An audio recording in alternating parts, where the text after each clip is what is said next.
Kanskje en makeris. Bare jeg pendeler, bare jeg snisik. Og så cocktailbread for å liksom the beast.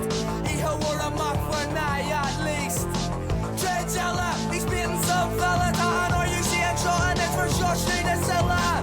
Fuck them, they're the back of the Jeep. He falls asleep, he does it every week. Chucky or la, get the Brits out loud. A one-way ticket, please, I've lost my bus pass. It's Jackson up, he's looking some pins, man.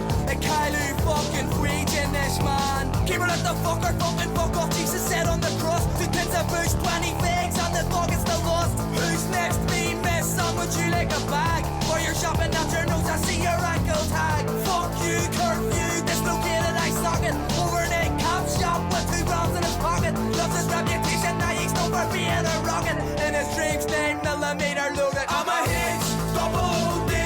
Low lace, come with what they say about me. Cause I'm a hitch, double OD. Low lace, come with what they say about me.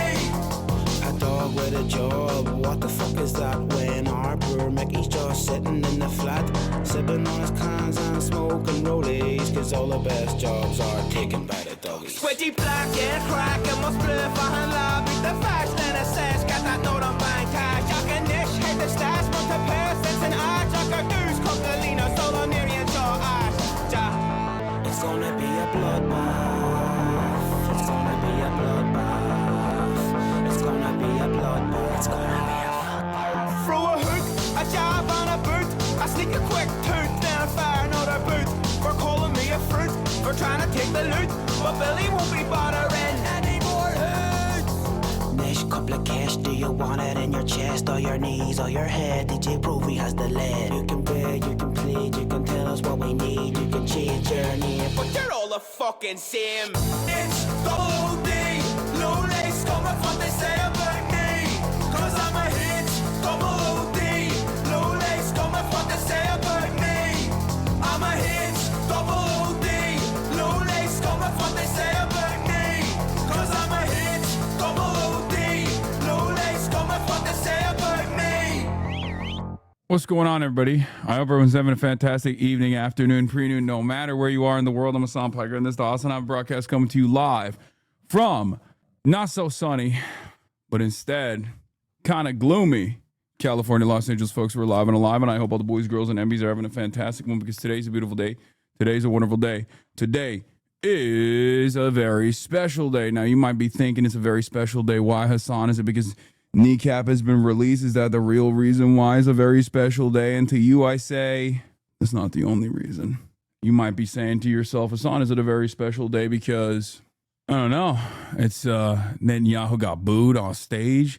Is it a very special day because you hit upper body today and you're feeling pretty freaking good? Is that the reason? And these are all good reasons for why it's a special day. But I think a lot of you in here at least know that it's a special day every time this day of the week happens, because it's Friday.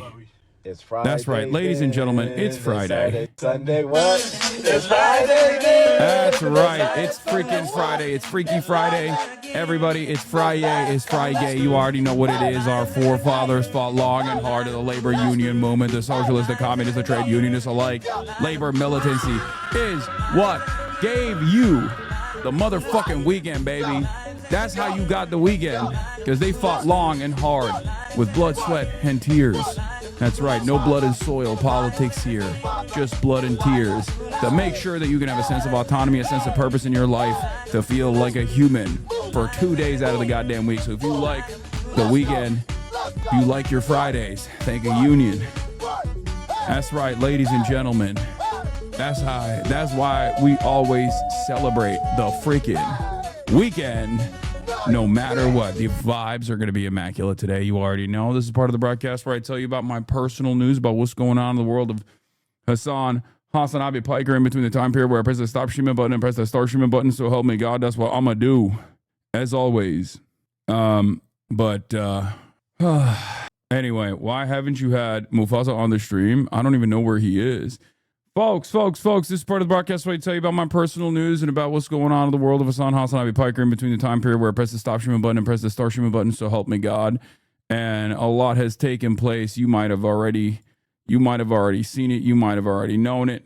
I went I ended the broadcast yesterday. Another like 8-hour broadcast, half day Hossie. You already know what it is. Okay. And then afterwards, I just hung out with my dad. I watched Peacekeeper, one of the, what's it called? James Gunn. James Gunn is bringing woke back in a big way. Low key, high key. Like, he's Peacemaker. Yeah, it's very good. It's actually very good. James the Gun, never James Gunn. I mean, James Second Amendment Gun. I don't know. I don't know how to feel about this. Dude, are you also seeing the alt-left pipeline, swolitarian, gym bros, and TikTok? HasanAbification of lifters is finally happening. I mean, a lot of them are HasanAbi heads in general. A lot of them are you guys. So I'm glad that the alt-left shit is happening. I think James the Gun, never James Gunn, James Second Amendment Gun is low-key also on the alt-left pipeline, if we're being real. I feel like he's also an honorary member of the alt-left pipeline. Creature Commandos was already great, and I really enjoyed it, but I didn't realize that the piece, I keep saying it wrong. James One in the Head Gun. Yeah. I didn't know Peacemaker was like that. A community member worked on Superman and confirmed he is alt-left. Yeah, we're the alt-left, baby. Alternative left. It's finally happening. Go watch Leo bomb ICE facilities at the movies this weekend. Dude, do not worry. Listen, I know Leonardo DiCaprio is a weirdo, and I know that he said he was going to build a hotel in Israel or something, but peak Thomas Anderson making a movie about one of Noah Colwyn's favorite books that he's been super stoked on. Okay, I'm sorry. I got to see what that's about. I got to see what's going on there, okay? I heard spectacular things. About that. So we'll see. Also, Paul Thomas Anderson, apparently one of the I'll take the hat off. This is just for fun, for the intro, for in honor of Kneecap. But Paul Thomas Anderson apparently released some movies that he recommended to watch as a precursor to get acquainted with this movie. And the movies that he recommended, one of them is the Battle for Algiers, I think. Like, so I don't know. I don't know if he's actually, I don't know if PTA is a pro-Israel kind of guy. It's peak, and not both sides at all. Threads flagged the post for Antifa terrorism, and it was literally released to Epstein files, and it made me laugh. Yeah. In any case, I'm excited to see it. I'm excited to watch it because it's supposed to be like, Noah was telling me all about how like the book in and of itself is all about like the change of an era, like the change of political culture at the time that it was created, and that PTA, if its adaptation is like faithful, will be more of an assessment on like the modern iteration. So we shall see. Hold on. But do you have any plans to, or have you seen The Long Walk? No, I do want to see it. Okay. Anyway, we're going to get the hat. I don't even know where I got the hat from. The search recommendation, you weren't even mentioned on the TikTok. Men in the alt-left pipeline are hot. Search Hassan Piker edit. That's funny. I mean, let's be real. This is like, I've been building this brick by fucking brick. Okay. I've been building this shit brick by fucking brick. What the hell is this, bro? You just sent me a downloadable link. What do I tell you about downloadable links? Take a second off. I've been building that shit brick by brick for years, man. It's been goddamn years. Whether it be the swoletariat, broletariat, constantly talking about like the importance of working out. I'm glad. Get noted. Oh, this got onto the top of the leaderboard as well. It seems like there are people out there who I guess see when people are being racist. Okay. And I'm glad that there is at least some semblance of humanity out there. Cause like this kind of shit in the past, I think like for the past year and a half or for the past 2 years, this kind of stuff was basically fair game. Like my former podcast co-host was doing memes like this, you know what I mean? Like, and I think 2 years ago, if someone was saying something like this on Reddit, they'd be promoting it. And it goes to show you even Reddit, which is like neoliberalism, State Department Central, they have also gone woke. They're woke. They're woke on the issue of Palestine. They're woke on this stuff. Sending Hassan to New Jersey is a punishment in and of itself. Turkey, I can understand. New Jersey is where I draw the line. I don't know, man. You're the one piece left-wing pipeline. Oh, that's the other thing. There's mad, like, there's so much. This has been, listen, many weeks have been weeks of vindication. Okay. But this week in particular has been a major week of vindication. And it's really interesting because I didn't do none of this, right? I just kind of do my own thing. I keep my head down. I keep pushing. I keep promoting the causes that I believe. I keep advocating, and you know, people keep moving. And it seems like there are it seems that there's like vindication coming from circles that I never thought there would be vindication coming from. Whether it be the HasanAbi alt-left pipeline, which many people are contributing to, and I'm so happy about it. I'm not even taking credit for it, honestly. It's nothing I do is relevant here. It's what you do that makes it relevant. And we'll talk about all of that in a second. But let me get back to the personal news, okay? Let me do the personal news. So last night watched I'm going to fuck the name up again. Peacemaker is pretty good. I love the very not so subtle anti-racist through line throughout the entire work. James Gunn, he's woke. Okay, that's Mr. Woke. That's the CEO of Antifa right there, the real CEO of Antifa. So there's that. Went to bed, woke up early. Another day of 8 hours of sleep. Feel pretty good about that. Woke up early, worked out. They want to vibe with you. What is this? Polar bears? Oh my God. Have you watched The Boys? I didn't watch the last season. It got like a little stale for me. But also, of course, woke up early to hit the mother freaking weights. Look at that. Look at that. Look at that. Look at that. Pumping, dude. Look at that. Bro, that's no joke. We're talking 220, baby. That's 220 on an incline. 220 on an incline. Hitting it for 10. Hitting it for a nice 10 spot. You kidding me? Hitting it for a nice 10 spot. God damn.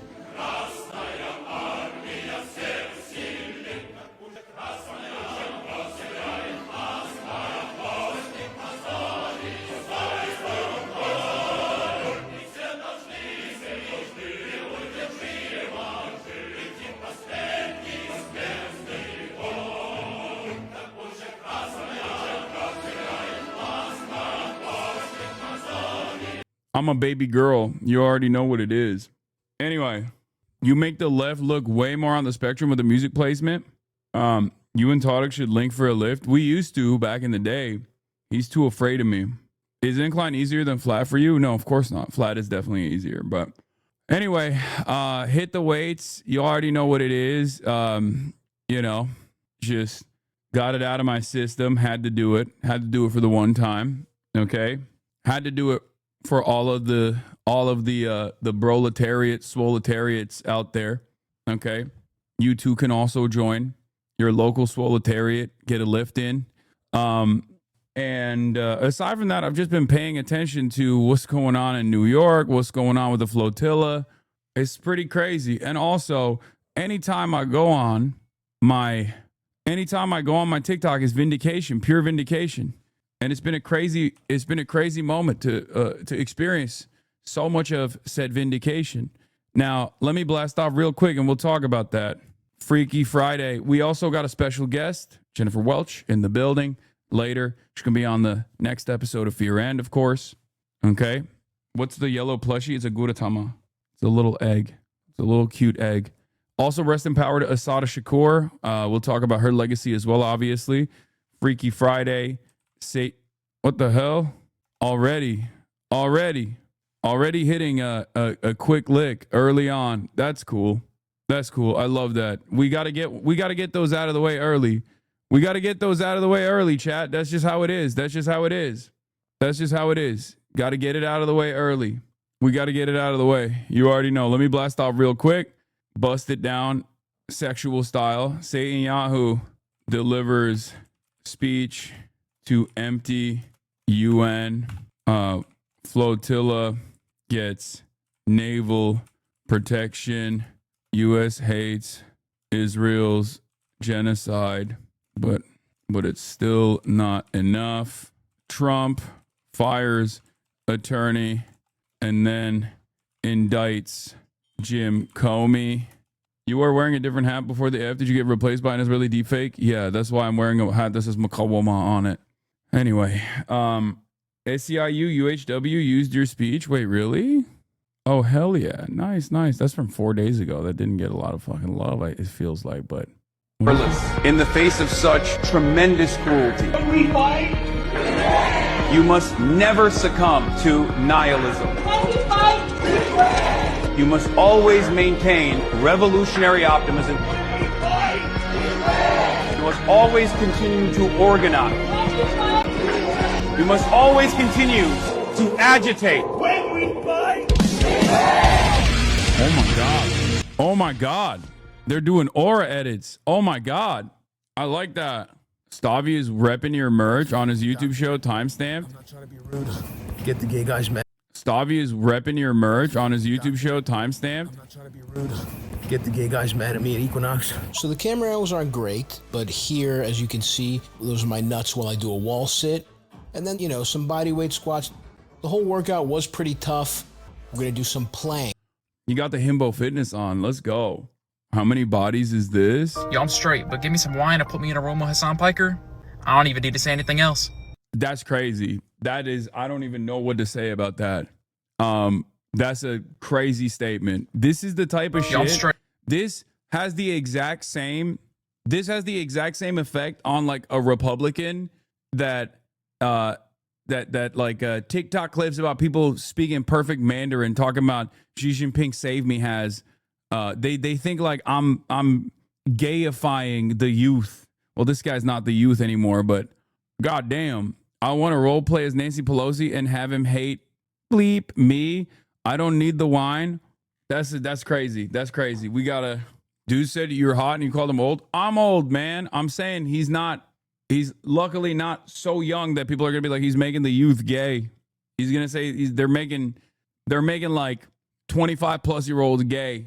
But goddamn, don't forget about your vindication. Yeah, don't worry. I'm gonna do that real quick. Did I blast off already? I forgot. Oh, because I got an F while I was trying to blast off. Freaky Friday. SATANYAHU delivers speech to empty UN. Flotilla gets naval protection. U.S. hates Israel's genocide, but it's still not enough. Trump fires attorney. ICE cruelty goes viral. HasanAbi vindication week. Okay, not enough. Jen Welch from I've had it on later. What the heck, man? What a early gray bar start, dude. What a great start to this Freaky Friday. Will you watch the new South Park? Prominently features Israel. I already did. I already watched it yesterday. I watched it yesterday. New rewind feature for the channel is awesome. Hell yeah, baby. Hell yeah, baby. You can now rewind officially. It's official. You can rewind on Twitch. Twitch now allows you to rewind as long as you are a subscriber. So there you go. That's another, it's paywalled. There you go. Another reason why you should be subscribed to the Piker Broadcasting Service. I'm not even doing nothing out here, and Twitch is just giving me layups for people to subscribe. It's for the time being, I think it's just desktop only. It is pretty crazy that like just a normal component is being only given as a feature for only given as a paid feature. It's turbo only, not subs. No, it's true. Subs can do it too. It's just desktop only, and it's sub only, and it's turbo only right now. But it's, again, desktop only for the time being. Charlie the Choco Kobo, thank you for the 5 gifted. Hassan Clips Daily, thank you for the 5 gifted. Valorant, thank you for the 6 gifted. Wait, what the hell? Valorant? What the helly? BMO Flow, thank you for the 10 gifted. Also, bonus gift subs has started. What is the bonus gift sub? Is that why Valorant is doing bonus gift subs right now? Valorant is bonus gift subbing every 5 gift subs? Oh, hell yeah. Oh, get in there. Get in there. Chatters, pepper it. Pepper it. Piker Broadcasting Services up good today, folks. We are up good today, folks. God damn. God damn. Oh, it's crazy. It's crazy. It's crazy. That's, I mean, I'll take it. Thank you. Thank you. Thank you. Thank you, Valorant. And to everybody who's gifting. Holy moly. Dude, Qatar is having a great day today. Okay, let me tell you. My Qatari oil gods. Listen, I'm not going to talk about the Riyadh Comedy Festival, but if there's a Qatar Doha Comedy Festival, I'm in there. Okay, I'm in there like swimwear, baby. W Qatar. Yeah, you get a rewind. You get the rewind bonus. You get the Valorant bonus, the Valorant boosting.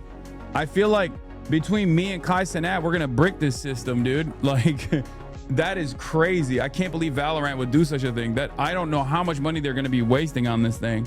Valorant. Do the next thing in Doha, and I'll be there. How about that? New York City is the Doha of America. Open press with 100 gifted subs. God damn. God damn. All right. This is turning into a freaking subathon over here. We just started too. That's crazy that there's so much motion. Holy moly. All right. First, I'm gonna get started on the HasanAbi Vindication Week because it's vindication in ways that I never thought would be happening, but apparently this is on. We made it to the top of the leaderboard on Reddit. We're on r/all, and it's a positive way. It's not like a fucking base boosted, heavily brigaded live stream fails clip. It's actually Laura Loomer demanding that I get deported. Which, of course, if you know who Laura Loomer is, Jigsaw from the Saw series, you might have seen her. She was really popping. In that, I mean, she did a great job. Like she's got acting chops for sure. But she's also one of Donald Trump's most loyal servants. Donald Trump called her a free spirit, as you guys know. And Laura Loomer has, all jokes aside, straight up made the administration do things like purge the national security, the NSC, like literally under her watchful gaze, she was able to stamp out disloyal people in the National Security Council. She's revoked visas for Palestinians, revoked medical visas for Palestinians that were coming to the United States to get like immediate medical intervention. So when she says, hopefully today President Trump can negotiate the permanent deportation of Hasan Piker back to Turkey, it's time for him to go home. Like this is a person who unironically has motion in the administration. So I'm a little worried. But even then I did still turn around and say, I was born here, dumbass. To which it seems like a lot of people also liked it because he got 300,000 likes. And because of that generational ratio, I'm gonna keep it $150. I might be the first American citizen, natural born US citizen to be denaturalized and also sent to a separate country. Like that might actually be the case. You've lawyered up. I mean, I got the ACLU with me. I got all of the civil rights lawyers they're basically salivating at the prospect, from what I understand, of being the person who successfully defends a precedent-setting legal case. So if some shit like that were to happen, I feel like I'm fairly well protected. But I do also have this I have this secret belief that Laura Loomer kind of likes me, I think. I'm not even joking. She's been following me for years. So that might be my saving grace. I'm not even joking. There are so many of these right-wing content creators, women that have for years and years follow me, and I've just been shitting on them relentlessly, and they still do. And I don't know if it's like a hateful follow where they're like hate watching, or if it's more like I don't know, following for a different reason. You have such a bad judge of character though. Wait, what do you mean? I think that's your ego, my guy. Wait, what? Like Lauren Chen for years fucking followed me when I was calling her a white nationalist, white supremacist. Like, why? Come on. But maybe it's because I do every now and then put a cock shot up there, you know, on the timeline. It's for them. It's for the white nationalist ladies to fucking turn it around and no longer be white supremacists, white nationalists. All right. In any case, as I was saying, we got numerous points of vindication that I want to talk about here. Number one, we did it, Reddit. Okay, Reddit no longer hates me, seemingly, because they hate the administration so much that when one of the administration's top dogs says, like, we got to deport this guy, all of a sudden I'm at r/all, but in a positive way where people are defending me. That's shocking. Okay, let's be real. I'm not used to this. Number two moment of vindication comes from the alt-left, alternative left, something that I've been building brick by brick for many, many years, and it's finally here. We got a bunch of brolic dudes promoting the notion of a well-organized swoletariat, making me very excited. You know, for years and years I've been pushing for this, and I'm glad that mad people are doing it now. And this person is not even referencing me apparently, but there's still Hasan Piker edits in the background there. But I love that. Like this dude, war tactics used abroad will eventually be used domestically. The proletariat must be ready to defend itself. That's what I'm talking about. It's all dudes like this. This is like he on the gear for sure. I don't have any issues with that. I don't got no problems with that. He was already in great shape, and then he got in even better shape. Look at him. I mean, you don't know if he's on gear actually, but you don't know that. You don't know that. He was already fit. He was already fit in the first photo. Maybe he's just natty. In any case, I've been seeing that. That's another point of indication. Let's put that out there as well. Respect to all the HasanAbi heads out there doing the damn thing. Okay, to all the alt left, the swoletariat. Okay, and then last but not least, my timeline has been going nutty mode on One Piece. Okay, it has been crazy. There's like a million different One Piece TikToks that have gone hella viral. Okay, like insanely viral. And it's completely out of nowhere. I don't even know what this is about. But I guess Trash Taste, or not just Trash Taste, but like the anime man, Joey, has been under fire lately. Because I think he made like a YouTube video or something where he was like talking about anime tourists or some shit like that. And basically, they've been yelling at him over that. They've been yelling at Trash Taste over that. And in the process of like getting mad at Trash Taste for their trash takes on anime, I guess, is the way that things are going. And I don't know what he did. I have no idea what he did. Literally don't understand. But like my For You page has been just all this. And these all have like 100K likes, 80K likes. It's crazy. They got like millions of fucking views.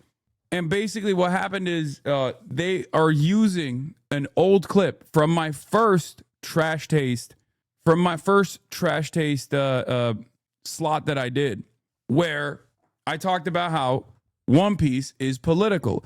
Now, the irony there is that the dudes, including Connor, were just kind of fucking around. They weren't like, they understood that it was political, but people are basically just using this like short clip to just dunk on all of them, to be like, these guys are fucking idiots. They don't understand. I don't even think that they were like, they were, you know, they were just like playing along. They weren't like aggressively debating me on it or some shit like that. But it doesn't even matter, to be honest. I think they were reacting that way for the content. Yeah, but it's just, it's completely out of my hands. We get it, they're your friends. No, that's the other thing. Bro, what are you talking about? Last time I went on Trash Taste when I was in Japan, this is from the first time I went on Trash Taste.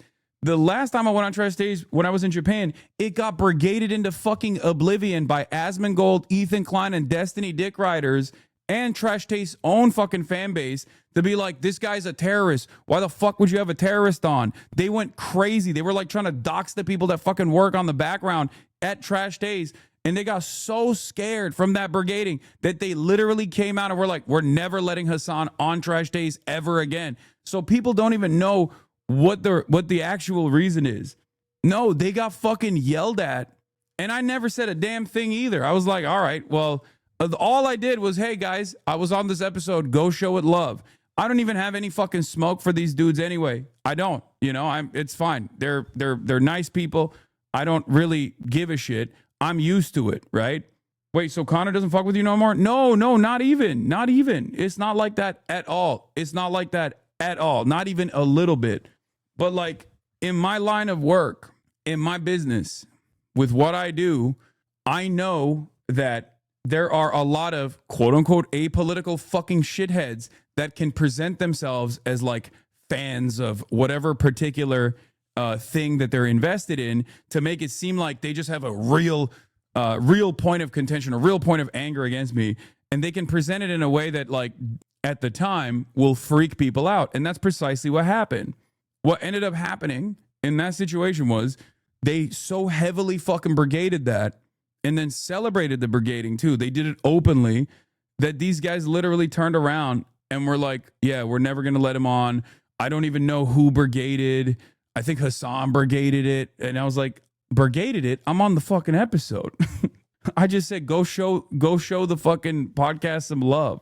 But in any case, you know, I don't have any issues with these guys, but I do think it's kind of funny that like everyone is using the one time where they were in an interest of making content out of it. Like they were just going back and forth on it.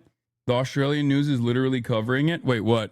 Why is the One Piece flag flying? Yeah, that's okay. Let's just start here first, and then we'll get to the Australian news side. He literally is. I mean, he's fighting. I hate that you're kind of. Hasan was banned from coming back to the Trash Taste podcast after that episode because their audience. It's not true. That it wasn't that episode. That was I was on again. I was banned after the second time I went on. Was so up in arms that he would dare to bring the political allegory that is One Piece to the forefront in those conversations. As someone who's been making videos for a short amount of time, it's actually easy to just talk about the different aspects of Nen in Hunter x Hunter. It's easy to talk about the different devil fruits. It's easy for me to respond to comments where people need me to clarify a fight between Hisoka and Crollo. What's hard is to go against the people that side with oppression or the people that are complacent to it, and they don't want you to bring it up. They don't want you to talk about it. They don't want you to take these kinds of stances. As far as I can tell, that is the Trash Taste podcast listenership. They would like to bury their head in the sand of happy-go-lucky rubber boy punching big dragon dude. They don't want to see that Kaido is a capitalist overthrow and a totalitarian regime that owns an entire island and is subjugating its people. They don't want to see these kinds of things because then it reflects reality back at them, and they want to escape from reality. They'd rather not pick a side. They'd rather not. I think this is a decent assessment for a lot of the One Piece fandom that at the time got mad at me for saying this and was yelling at me. If you remember, a lot of like the big One Piece accounts that were that constantly fucking rage bait didn't even care about what I was saying or the argument that I was making and turned around and were just simply fucking, remember those like big blue check mark accounts on Twitter? At the time, they were going hella fucking aggro on me. They're like, Hasan called Luffy a terrorist. What is he, the one world government? They didn't even understand what I was fucking saying. Like I was like, he's a freedom fighter. I'm saying he's a freedom fighter. Like what you would call someone a terrorist in the real world sometimes could also be a freedom fighter. Like that's the point I was trying to make. But basically, a lot of people at the time were mad. But 2 years after that, at this stage, around the globe, the Straw Hat Pirates flag is now seen as like a symbol of resisting against oppressive governments. Internationally, Nepal, Indonesia, no matter where people go, there's One Piece flags at the fucking pro-Palestine protests. It is straight up now seen as a flag by the youth. It is now seen as a flag by the youth to resist against unjustifiable systems of oppression. So I would say that this is quite literally one of my most resilient takes. Advocate for people that need it. They would rather run away. And when you refuse to advocate for the people who need it the most, don't be alarmed when you are counted on the list with the oppressor by the oppressor.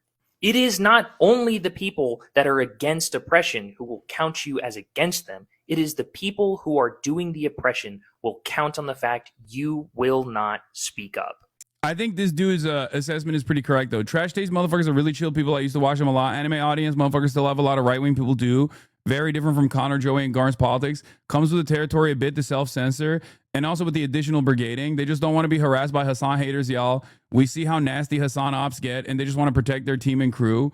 Like, that was the real reason. That was definitely the reason. I can't stop people from fucking feeling some type of way about that, especially because at the time it's like I was getting my ass fucked from 11 different directions, whether it be like the Israeli government, literally, or whether it be like a bunch of fucking liberal content creators who were presenting me as a fucking terrorist using the most Islamophobic sentiment that possibly could fucking arrive at to be like, he's a terrorist, he's a terrorist, he's a terrorist, over and over and over again. Now, of course, a lot of those people have shut the fuck up now. Have you noticed? They've been mad quiet because it fucking feels like it's fuck Israel o'clock. Something I've noticed is fuck Israel o'clock right now. That's what it feels like to me. So a lot of those apolitical centrist Andes who made it seem as though they were simply critiquing just the pro-Palestinian side, they've been quite quiet as of late. Just saying. So no, I don't have like, you know, I don't have a lot of smoke for the trash taste boys in general. I'm just simply talking about the One Piece's political take. The One Piece's political take has been resilient. The One Piece is about revolutionary politics has been resilient. When is it? And it's so crazy because one of the things that I talked to about Timothy Chalamet, who's just like a 19-year-old TikToker at the time. Turns out he's not a part of the Houthis, even though I initially thought, just like everybody else, that he could have been. Turns out he wasn't, right? That we found out in the interview. The one thing that everyone constantly talks about, like about how Hasan needs to be banned. Hasan needs to be banned. He interviewed a Houthi. Once again, I can't believe he brought up One Piece to the Houthi. I can't believe he brought up One Piece to the Houthi. Racist ass motherfuckers, bro. Racist ass motherfuckers. Vindication. If Israel's approval ratings are in the fucking dirt today, what do you think people are going to look at and reflect on tomorrow? The more people recognize the reality of Israel's genocide, the more people are going to come to terms with why some people resist against said genocide in the most like non-violent ways possible too. But yeah, this is not a I told you so moment anyway. This is a moment to continue acting, to continue pushing. Okay? Your audience will also desert you. I don't know if Lolly Man over here, the anime man, ever realized that he probably had. This is like fucking 3 minutes long. But yeah, my point is, it's funny that like there is like a little bit of miscommunication, I think. There is a little bit of a wrong assessment here, because I don't even think that the Trash Taste podcast is like expressly right wing at all. They do have a very right wing audience, and I think that's probably the reason why they engage in self censorship. And not only that, but also that's the reason why they fucking banned me. But it wasn't over the One Piece take. I'm just correcting the record. In any case, the One Piece takes like popping off. People talking about One Piece is political. One Piece's revolutionary politics is great. Another thing that I've seen is like a bunch of fucking 4chan dipshits talking about GI Robot. They're like shitting on GI Robot, being like, GI Robot is actually so lame. The fact that people celebrate this like Nazi killing robot, they just don't understand. Like, people are just dumb as fuck. People are shitting on GI Robot out there. What do you mean? He's just a robot that wants to kill Nazis. The fuck's the problem? When did we get to a point where people don't immediately look at you and go, you're being weird, dog? What do you mean? It's a Nazi killer. That's a good thing. This is what I don't understand. Like, they tried this shit with Wolfenstein. Nazis tried this shit with Wolfenstein. Remember when it came out, people were like, oh, this is a Nazi killing game. This is really fucked up. And everybody laughed at them. Everyone was like, shut the fuck up. What are you, a Nazi? Why are you offended by this?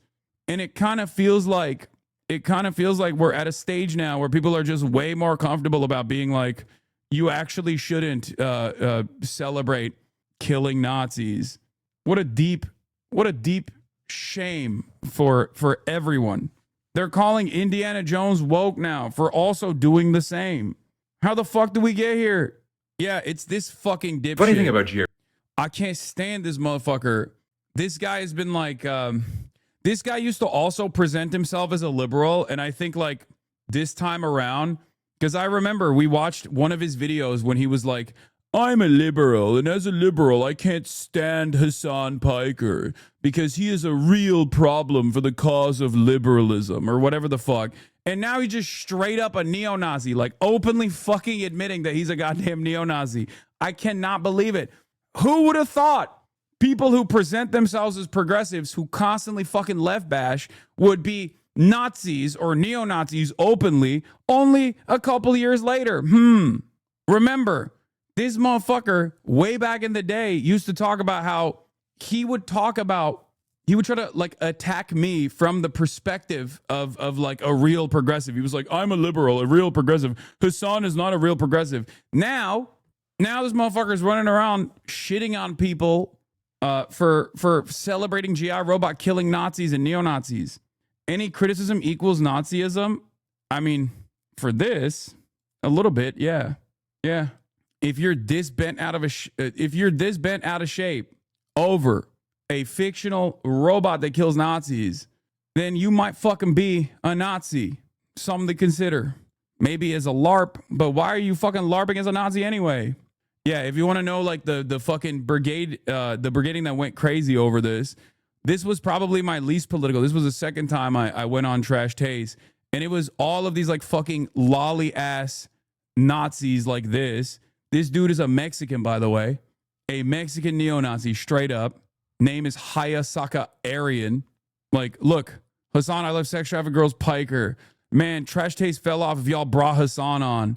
Heavy fucking brigading. Do you guys think the Houthis like Luffy too? Is the real reason that I was banned from participating in Trash Taste. Anyway. But yeah. Very, very strange things happening in the world right now. Very, very strange shit. But it gives me a little bit of confidence that I think a lot of people are beginning to recognize exactly what's taking place, you know? Whether it be Israel's genocide or whether it be the political nature of One Piece and the revolutionary politics inside of One Piece. I still find it odd that the anime community trends more right-wing. No, it makes total sense. It makes total sense. It's escapism. Japan is a very right-wing culture, and a lot of people see Japan as like the perfect society because of its xenophobic tendencies. Whether it be also pedophilia too. There's that too. It makes a lot of sense. Japan is a fucking ethno state. Having said that, however, of course, there are many Japanese people like Hideo Kojima or even Oda himself that have, or even fucking what's his face. Studio Ghibli. Like, there are mad fucking revolutionary Japanese people out there. Now, some of their politics might not be super in line, but yeah, Miyazaki as well. Hayao Miyazaki, not the best person in his own personal affairs, but his politics are very interesting. His politics are very great. He is a anti-AI, very worried about climate change, anti-imperialist, an open hater of the United States of America, anti-fascist. So there are a ton of incredibly important artists and auteurs in Japan that do not reflect the broader views of Japanese society, or rather have a very unique take on a lot of things, especially in comparison to like American perspectives. Yeah, Miyazaki was a literal Marxist organizer. Yep. So remember that. And there's also a shit ton of mangakas that have come out in support of Palestine. So there's that famous drawing that represents Palestinian resistance. I forget. It's like the kid with his hands behind his back. A bunch of Japanese mangakas actually redrew that in their own art style as well. There was like a sequence, Hondola, yeah. There was a sequence of like Japanese mangakas that redrew that. All around the world, artists did that in an effort to show their pro-Palestinian leanings. And a bunch of Japanese mangakas also did that too. I think you don't really know Oda, individualism, Darwinism, and Kojima, misogynist, anti-woke. Oh my God. I don't care, man. This is what I'm trying to explain to you. There are, please stop. People are multifaceted. I literally already accounted for it. And I said that they're not going to correspond to your worldview 100%. Okay. Shut the fuck up. God damn. The perspective I'm talking about is like revolutionary politics or anti-imperialism. Okay. That's what I'm talking about. Stop being fucking like, stop refusing to hear what I'm saying and then making up your own mind about it. Okay. Be fucking normal. Jesus Christ. Vodka too. Why do you care so much about sending immigrants back to their own countries? They'll be happier there with their people. Opinion disregarded. Ignore that shitter. Oh, he's just trying to be what? What is this? Aren't you worried that you're in a congressional hearing? A compilation of all your hyperbolic calls for violence won't be played? Just an observer. Don't worry about it, big dog. Just an observer here. Just an observer that's like fantasizing about the federal government taking action against my least favorite Twitch streamer. I promise you your life is not going to get better if I get banned. I mean, maybe I will, you know, maybe they'll apply the correct amount of pressure and then Amazon will say, ah, fuck that. You know, fuck this guy. Okay, I'm gone. I'm gone from Twitch. Did anything change for you? No. You have to fix your own life. You can't live like this, okay? This is unsustainable. It's unsustainable. You know for a fact my rent goes up by $20 every time you do gaming? Yeah. I will never understand that. If you just spent a little bit more time listening to what I actually had to say instead of hoping that I get fucking banned because someone tuned you up into believing that I'm a bad dude, you'd probably be in a happier place. You'd probably be more cognizant of who is actually causing harm in your life. Because it's certainly not a fucking random socialist Twitch streamer that you think is like this evil beacon. You feel me? Anyway, we'll get to the Netanyahu speech in a second. There was another thing that I was going to talk about as far as vindication, but honestly, I can't remember what it was. Massive crowds rush IShowSpeed, YouTube star IShowSpeed as he tours San Francisco. What do you love about San Francisco? We'll start with something funny. So fun here. It's lit. It is lit. YouTube streaming sensation IShowSpeed put San Francisco in the spotlight. He just wrapped up a whirlwind visit, and he took I will say it is kind of funny to me that this man has traveled the entire planet. He's gone to places where it's quite difficult to stream, and he has been able to pull off streams no matter where he is around the planet. And his America tour has been a spectacular failure. And I don't mean like, oh, it sucked or whatever. I'm just saying that like the infrastructure is so ass. Like the things that he gets to do are so limited. It blows my mind. What a deep shame for all of us. What a deep shame for our country that this dude did absolute banger streams in China. And when it came down to it, in the United States of America, his own goddamn country, he couldn't fucking pull it off in the same way. And it's not even his fault. It's not his fault at all. This is what I always say. America is a third world country with a Gucci belt. This is what I fucking mean, dude. This is what I mean. World with him to some iconic spots on this adventure.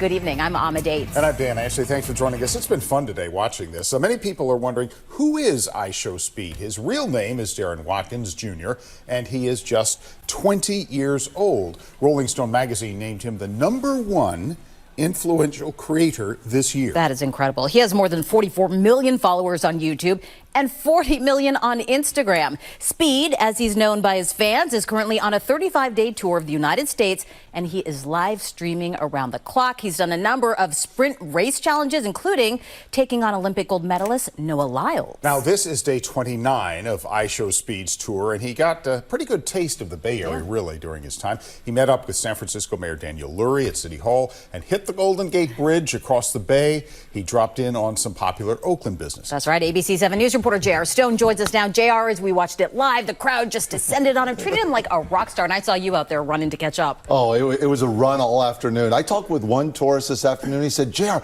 I thought President Trump was in town. That came from a tourist this afternoon. I spoke with another crowd. Dude, I love watching boomers try to understand shit that we do here on this side of the world. You know what I mean? It's always so funny. Yes, I saw the hit and run. Okay. And no, I don't think Trump would get this level of motion if he actually went to San Francisco. Let's be fucking real. Xi Jinping maybe, but not Donald Trump. You feel me? Donald Trump would not be as welcome in the Bay Area as I Show Speed. Let's be real. Okay? He is getting no love in the streets. People are probably stampeding to be the first to spit in his direction. Out of people at Pier 39 who said they didn't know what was going on. They thought something was going on. So they ran into a store at that point because they didn't want to get trampled at that point. I have to say, though, the kids were so excited, and I was excited for them.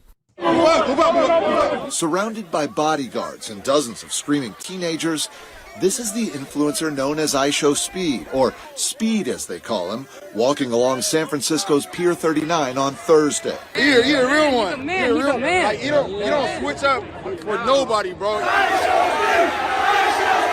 If you don't know Speed, who is flanked by adoring fans everywhere he walked when we were with or near him, your kids probably do. He has more than 40 million followers on each of his social media platforms, including YouTube, Instagram, and TikTok. And he seems to be a fan of the news. Wait, it's the news. It's the news. You got it. What do you love about San Francisco? The energy is so fun here. It's lit. Everybody turning up in San Francisco. I spoke with him before he hopped on the carousel at Pier 39. Just to get to that location was madness. I was over there and I was trying to see Speed. I completely fell over, trampled. And then Speed picked me up, of course. Speed picked you up? Yes! Oh man, Speed. Right? He's so nice.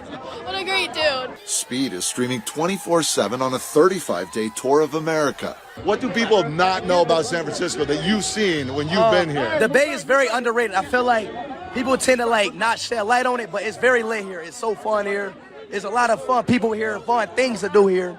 And I didn't really know about the Bay at all. So, well, now I know, and it's super fun here. As to what the kids love about one of the biggest influencers on Earth, he like One Piece, bro. He like anime. He a cool guy. But one thing you gotta know, beat race, man. You not fast. What is it about Speed that people like? Bro, we just love him, bro. Speed. Yes, his competitive sayings and barking are a thing online. He took all of that here to Chinatown and showed off his moves. And to the Golden... Bro, he's just a cultural ambassador. That's it. He's just a chill dude. Okay? Good vibes all around. That's it. I will not allow speed slander on this broadcast, okay? I have a lot of respect for him, knowing his career trajectory and where he could have gone and where he chose to go instead, okay? Once again, he has taken two positions that are literally positions that the freaking Democratic Party won't even openly stand for. Free Palestine and being pro-trans, okay? To me, that is so significant, okay? Bye-bye, Israel. Think about the generational attitude change that this man is responsible for. And he's pro-China too. Again, three key policies. He's not anti-China, he's not anti-trans, and he's anti-Israel. Those are, the best. What can I say? Gate Bridge, where Sky 7 recorded his jump off the railing and onto the sidewalk. It's just really happy to see him in SF and seeing this community. It's a real dream, for real. He makes funny content, but also he travels around in different places. Not a lot of kids right now can travel. On this day, putting San Francisco and the entire Bay Area on the map. Shout out to San Francisco. Big Speed. We get lit. Let's go. Now, on his live stream, Speed repeatedly said today was the craziest day of his whole tour. He wrapped up his night in Oakland, where he stopped at Hyphy Burger. He was met by a giant crowd, and some folks put on a sideshow. It seemed like a new experience for Speed, who was shocked at what he saw. He watched for a few minutes before getting on his way. Certainly, that illegal sideshow could have led to his live being taken down, but it was not. All in all, though. Oh, my God. Look, local news broadcasters, don't be a narc challenge. Impossible difficulty. Okay? Day. What a wild day. Jared, it's like a beetle was in town. And we spent the day learning about this guy, to be honest. Did you change your mind, or what did you learn today in this process? I learned about him, too. This is the first time I've never heard the news calling these people thugs and criminals. Yeah, low-key, he's making local news woke. That's huge. That's huge. Normally, when they would show stuff like that, normally on a San Francisco local news broadcast, that many black people around, oh my Lord, they'd have the fucking helicopter footage out being like, look at these thugs and criminals. They would have one camera exclusively stationed on a Foot Locker, specifically with the hopes that someone actually breaks in so they can be like, see, I told you, a riot is happening, a black riot. And it's like, it's not even a joke. Like, I've seen this in real time. The thing that I'm talking about with straight up, the thing that I'm talking about happened during BLM protests over and over again, where they would just like play it on repeat. San Francisco just woke in general. They used to it. Are you kidding me? Local news is never woke. Don't be crazy. I learned that all the kids I know, my godson included, are big fans of him. He's somebody who speaks their language. He likes anime. He likes video games. He travels the world doing just that all over, and they love him for it. And he seems like a nice guy. And he's animated. You saw he barks. He says, I'll beat you in a race. He's one of them in their mind. And my godson saw the interview and said, wow, you got to touch speed today. I said, yeah, that was part of it. And He's going to remember you for that. Yes. Yeah. You're a lot cooler tonight. Yes. Exactly. Thanks, Jared. The terrorism case against. Anyway, also some more good news. Kneecap Rapper's terror case was thrown out. It was already bullshit. Shouts out to the boys, the absolute mad lads. They were innocent. They were innocent always. The Kneecap rapper Liam O'Gohany has been thrown out. Have you spoke to Speed about never changing his stance on Free Palestine? Yes, I have. It's even on camera at the last Streamer Awards. I talked to him about it. Nah, bad take. Fuck those losers spinning out with their cars. Ugh, God, bro. Listen, man. I understand the immediate dangers of things such as that. Okay? I get it. I understand it. The proper way to do that would be to make sure you do it in a parking lot. Make sure you get the proper clearance from the state, okay? I understand that. But in the absence of that, I'm not going to fucking lose my mind over it, okay? Let's continue. We're moving on. We're talking about Kneecap now. Another moment of vindication. Canadian minister acted on his own in banning Kneecap. I know. This is a legal case now, because now that the British case threw out the terrorism, the prescribed terror organization charge, promoting a prescribed terror organization charge, you no longer have any way of barring Kneecap from Canada or even the United States of America. Now, of course, the U.S. is a little different. They're massive dick riders of Israel, even more so than Canada. But it seems like the Canadian ban might not hold, and it was just simply, it seems like a rogue MP or something. Sources inside the PMO office told me that Vince Gasparo, member of parliament for Eglinton Lawrence, parliamentary secretary, went rogue and decided to bar Kneecap. Let's be clear, there's nothing legal about this. There's no official ban for Kneecap from the Canadian government. This is simply based on the whims of my cousin, Vinny Gasparo, who's a big fan of local lackey Adam Lee Wasserman, also known as Lee Stevenson, a.k.a. Chase, on his website. Okay. Speaking of Canada, important news, nationwide strike by Canada's postal workers to bring mail. Yeah. The hogs are turning on each other. I know. The hogs have been going crazy as well. We'll do some hog watch on the Charlie Kirk assassination as well. As you know, it's a let them fight moment for me, but let's take a look. Following a technical error in the way the charge against him was brought.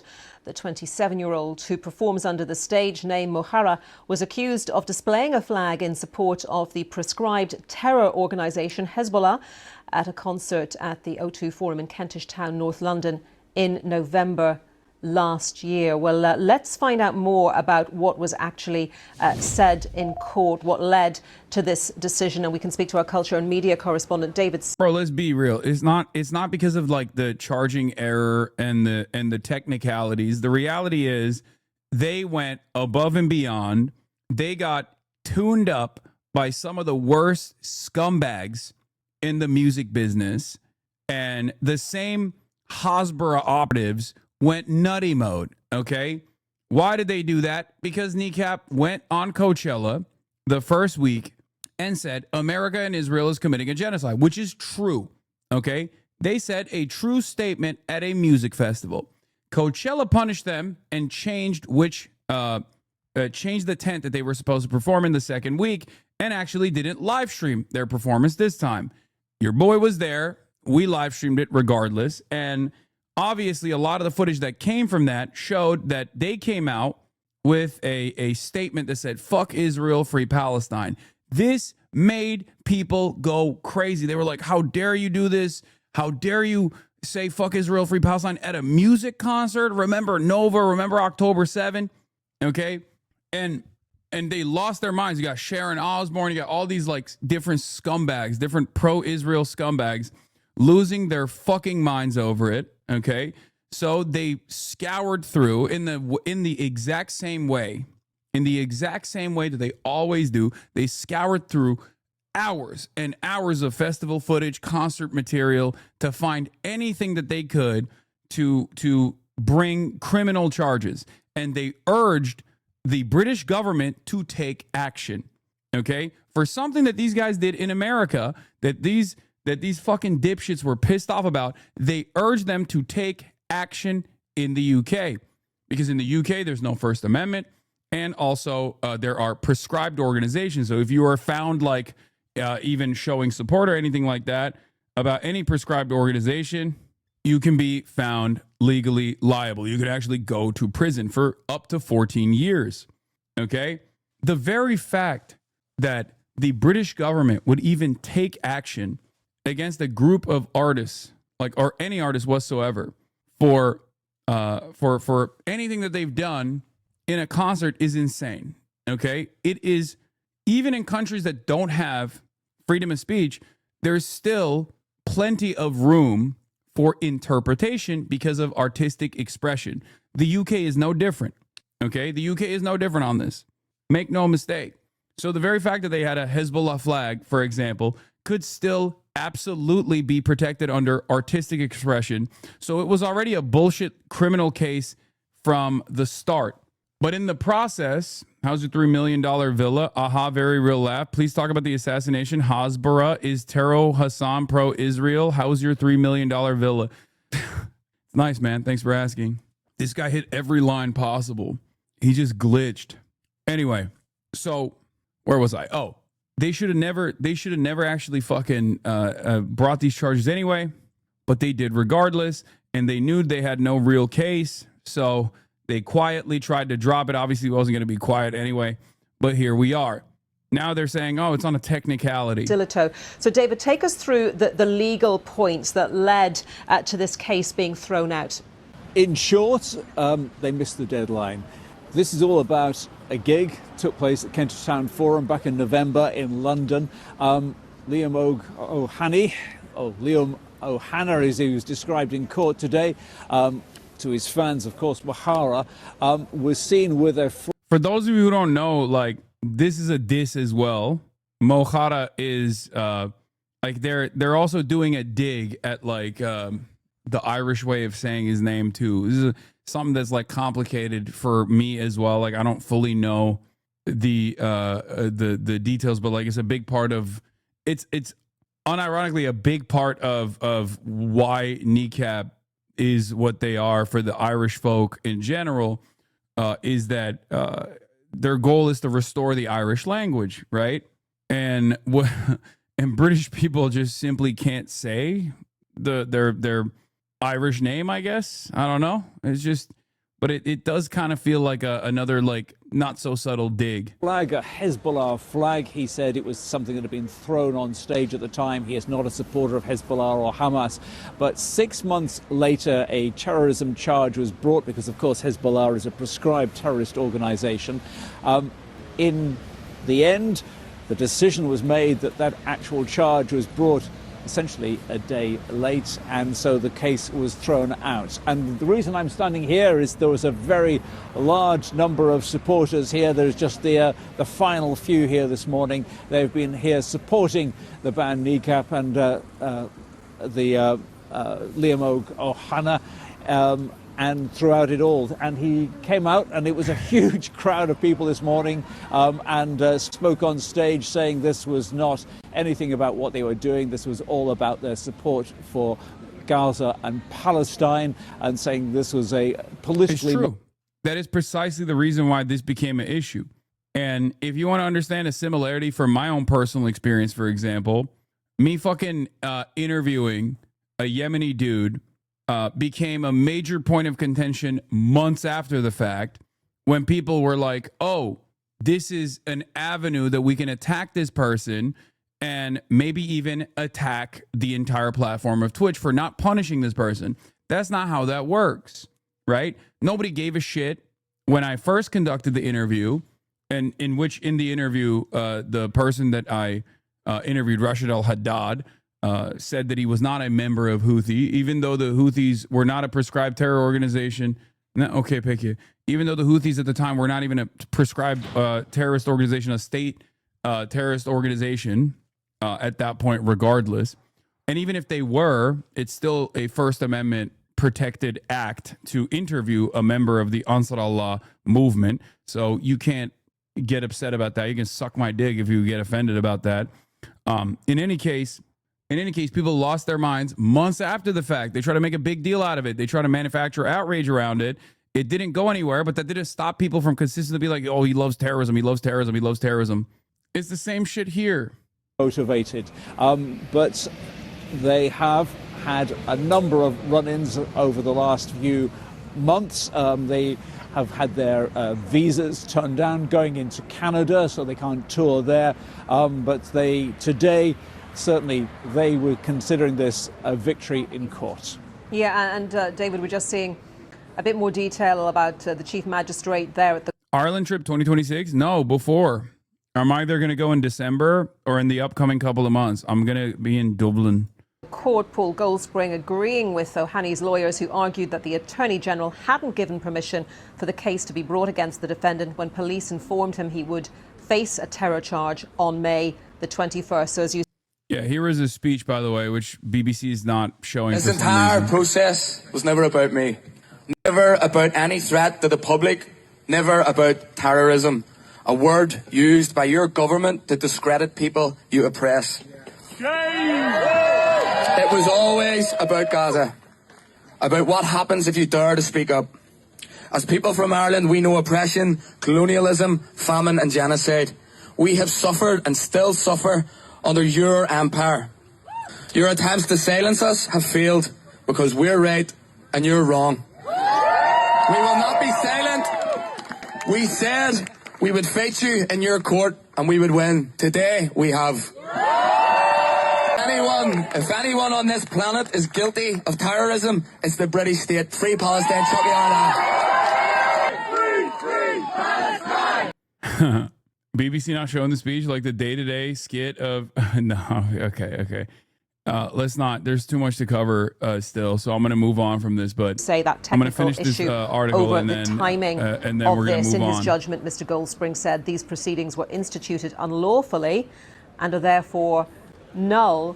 And on that point that you were alluding to, David, of where music and politics cross, I mean, what are we likely to see on that front? Because Kneecap now right at the forefront of that discussion. Very much so. A band formed, I think, back in 2016.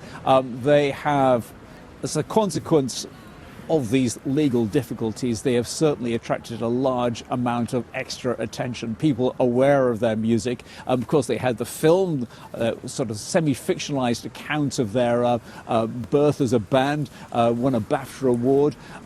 So they have attracted a great deal of attention, both for their music and for their politics, and this has certainly sort of brought them center stage. They've had to postpone their touring in America as well because of this legal issues. But you only had to see the crowd when they were playing in Glastonbury this year. You realized, you know, all the questions have been raised about whether or not it should be live streamed by the BBC. It was recorded, then played out later. So there was essentially, they have certainly drawn a huge amount of attention because of all of this. And today, when you saw them arriving with a huge crowd of press photographers around them, and this place, christened Kneecap Hill today, absolutely filled with hundreds and hundreds of people. We are at Woolwich Crown Court. I mean, it's not the centre of London. And when they were at Westminster Crown Court, I mean, they stopped the road. They stopped a part of London. So certainly this has drawn a huge amount of attention. Anyway, let's get to it. SATANYAHU, our top news story of today. SATANYAHU, Israeli Prime Minister at the UN General Assembly. Now, even before SATANYAHU made his way to the United States of America, there was already a lot of news. And even before he delivered this speech, there was a lot of news surrounding him. Number one, when he was flying to the United States, he actually had to avoid the airspace of numerous European countries, such as Spain. Okay, interesting. Big L for him. Good start. When he came to the United States of America, he was staying at the Lowe's Hotel. I believe it's like a $1,700 a night stay that, of course, is taxpayer funded. And people figured out where he was staying. And, of course, they wanted to protest around where he was staying. But the American government, once again, did what it loves to do best. Use tax dollars to defend Israel. Breaking, NYPD is mass arresting protesters outside of Netanyahu's hotel, accusing them of making unreasonable noise. What's truly unreasonable is Netanyahu murdering over 680,000 Palestinians. Our noise is resistance.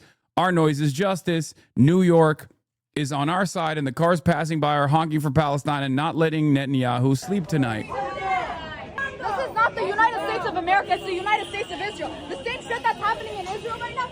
Israel. Yeah.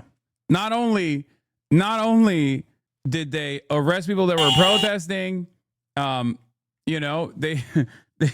they also shut off the entire street around the hotel, for the record, which is even more tax dollars being spent. Interesting. But I guess it's just one fucking speed for America, you know? One speed. Netanyahu is more important than you, tax-paying citizens. Your tax dollars go to you to both defend him in the homeland when he's here in the United States of America. Your tax dollars go to fund his lavish hotel stays. Your tax dollars go to him bringing his literal dirty laundry. Okay? And then your tax dollars go to the militarized police force of the NYPD shutting down entire blocks of New York City so that Benjamin Netanyahu can sleep comfortably at night, so he can come out and deliver this dog shit speech. Now, of course, things are changing. Things are changing. What do I mean by this? Well, the United Nations General Assembly and its damn near entirety walked out before the SATANYAHU General Assembly address. There was a bunch of stuff that SATANYAHU did that was also unique that I'm going to be talking about as well. Before the address started, he ordered the IDF to bring in a bunch of PAs into the Gaza Strip, okay? He brought in a bunch of PAs into the Gaza Strip so that, I guess, the Palestinians could hear his wonderful speech. There were reports of the Israeli government intercepting the phones of Palestinians and blasting his speech as well. I can't confirm that one. I don't know. But I can confirm that at least the Palestinians that I talked to in Gaza did not hear the speech at all, for the record. Not just reports. Netanyahu confirmed it in the speech. Yeah, he was fucking view-botting. Look at this. Jerusalem. In unprecedented operation, Israeli army takes over mobile phones in Gaza residents to carry Netanyahu's UN speech live. In an unprecedented action, Prime Minister Benjamin Netanyahu, in a live broadcast from the UN building in New York, has announced that the IDF took control over the telephones in Gaza residents and Hamas members, and that his speech is now being broadcast live via their telephones. The Prime Minister appealed to the residents of Gaza and made it clear that the war could end immediately upon the return of the hostages, the disarming of Hamas, and the demilitarization of the Strip. We still act as though this is not a concentration camp that Israel has complete control over, by the way. So stupid. So unimaginably stupid. They didn't take them over. They sent an SMS to tune into him with a URL. Oh, okay. Regardless, the fact that they have the fucking phone numbers of every single person with a phone, cartoonishly evil shit.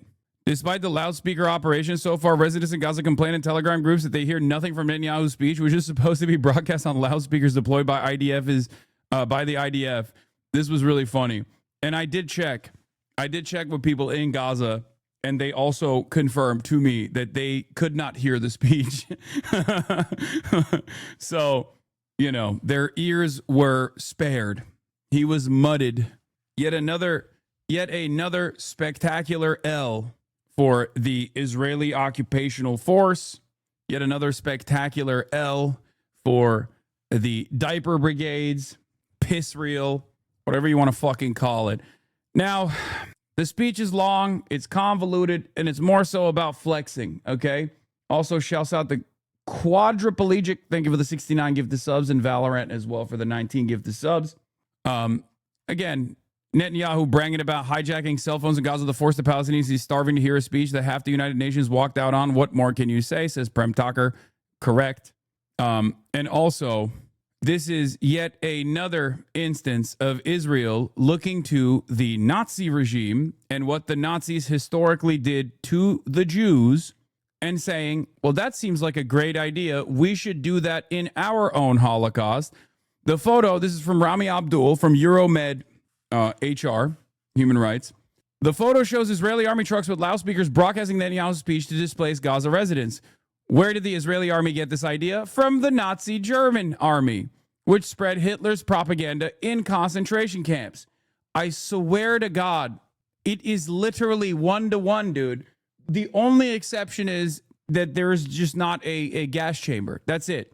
Like, it is the same kind of mechanized death taking place inside of a ghetto, a ghettoized population, a concentration camp.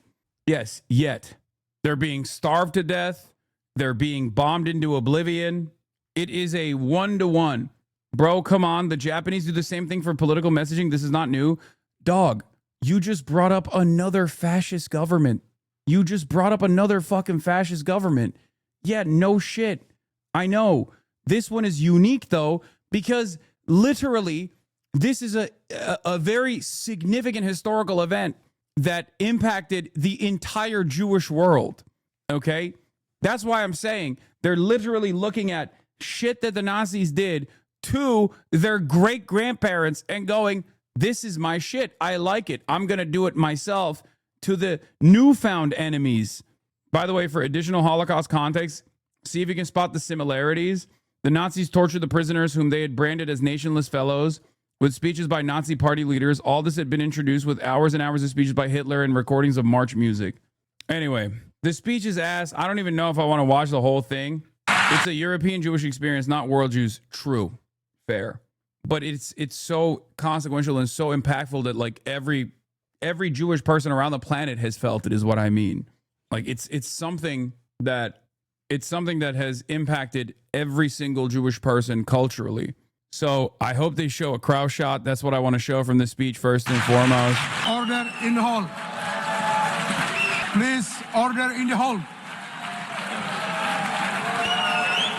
Please, order in the hall. Cucks. Please, order. Danny Danon, please clap. What are you doing? You are Hamas. You are Hamas. All of you. You are all Hamas. I am Danny Danon. Why are you leaving? No politic here. No politic. Israel number one. Israel number one. Anti-Semitism. It's like upvoting your own YouTube comment. Yeah, true. True. See, there are people who love Israel. I love Israel. Dane Danon. Do you practice in the shower? No, I've just heard his dumbass so many fucking times that it's just burned into my conscience. Do not walk away. In the hall. You are walking away anti-Semitically.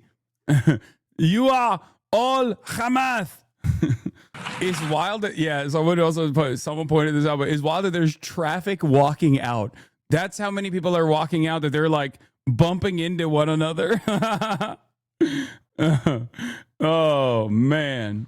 Now, of course, this is still symbolism, but it is consequential. It is meaningful. Even if it's like the conditional state recognition is still consequential, it's still meaningful. These things take time. Remember, I understand why people are frustrated. Just remember, if you're frustrated, that means that our job is not over, okay? You just got to keep pushing. You just got to keep bringing more allies to the cause, more people to the forefront, more people to engage in direct action, more people to mobilize. It is what it is, okay? That's why I always say whenever I see new polls that come out where people are like 56% of Americans think Israel is committing a genocide, 60% of Americans don't like Israel, stuff like that. I'm like, it's not enough.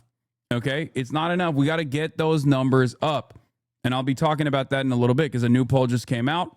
Those are rookie numbers. It is a real shame that Americans are still asleep. Please order in the hall and please be seated. Why didn't the UN arrest them? Because the UN has no power, okay? He's in the United States of America, he's in New York, and he's Trump's daddy. So that shit's not happening, okay? It's like asking, why did the UN not arrest Donald Trump? By the way, they brought in hype men in anticipation for this. The General Assembly Hall is mostly empty as Netanyahu speaks, with many delegations having walked out. But the audience gallery above the hall, where member states can bring guests, is full, suggesting Israel bought a cheering squad as it did last year to compensate for the empty hall. Oh, I would say this is a shameful experience for Israel, but I don't think they have the capacity to feel shame. Because honestly, if you're a fucking genocidaire, like you've already lost your own personal humanity in the process, and also the capacity to feel shame. They are literally view-botting, bro. They're view-botting IRL. Who the fuck does that? It is the most pathetic thing. We are loved. We are still loved. Everyone loves Israel. Everyone. It's so fake, bro. It's so fake. They did this with Eurovision too. They do this all the goddamn time, okay? They do this non-fucking stop. Anyway, there were some lowlights and some highlights. I'm not going to listen to the whole thing, but during Netanyahu's speech at the UN, Israeli platforms started reporting that wounded occupation soldiers were being transferred to the Beilinson hospital via helicopter following a security incident in Gaza. The Quds translation says platforms for settlers say that helicopters of the occupation army are transporting injured soldiers from Gaza, coinciding with Netanyahu's speech. The IDF has identified significant progress in the capabilities of the Houthis, including in the developments of the factories underground. This is another interesting development for the record. In remote areas and as secret projects for the benefit of self-production of missiles and drones in Yemen using Iranian knowledge. Not only Iranian knowledge, but real ball knowers know that is also DPRK knowledge. DPRK knowledge of tunnel systems were handed off to the Iranian government, which is now using that same knowledge for the Ansar Allah movement in Yemen. Okay? Efforts to reach a security pact between Syria and Israel have hit a last-minute snag over Israel's demands that it be allowed to open a humanitarian corridor to Syria's southern province of Suwaida. Four sources familiar with the talk said to Reuters. And despite the loudspeaker operation so far, residents in Gaza complain in Telegram groups that they hear nothing from Netanyahu's speech, which is supposed to be broadcast on loudspeakers deployed by the IDF. Anyway, Barry says, I've been following all of Netanyahu's speeches in international forums for 2 decades. I don't recall a worse and more failed speech than this, even in terms of his stuttering and lack of fluency in delivery. This is from Channel 12. He brought a bunch of the idiotic and racist fucking placards, as you are familiar with. Also, in preparation for his speech at the UN, the Prime Minister's office launched an unprecedented propaganda campaign in New York, before I forget to mention that as well, with dozens of billboards and trucks around the UN building and in Times Square bearing the message, remember October 7. Okay? That was their big push. That was their big fucking push. They were like, remember October 7, October 7. They had the fucking trucks lining up. All over New York City being like, remember October 7, remember October 7, which I don't think people are going to be thinking about that right now. So they were view-botting with the trucks as well. Yeah, he brought back the curse, showing all of the enemies of Israel. So far, Netanyahu has listed everyone they have killed in the last 2 years, and now he's praising Trump for bombing Iran. UNSC sanctions on Iran must be snapped back. What I ask you to do, hold up your phones, zoom in, and you will too see why we win and why we must win. Of course, he had a QR code on that little button that he had. Well, not little. That large-ass fucking button that he wore, which I guess would beam you propaganda directly to your phone. Do not scan that shit, by the way. I do not want whatever kind of fucking insane phishing operation Israel is doing with that shit. I'm not touching that with a 10-foot pole. And I don't suggest you do either. Netanyahu is now speaking directly to the prisoners of war via the loudspeakers that he set up around Gaza. Nothing interesting, just a PR stunt. Netanyahu is now quizzing the General Assembly. Who shouts death to America? Iran, Hamas, Hezbollah, the Houthis, all of the above. Fucking idiot. So stupid. So fucking desperate. Anyway, and then he turns around and says, who has murdered Americans and Europeans in cold blood? Al-Qaeda, Hamas, Hezbollah, Iran, all of the above. Ironic, because he could ask that question and put Israel in there as well. And Israel would also be a part of the all of the above, for the record. I'm noticing a lack of ISIS in here. I am noticing a lack of ISIS in here. Are they, what's the reason for that, I wonder? Much to consider. Anyway, I'm sorry to say here, yet over time, many world leaders buckled. They buckled under the pressure of a biased media, radical Islamists, and anti-Semitic mobs. When the going got tough, you caved. And he just like was complaining about how world leaders are caving to the principle of democracy that they must maintain because their fucking populations are obviously screaming bloody murder at Israel's bloody murder. He says, you condemn us, you embargo us, and you wage lawfare against us. This is not an indictment of Israel. It's an indictment of you. And I do think it's an indictment of everyone around the globe. As Greta Thunberg said yesterday, Greta Thunberg said she's not afraid of Israel. She's afraid of a world that turns a blind eye to the atrocities that Israel is committing. And it is an indictment for sure. It's a Twitter post, my dude. What? Not all Israelinas don't back the genocide. Chill. Stop it. Forget it. They are not. It's a Twitter post, my dude. Wait, what? Are you okay? It's a summarization in the form of a Twitter thread of the things that Benjamin Netanyahu said. I think it's a much better way to get the full vibes instead of having to listen to this fucking demon, okay? Oh, you mean the QR code? Yeah, I'm not touching that. I don't give a fuck. Iran, to Israel rather, and a mortal threat to the civilized world. Yeah. We lift. Classic speech. We're not fighting. We're not fighting for us. We're not fighting for an exterminationist principle here. We're fighting to preserve Western supremacy.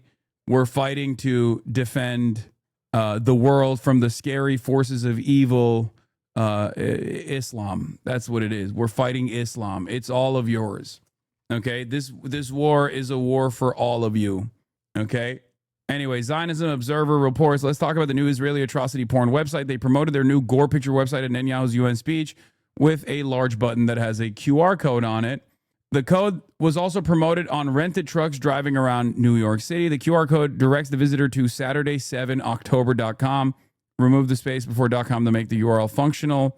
The domain itself was purchased by GoDaddy, from GoDaddy less than 2 weeks after October 7. Classic. The website was delivered to me using a VPN set from New York City from a data center just northeast of Wichita, Kansas, USA. This is a Cloudflare data center, but I believe the site itself is hosted on Google Cloud. The technology powering the website isn't interesting. There is a little bit of tracking software, but not more than most other websites. The website itself is just atrocity porn, photos and videos of mutilated bodies. They have a page entitled Massacre of Soldiers for some reason. When I set my VPN to Israel, the page refused to load. Under the hood site returned a 403 forbidden response code. Wait, what? The QR code, if you are in Israel, doesn't even work? That's funny. Anyway, don't visit it. It's very sus. I'm not touching that shit. Like I said, don't go there. Don't do it. Anyway, oh, Jesus. This atrocity porn website seems to be just another example of the current state of Zionist propaganda flailing. Because remember, and this is very important to understand, what Israel has done post-October 7 is a million times worse than October 7. And therefore, them consistently going back to October 7 to be like, this is why we're doing it, this is why we're doing it, is not going to work. The reason why it's not going to work is because for the past 2 years, we have seen you do on October 7 on the Palestinian population every day, much worse than October 7, as a matter of fact, destroying literally all functioning forms of government, killing children, slaughtering women, blowing up every fucking hospital. Like, what are you talking about, October 7? What the fuck do you mean, October 7? That shit is not going to work. Of course it's not going to work. It's ridiculous. If you think all human beings are equal, if you think that the Israeli population are human beings, and you think the Palestinian population is also human beings, you are going to look at how fucking heavily the scales are tilted in one direction. It is ridiculous. It is ridiculous to say, like, remember this, this is why we're doing it, this is why we're doing it, over and over again. You're starving an entire population of people. You're blocking medical supplies from going into the strip. You've blown up every hospital. You've blown up every school. You've assassinated everyone that works in the civil governance division that tries to keep things together amidst the genocide. You've slaughtered tens of thousands of children. You've wounded hundreds of thousands of children gravely. And in the process, you have lied.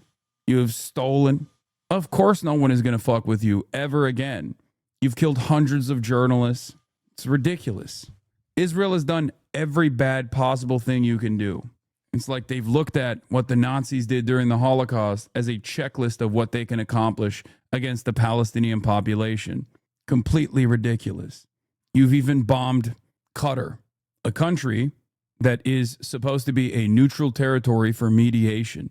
You've bombed the capital of Qatar. Only a couple miles away are 10,000 American soldiers. That's where U.S. Central Command is. It's fucking ridiculous. This kind of shit, no matter how hard mainstream media pushes for it, is not going to work. Is not going to bring back support for Israel. As a matter of fact, every time they try this shit, I think more and more people go, enough is enough, man. Stop. Stop the genocide. Stop the Holocaust. It's fucking over. A dark cloud that could have claimed millions and millions of lives. There was a funny moment, too. But, there was a couple funny moments where there's a moment where he demands that people laugh at his joke, which obviously doesn't work. And then there's another moment where he's talking about, Palestinians celebrating October 7, dancing on rooftops, which I feel like is a flex, right? We must remain vigilant. We must remain absolutely clear-minded and vigilant. We must not allow Iran to rebuild its military nuclear capacities. Iran's stockpiles of enriched... shut the fuck up. And the bold decisions we took, Israel rebounded from its darkest day to deliver one of the most stunning military comebacks in history. That's all the peanut gallery that they brought in for claps. We're not done yet. The final elements, the final remnants of Hamas are holed up in Gaza City. By the way, his own authorities, his own military authorities have actually directly contradicted this idiotic narrative that they haven't even been able to put a dent in the Hamas militancy. The Palestinian resistance has actually gone back to its initial numbers pre-October 7 in the process of this genocide, because understandably more and more people have taken up arms against Israel. So they failed. They failed spectacularly on every fucking front. It's so unimaginably cooked. Anyway, here it is. him flexing. Half the Houthi leadership in Yemen, gone. Yahya Sinwar in Gaza. Yahya Sinwar in Gaza. Yahya. Gone. Hassan Nasrallah in Lebanon, gone. The Assad regime in Syria, gone. Those militias in Iraq, well, they're still deterred. And their leaders, if they attack Israel, will also be gone. And for Iran's top military commanders and its top atomic bomb scientists, well, they're gone too. There is that. I want to see the, oh, here it is. This is where he says, Palestinians celebrated the October 7 attacks. This week, the leaders of France, Britain, Australia, Canada, and other countries unconditionally recognized a Palestinian state. They did so after the horrors committed by Hamas on October 7th. Horrors praised on that day by nearly 90% of the Palestinian population. So let me say that again. Nearly 90% of Palestinians supported the attack on... Where is this number coming from? And by the way, I wonder why. I know he fucking just pulled that out of his ass, but I'm sure plenty of people did. I wonder why. Really, really strange. I thought that these guys loved Israel and they hated Hamas. I wonder why they seemingly don't love Israel. Yeah, I saw this. Bibi saying they danced on the rooftops regarding Palestinian response to October 7. You are playing with fire, sir. I said, this is like when Saudi Arabia threatened to do 9/11 again. Like that's him dabbing on us, I think. That's what it feels like to me when he's talking about people dancing on 9/11. October 7th. It's not supported only. They celebrated it. They danced on the rooftops. They threw candies. That's both in Gaza and in Judea, Samaria, the West Bank, as you call it. And it's just the way they celebrated another horror, 9/11. They danced on the rooftops. See, that's a flex. See, I don't know if that's him tweaking the algo. I don't know if that's him tweaking the algo for dancing 9/11 Israel. So when you Google it, this comes up. But that's crazy. That's a crazy callback. That's a crazy callback for him to do. Okay? That's just, it comes across like he's flexing. They cheered. They threw candy. You know what message the leaders who recognize the Palestinian state this week sent to the Palestinians? It's a very clear message. Murdering Jews pays off. Well, I have a message for these leaders. When the most savage terrorists on earth... This is just a recognition of L's, in my opinion. The way he's like, by the way, when he says the Palestinians, when he says the Palestinians were dancing on the rooftops on 9/11, that's a idiotic statement twofold, because the majority of the Palestinian population living in Gaza was not alive during 9/11. Okay?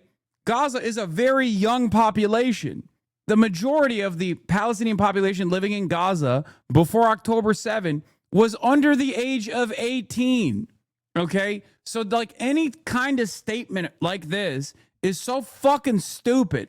Are effusively praising your decision. You didn't do something right.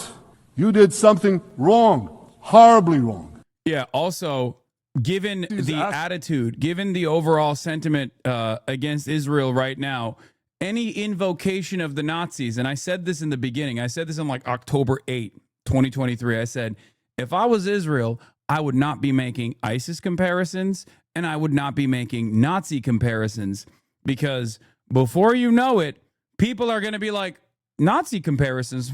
I wonder which side in this conflict, if you want to call it that, resembles the military power that the Nazis had and the carnage that they created for a captive population of civilians.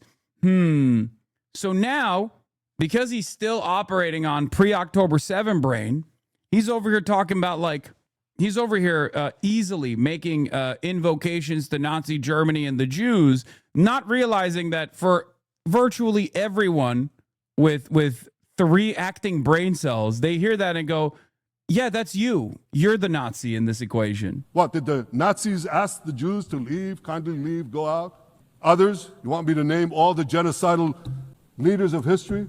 Do you think he actually believes what he's saying? I don't think he fucking has a shred of sincerity in his soul. He doesn't even have a soul. Go one by one. Did anyone do this? Did they say, get out so we can come in? Of course not. What? Interesting. This is not the first time, but it seems the second time that he is invoking Nazis as a comparison to himself. Interesting. Last week, he brought up Joseph Goebbels for some weird fucking reason. And it wasn't to shit on the Nazis. He used a Goebbels quote positively. And it kind of feels like it's happening here as well. Why didn't anyone arrest him when he's there? Because it's Israel, man. Are you kidding me? Our administration sucks the shit out of his asshole. Get the fuck out of here. What are you talking about? Anyway, I'm going to ask a simple question. Would a country committing genocide plead with a civilian nation to get out of harm's way?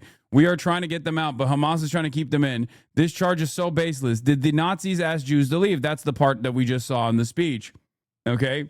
The irony, of course, is they are literally killing everyone. And yes, the Nazis did actually initially have a deportation policy, the Madagascar plan. So, you know, once again, if I'm Israel, in the midst of this modern day Holocaust that virtually everyone with a fucking conscience can see clearly, I wouldn't be making such comparisons so easily, because it's just another reminder of the crimes against humanity that you are currently committing in an identical fashion to the Nazis.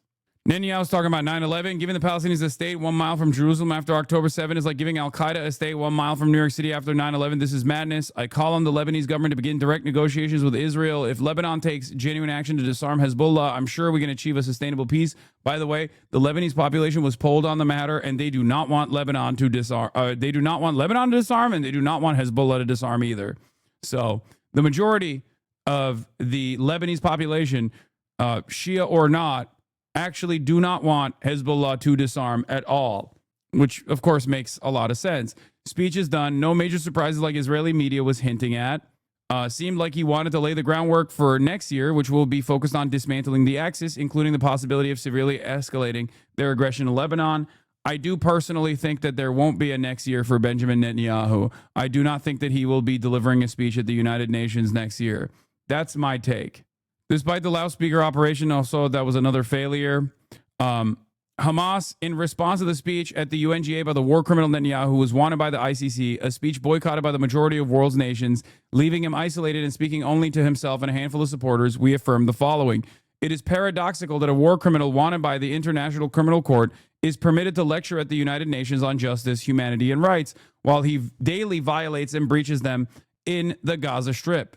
Netanyahu's repetition of this propaganda and lies regarding the events of October 7 is merely a backward retreat. Meanwhile, the term anti-Semitism has become a tattered peg on which he hangs his rejection of international positions condemning the genocide he has been committing. His attempts to feign sorrow for his captives and his ridiculous display of claiming to address them through loudspeakers embody a sick colonial mentality. He alone is responsible for obstructing the path to an agreement, guaranteeing their release through his obstinacy. His announcement regarding his aim to control the Gaza Strip and implant a puppet government is pure fantasy that will not be realized, and our Palestinian people, who have always proven their steadfastness and rejection of all forms of subordination, will not allow it. The Hague Group, co-chaired by South Africa and Colombia, there are 34 governments that have agreed on a joint action plan to stop the genocide in Gaza, by the way. Germany says the UN will sanction Iran after fruitless nuclear talks.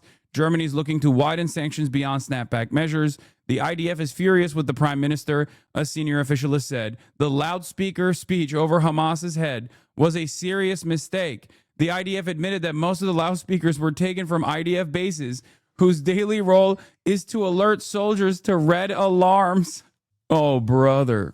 Incredible things are happening. Incredible. Pure comedy.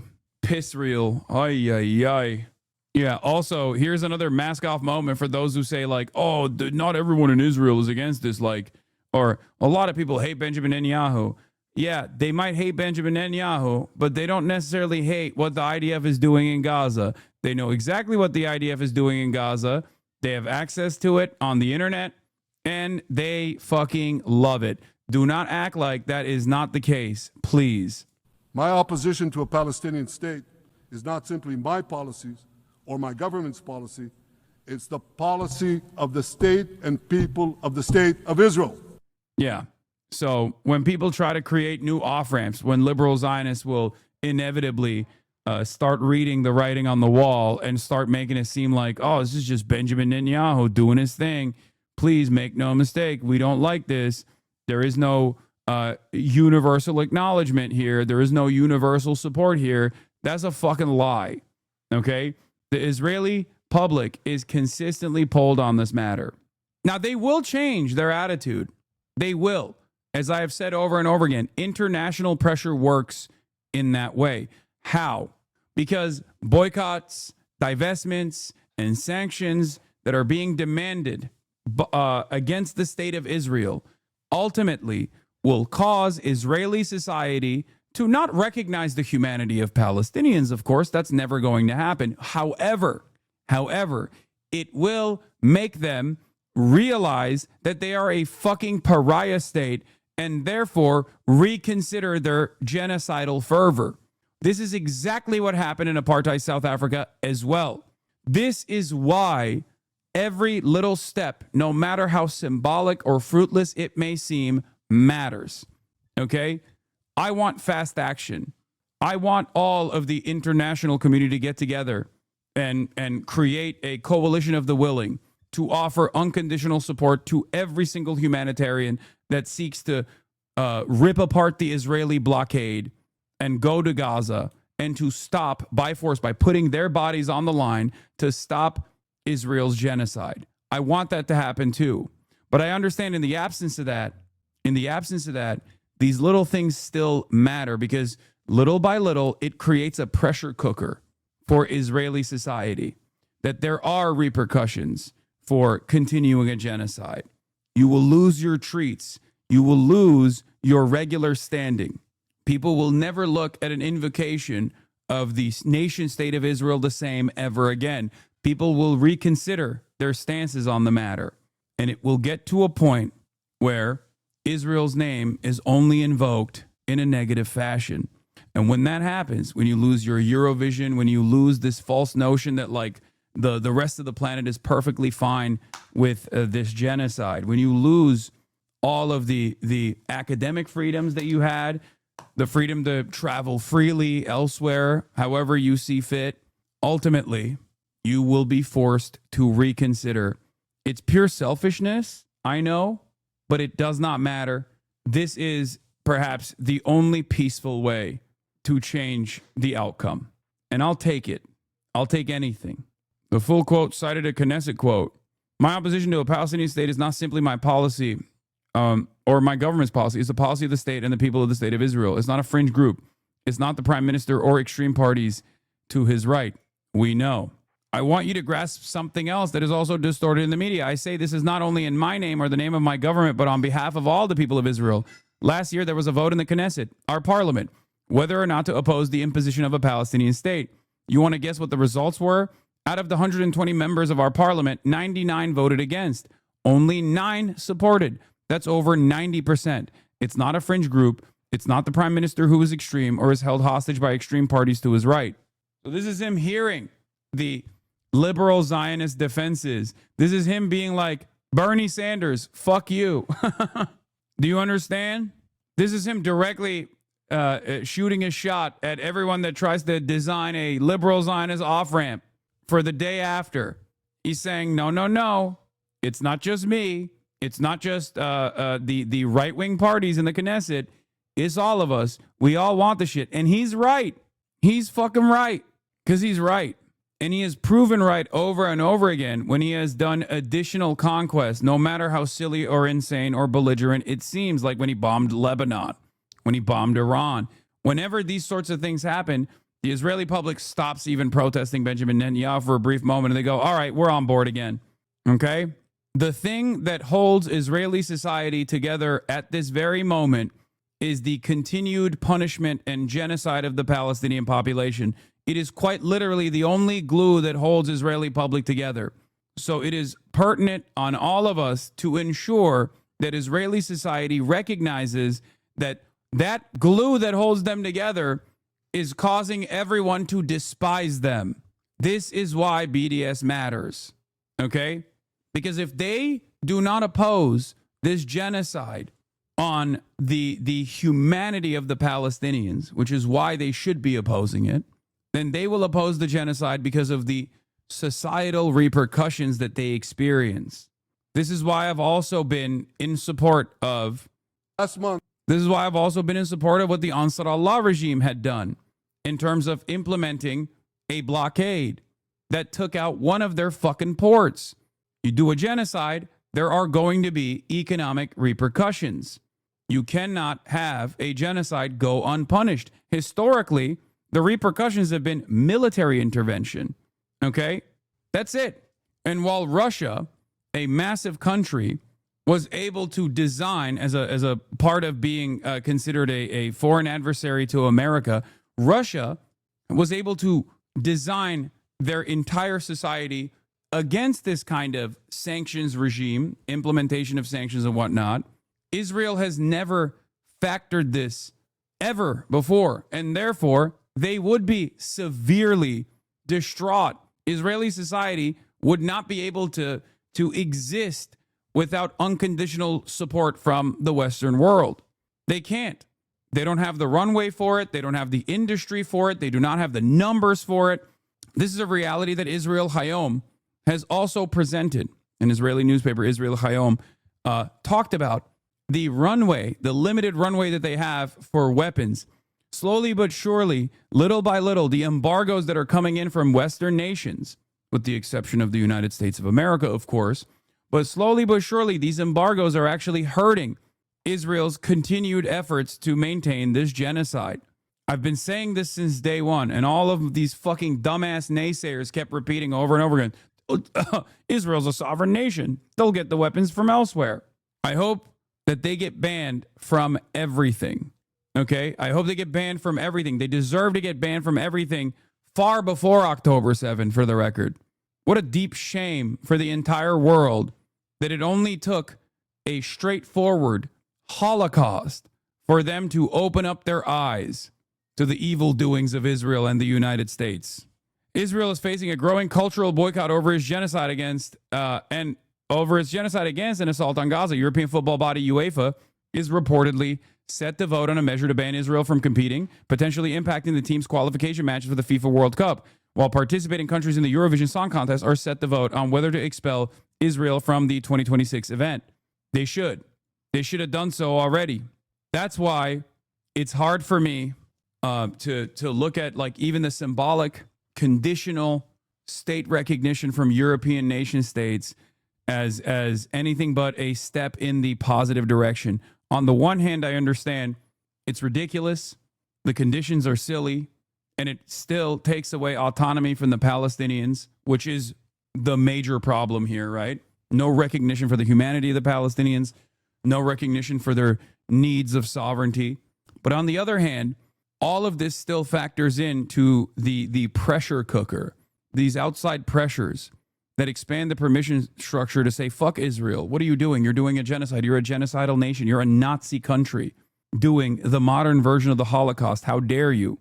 Little by little, this chips away, and it creates outside pressure on the Israeli public to recalculate their unlimited need and appetite for bloodshed. This is why it matters. Okay? If Israeli society that broadly supports the extermination of Palestinians won't oppose the genocide on the recognition Palestinian, they will be forced to reconsider a pariah to the rest of the world. I'm going to say, if Israeli society that broadly supports the extermination of Palestinians won't oppose the genocide on the recognition of Palestinian humanity, they will be forced to reconsider their support of it because it makes Israel and Israelis a pariah to the rest of the world. Yes, I know the Des Moines public school superintendent was taken into custody by ICE chatters. I know. I'm going to fucking talk about it. Jesus Christ. I'm going to get to it. I'm going to get to everything. Okay? I know. Please. Small typo, if Israeli society that broadly supports the extermination of Palestinians won't oppose the genocide on the recognition of Palestinian humanity, they will be forced, to reconsider their support of it because it makes Israel and Israelis a pariah to the rest of the world. Thank you, W Chatter, for catching that. Yeah, this is what's going to happen. May Allah awaken This is what's the happening. people and help them to see the evil doings of Israel and the United States. EU is Israel's largest trading partner, by the way. Israel is not Russia. It can't have a self-sufficient economy. EU could squeeze Israel and end the war without a problem. Italy's USB union will host trade unionists from ports in Spain, France, Greece, Cyprus, Morocco, and Germany to hammer out a joint strategy, by the way. They're fucking cooked. I'm telling you right now. They are so cooked. Because remember, how many times have I said this over the course of the past 23 months?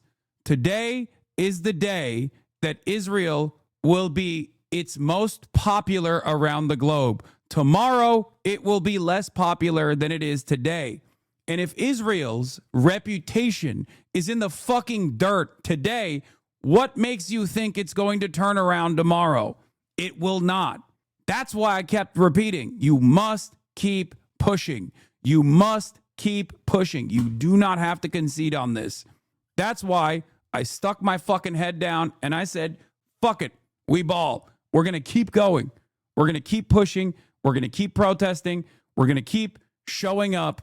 And eventually, through that stubbornness, we will cause others who have turned a blind eye to this atrocity to change their perspective and to join the cause as well. That's it. This is why when you match up with even American politicians and their perspective 2 years ago, to their perspective now, there is a dramatic attitude shift. Too little, too late, you might say, but there is one nonetheless. This is why when people were getting fired from their jobs in Hollywood for recognizing the reality that we all recognized even back then, now you got Jennifer Lawrence being like, yep, it's a genocide, when asked the question. As Zaid Jilani says, saying this as recent as 2 years ago would have gotten you dropped by agents, blacklisted by major studios. Overton window is shifted enough where white bread mainstream actors can now say it. Jennifer Lawrence, does anyone have the video? I want to watch it. Here. An actress. Jennifer Lawrence speaks up for Palestine at the San Sebastian Film Festival. Let's take a look at what she had to say. In a festival, but outside here, the other day there was people protesting for what's happening in Palestine. Kids are dying. Not only kids, but kids. Remember, the scumbags like Scarlett Johansson, who was asked, do you want to keep being a UN ambassador or do you want to keep getting a fucking SodaStream sponsorship, which is a BDS company. It's an Israeli company. Those people thought that they could forever be popular if they stood by Israel. Okay? They thought, they miscalculated. They thought that as long as they maintain support, things are going to get better again. They were fucking wrong. They saw how much support Israel got after October 7. They were confident that it would continue.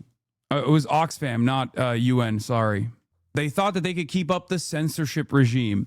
They thought that they could keep contextualizing the violence that Israel was engaging in. Okay? The mainstream media thought they could keep up appearances in the same fucking way that they had done so in previous Israeli sieges on the Gaza Strip. So many people did not exhibit the moral courage in that moment. So many people were utterly terrified of losing their jobs, and they either kept quiet or worse, stood by Israel, knowing full well that it was going to be a genocidal conquest once again. They were fucking wrong. Kids are dying in Palestine, but also they're dying in Ukraine and in other countries. I would like to ask you, how worried you are for the future of our kids and your kids? Thank you so much. I'm terrified, and it's mortifying.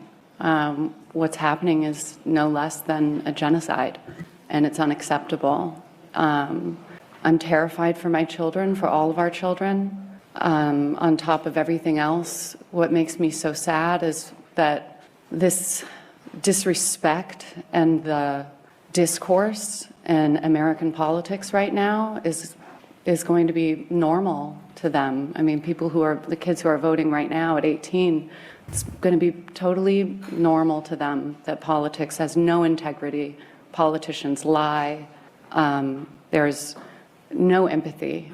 And everybody needs to remember that when you ignore what's happening on one side of the world, it won't be long until it's on your side as well. And I wish that there. She's a fan of the Blowback podcast. She read the New York Times op-ed that I wrote. Yeah, that's what happened. She saw that she's a big fan of Amy Cesar. That's what it is. She's been reading Fanon. There was something that I could say, something that I could do to fix this extremely complex and disgraceful situation that breaks my heart. But the reality is... I don't think it's courageous to call it a genocide now. In fact, if they don't call it a genocide now, they will just lose their jobs and get boycotted by the people.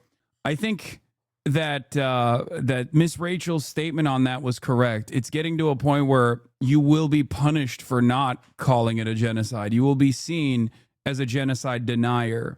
We're not fully there yet, but like I said, every bit counts, okay? Every instance counts. Every time someone comes out with a prominent platform and says, this is a genocide, this is unacceptable, okay? It matters.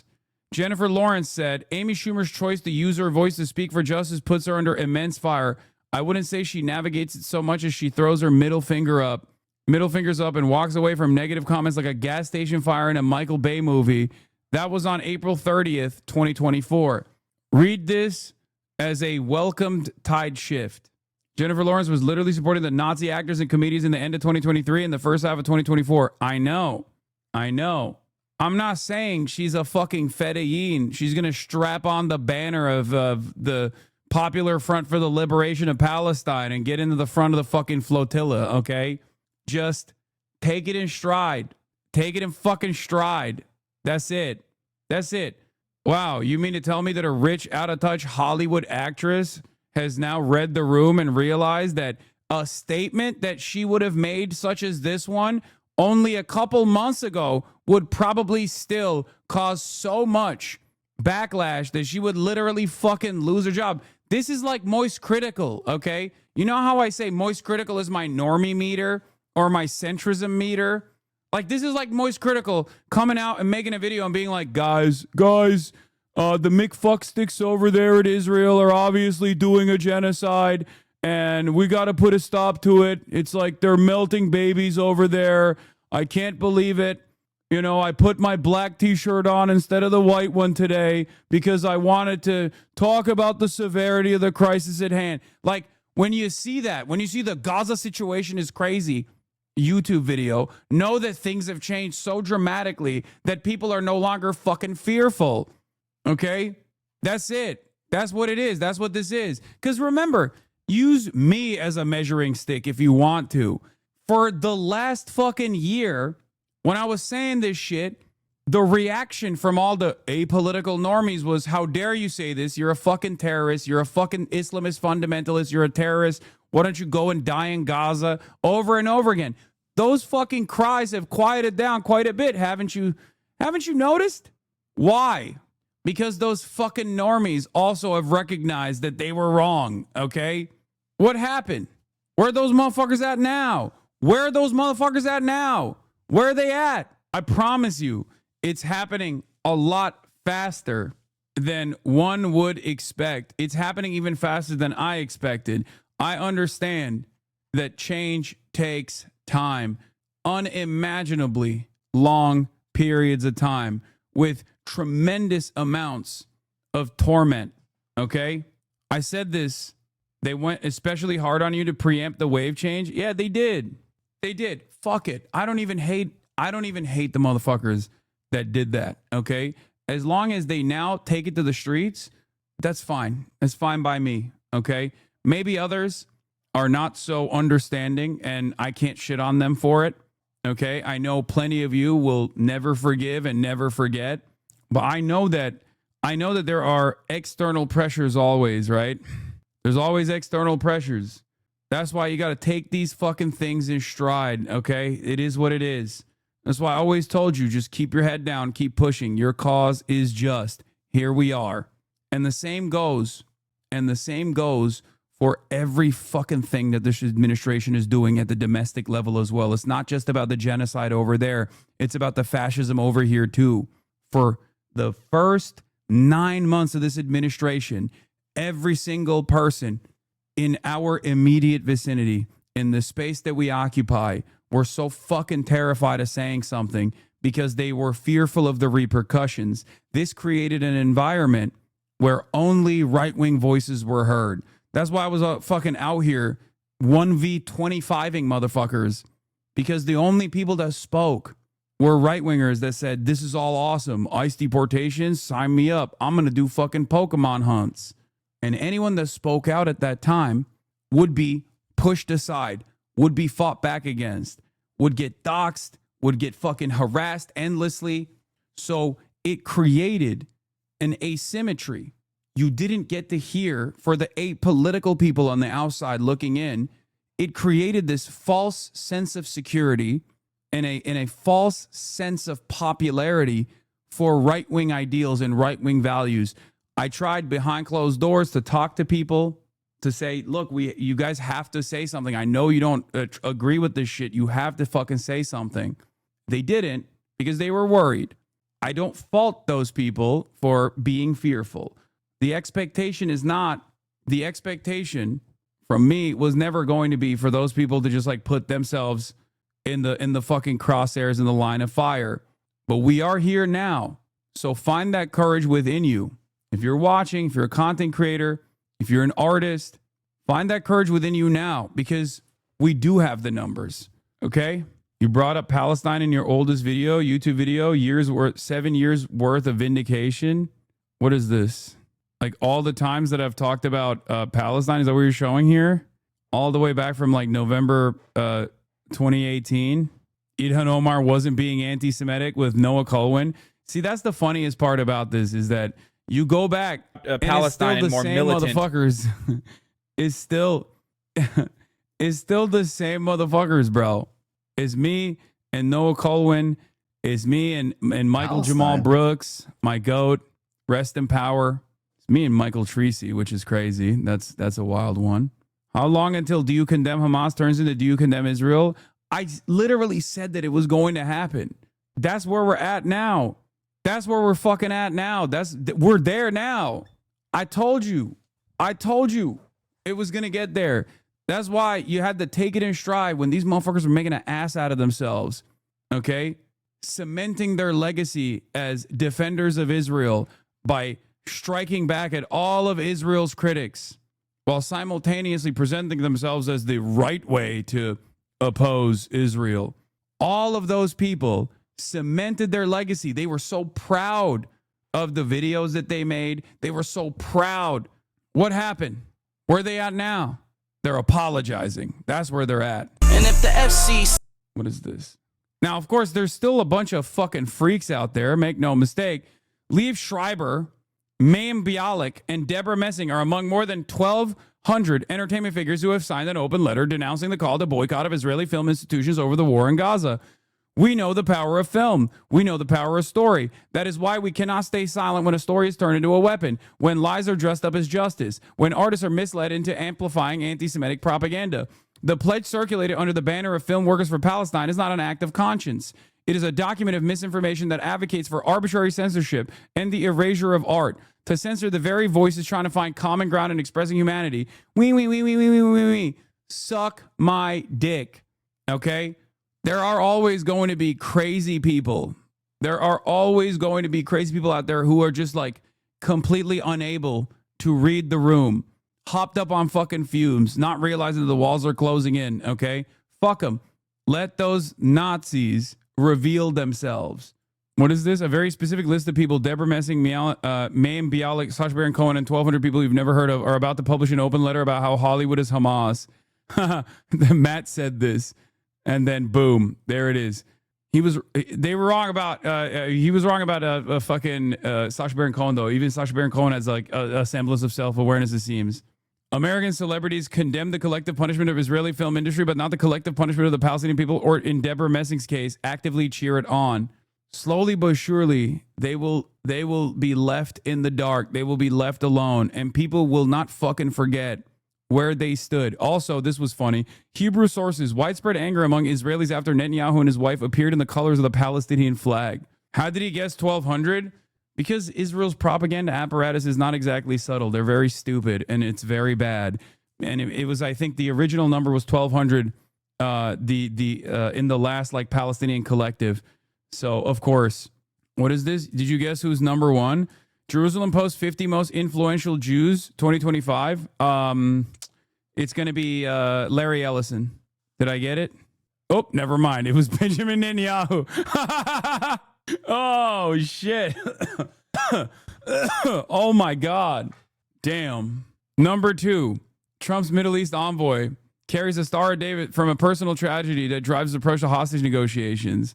David Barnea, Israel's Mossad chief. Eyal Zamir, IDF chief who led Operation Rising Lion, is now facing his biggest domestic challenge yet. Stephen Miller and Adam Baylor. Oh, my God. Howard Lutnick. A real who's who, man. A real who's who of the worst villains. Israel Katz, Gideon Sa'ar, and Ron Dermer in Netanyahu's cabinet. Itamar Ben-Gvir at number 8. Bro, this is like the war criminal starter pack. I swear to God. Google's co-founder who fled Soviet anti-Semitism at age 6 has quietly donated $700 million and returned to AI development full-time for humanity's biggest challenges. Oh, no. Sergey Brin. The team behind Wiz. 4 Israeli friends who met on a bus, the IDF service built the fastest-growing software company in history, and Google paid $32 billion for it. Oh, come on. Isaac Herzog, he's got no motion, dude. He's just like literally a puppet that they parade around so people can fucking berate him for the crimes of Israel. That's crazy. Mr. No Motion himself. By the way, the wokest Israeli president, okay? Mr. Anti-miscegenation. Mr. Jews should not be allowed to race mix with non-Jews. Oh, that's awesome. Aerospace CEO developed the Arrow missile system, now leads Israel's largest defense company through record-breaking contracts and profitability. Boaz Levy. Yeah, those things worked real well. Anyway, Adam Friedland was robbed. I agree. 6 Jewish billionaires have quietly become the backbone of Israeli wartime funding and tech innovation, but their approaches couldn't be more different. Bill A. Packman, Michael Bloomberg, Larry Ellison, Michael Dell, Jay Colm, and Mark Benioff. The Air Force chief who eliminated Hezbollah's Hassan Nasrallah has restored Israel's air supremacy, but faces questions about one controversial operation, Tomer Bar. This motherfucker killed thousands in Lebanon, by the way. Thousands. Benny Gantz and Yair Lapid. 2 opposition leaders are battling to replace Netanyahu's government, but their rivalry may be their biggest obstacle to forming a unity coalition. Dani Danon, my goat. 4 Jewish diplomats are defending Israel and fighting anti-Semitism on the world's most hostile stages, from the UN to European capitals. Dani Danon, this is a quilt made by Hamas terrorists in the halls of the United Nations. Terror babies have made this Hamas quilt. Look at this quilt. And then it pans over and it's just like children's drawings being like, give peace a chance. Dani Danon, son of a Jewish father from Belarus, has become Vladimir Putin's most trusted administrator, running Russia's domestic policy. Dude, this is so funny. I love this list, man. They're literally like equal opportunity harm, okay? We love war. We love death. We love destruction. It doesn't matter if it's on the side of U.S. empire or against the United States as well. Okay, if there is a party that is doing the wrong, we are on board with it. I love that. Oh, fuck. The education philanthropist has increased his foundation's budget from 24 million to 40 million euros, creating a lifeline for Jewish schools facing unprecedented anti-Semitism. It feels somehow anti-Semitic. Dude, this is the Jerusalem Post. Magen David Adom CEO, who started as a volunteer at 15, revolutionized Israel's emergency response times through groundbreaking systems. Russell Robinson, the Jewish National Fund USA CEO, is building $350 million World Zionist Village in Beersheba while leading the most effective Zionist organization in America, the JNF, for those of you who don't know. Eric D. Fingerhut, the Jewish Federation's leader who raised $850 million for Israel emergency campaigns, has become the architect of North American Jewish community response. Oh my God, they got Lee Zeldin in here. That's crazy. 4 Trump officials are pushing the administration's agenda, while one wears a Star of David ring she never removes, even in the most sensitive diplomatic meetings. See, you said no girls allowed. Turns out Morgan Ortegas, there's a woman on there. Oh, we got Democrats too, baby. 3 Democratic leaders are quietly securing major pro-Israel victories on Capitol Hill. And lo and behold, Debbie Wasserman Schultz and Josh Buttheimer right there, prominent. God, Debbie, please, you are washed, Schultz and Josh Buttheimer. Fuck both of these guys. Oh my Lord. Including one breakthrough that could change how universities handle anti-Semitism. Wendy Friedman, the astrophysicist who measures the universe's expansion rate, is leading.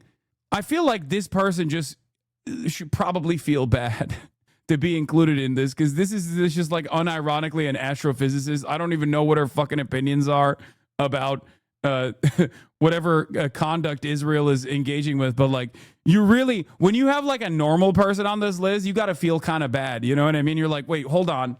I'm a scientist. I don't want to be mentioned with these fucking psychos. You know what I mean? It's just like random scientists catching. Oh, there it is.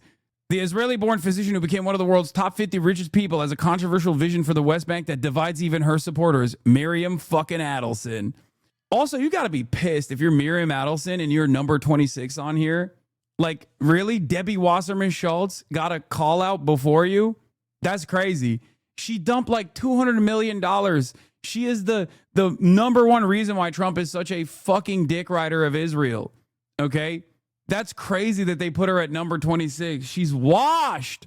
The 3 Jewish American business leaders under 50 are reshaping Hollywood and tech. David Ellison, Larry Ellison's son, Brandon Korf, and Adam Newman. With one seeking Israeli residency, another reinventing himself after WeWork. Adam Newman. 4 religious leaders shaped Jewish life from Washington's Capitol Hill to the criminal underworld peace negotiations to ultra-Orthodox resistance. 2 friends who started with a simple conviction 25 years ago have now facilitated the aliyah of 90,000 people from North America directly into the West Bank, by the way. Spearheading aliyah from North America and the UK. Yo, if I'm Rabbi Shmuley, I'm so pissed. They don't even have Amy Schumer on here. They don't even have Rabbi Shmuley on here. Where's Michael Rappaport? The goats. Yeah, by the way, her controversial vision for the West Bank involves making the region's 3.5 million natives, the Palestinians, Untermenschen. Interesting way of describing the permanent enslavement of millions of people. Yeah, she wants permanent annexation of the West Bank. Chuck Schumer in shambles. Yeah, because Trump called him a Palestinian too much. That's what it is. All right, I'm done with this shit. What a fucking awful list of monsters, dude. Fuck him. Feder bitch robbed. He's not Jewish. This is the top list of Jewish people. So no Richie Torres mentioned, no Feder bitch mentioned. They can suck off all they want, but Jerusalem Post is not going to obviously put them in a list of the most influential Jews. Yeah. Oh, this is always interesting. Who is allowed to say this and who isn't? Larry Ellison, an American citizen who was given millions directly to a foreign army, the IDF, will now control CBS, Paramount, TikTok, and possibly CNN, as he also serves as the backbone of Israel's wartime funding. Yes, this is 100% correct. Larry Ellison was interviewed at a Friends of the IDF gala in Beverly Hills, of course, where he just straight up was like, I love Israel. Of course I have to fucking defend Israel. It's like, you know, all the regular fucking ultra-Zionist talking points that you've ever heard. And now that motherfucker is going to control TikTok and CBS and Paramount and maybe even CNN. Fantastic. Special congrats to U.S. Debbie Wasserman Schultz and U.S. Representative Josh Guttheimer for making the Jerusalem Post top 50 list, singled out for their excellence in lobbying for Israel in DC. Also, Gottheimer is not from Florida, but from New York. Evet. Infographic, the 6 companies that own almost all of the media. Disney, National, wait, what is this? This is Redstone, who owns like CBS and shit until recently. Bob Iger, Disney, Time Warner, Jeff Bukes, Comcast, Brian L. Roberts. And by the way, the consolidation is continuing for the record. And then News Corp, Rupert Murdoch, of course, and Sony with Kazuo Hirai. There's even more consolidation, of course, taking place. I believe there was an insane fucking graphic that I saw online. I think it was from More Perfect US that said that in like the 80s or 90s, there were like 55 companies in American media, and that number has now been reduced to 5. It's not even 6, it's 5 in America. Sony is the only non-American. So is the Jews controlling the media gaining more shtick now? No, dumbass. Kaz Hirai was actually born in Buffalo. Yeah, in 1983, 50 companies controlled 90% of the U.S. media market. That number is now down to 5. The reason why I get so fucking mad at the anti-Semitic trope, Jews control the media, is not only because it like obviously is telltale bigotry, telltale sign of fascist theory, but it's also wrong. These motherfuckers don't own these companies because they're Jews, dumbass. They own these companies because they're capitalists, okay? And all of the other fucking CEOs under all of the other owners are also fucking capitalists. That's it. Capital owners are aligned on one thing and one thing only: the continuation of profits. Richest person on the planet is Elon Musk. He's South African. Okay? Why is it that Elon Musk and Larry Ellison, who is Jewish, are directly aligned on every single issue? Even on Israel, even though Elon Musk is anti-Semitic, but totally fucking aligned on Israel. How does that work? Why does that work? One must ask that question. Is it because of like Jewish mind control? Or do you think there's perhaps another reason? No, yeah, that's why it's so funny when like Nazis will be like, nah, he's a secret Jew.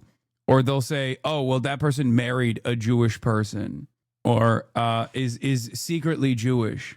Bill Gates probably is the funniest version of that. These guys just like, because of the overall refusal to recognize this from a materialist framework, the overall refusal to recognize this from an anti-capitalist framework, people would rather believe that like Bill Gates is Jewish because it fits with the Jewish control conspiracies than to fucking recognize that there is no monolithic structure beyond class. And even then there can be obviously traitors of one's class as well. Very few in the billionaire class, obviously very few in the capital owning class, but can happen. Anyway, are you fighting anti-Semitic tropes right now? I was told you're a raging bigot by my favorite YouTuber. Your favorite YouTuber has probably leaned into anti-Semitic tropes a lot more in the process of calling me an anti-Semite, like saying, all Jews are Zionists. Why the fuck are you anti-Zionist? That means you're anti-Jew, you're anti-Semitic. As though that would somehow change the equation, by the way. Like if virtually, it's a falsehood anyway, but if virtually every single Jewish person was like, I love Israel, I love what Israel is doing, what do you think I would be like, oh, well, I guess I can't. I guess I can't actually criticize Israel any longer out of fears that I might be called anti-Semite. Like, what are we talking about? I know that person was joking. I know. Please tell me you're not still buying the anti-ice clip. We're supposed to believe a guy with 6,000 hours in Rust isn't racist? No, I'm not. I already talked about that. Talked about that yesterday. Anyway, speaking of the Jews, okay, Candace Owens. Candace Owens claims Tyler Robinson wasn't on the UVU campus and the FBI is lying about the Charlie Kirk shooting. Tyler Robinson is not suicidal. The entire narrative that was placed in the media about him having been suicidal is completely fictional, as are many other aspects of what we have been told. His father having turned him in after confession is also complete fiction. On the contrary, Tyler Robinson maintains his innocence and has never been to the UVU campus. There are absolutely zero photos or videos that the campus can produce to the contrary, which is why they have produced nothing other than a blurry image which Tyler's family knows is not him. Tyler has never once expressed a suicidal thought. I want to make that clear. The federal government is lying about absolutely everything other than the fact that it is his gun. Not that we needed further substantiation, but Tyler Robinson did not author those Discord messages. I would like to again stress that he has never been to UVU campus, but and I need to confirm this later. I like that this is the thing that she needs to confirm, not the other stuff that she said. I believe he was around the campus on that day. I will have more on this later, but I wanted to immediately publish the Tyler Robinson suicide narrative, plus the dad that did this right thing after realizing his son was guilty is a federal concoction. I believe women. Yeah, me too. Go off, queen. They are pissed that there was no autopsy for Charlie. Wait, what? They just admitted no autopsy. Listen closely to the dispatch audio. He did not go in for an autopsy. The death certificate was signed by the doctor at the hospital. No autopsy signed off inside the hospital. A political assassination, a homicide, an active investigation. Wait, what? I don't believe that. I'm sure there was an autopsy. The fuck are people talking about? Hold on, I gotta pee. Anyway, breaking. Trump says he's close to a deal on ending the war in Gaza. I think we have maybe a deal on Gaza, very close to a deal on Gaza. I gotta pee. I'll be back in a second. Hello, Peter. And it's looking like we have a deal on Gaza. And we'll let you know. I think it's a deal that will get the hostages back. It's going to be a deal that will end the war. It's going to be a deal with, it's going to be peace. I think we have a deal. That'll be number 8, Peter. Not bad. That was Donald Trump speaking there, and as you heard him say, it looks like we have a deal on Gaza. He was speaking to Arab leaders, Muslim leaders here at the UN General Assembly over the course of the last few days and gave them certain reassurances about annexation of the West Bank, concerns that Israel was planning to annex the West Bank. He also spoke to them about ending the Israeli onslaught in Gaza, and we've heard that fiery speech from the Israeli Prime Minister, but Donald Trump there standing firm. He is due to meet with Benjamin Netanyahu on Monday, and there is hope that he will very firmly tell Benjamin Netanyahu that enough is enough. That is the expectation of Arab leaders. But we have also seen this situation in the past where reassurances have been given. There has been talk of a hostage deal, a ceasefire deal, and unfortunately hasn't come to fruition. So perhaps this time it is different. That is what Muslim and Arab leaders are expecting. They say they have received reassurances from Donald Trump. We turn now to new details. Cap. What would an autopsy do? We all saw him get one tap. What the fuck do you mean? What would an autopsy do? It is profoundly important to conduct an autopsy in the aftermath of any homicide, any murder. What? So you know the exact details of how it happened, what kind of bullet was used in the process. Like what? Yeah, you have to do that to establish a cause of death. I heard that it was Tylenol pill that got him. Okay, stop. I don't think they did. Okay, hold on. I have this tweet that I have to fucking rip apart real quick. Okay? I saw this while I was pissing. I'm going to take a brief sidestep here. Okay? Another one of these like fucking shitheads on Twitter. Okay? This image must go hard as fuck if you're a brain-dead leftist who never stopped to think how cheap foreign workforce you can underpay could benefit the rich. 10,000 likes. Okay? This is a classic meme. Careful, that foreigner wants your cookie. Right?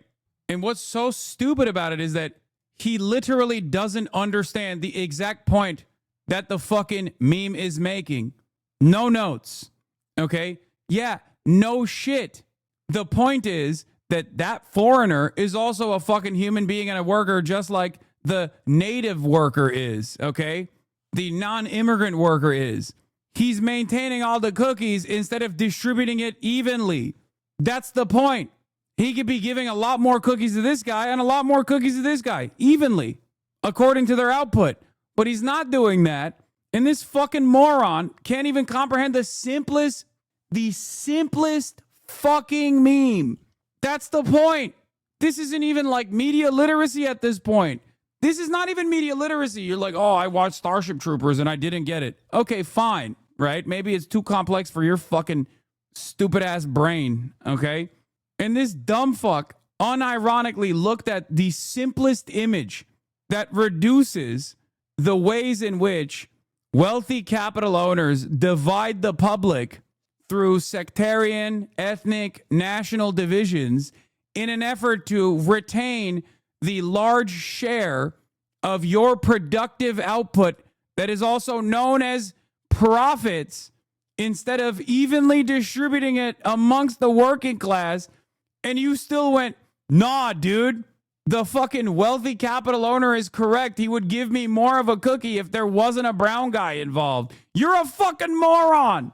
A more realistic version of the cookie mean? Yeah. I mean, that's what it's turned into now. The number of cookies that they've gotten has grown. The number of cookies that the workers have has gotten even smaller. One day, bro, once we have a white society, once we have a society rid of Guatemalans, I'm going to get pussy for the first time. To be fair, that shit post rock, so that might just be a rage bait. No, dog, that's not a fucking rage bait. That's just a dumbass. Please stop.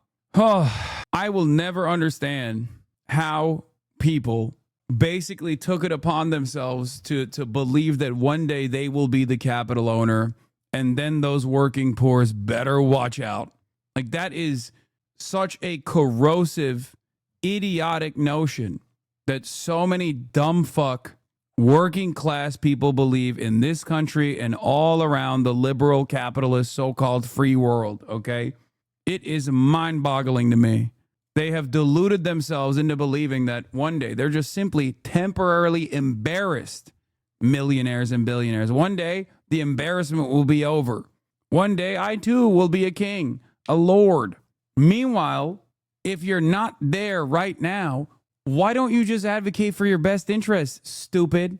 You're not there right now. You might as well have an easier go at it for the time being, right? No. I know that guy's a Nazi chatter. I know. Dumb fucks. Great replacement. Yeah.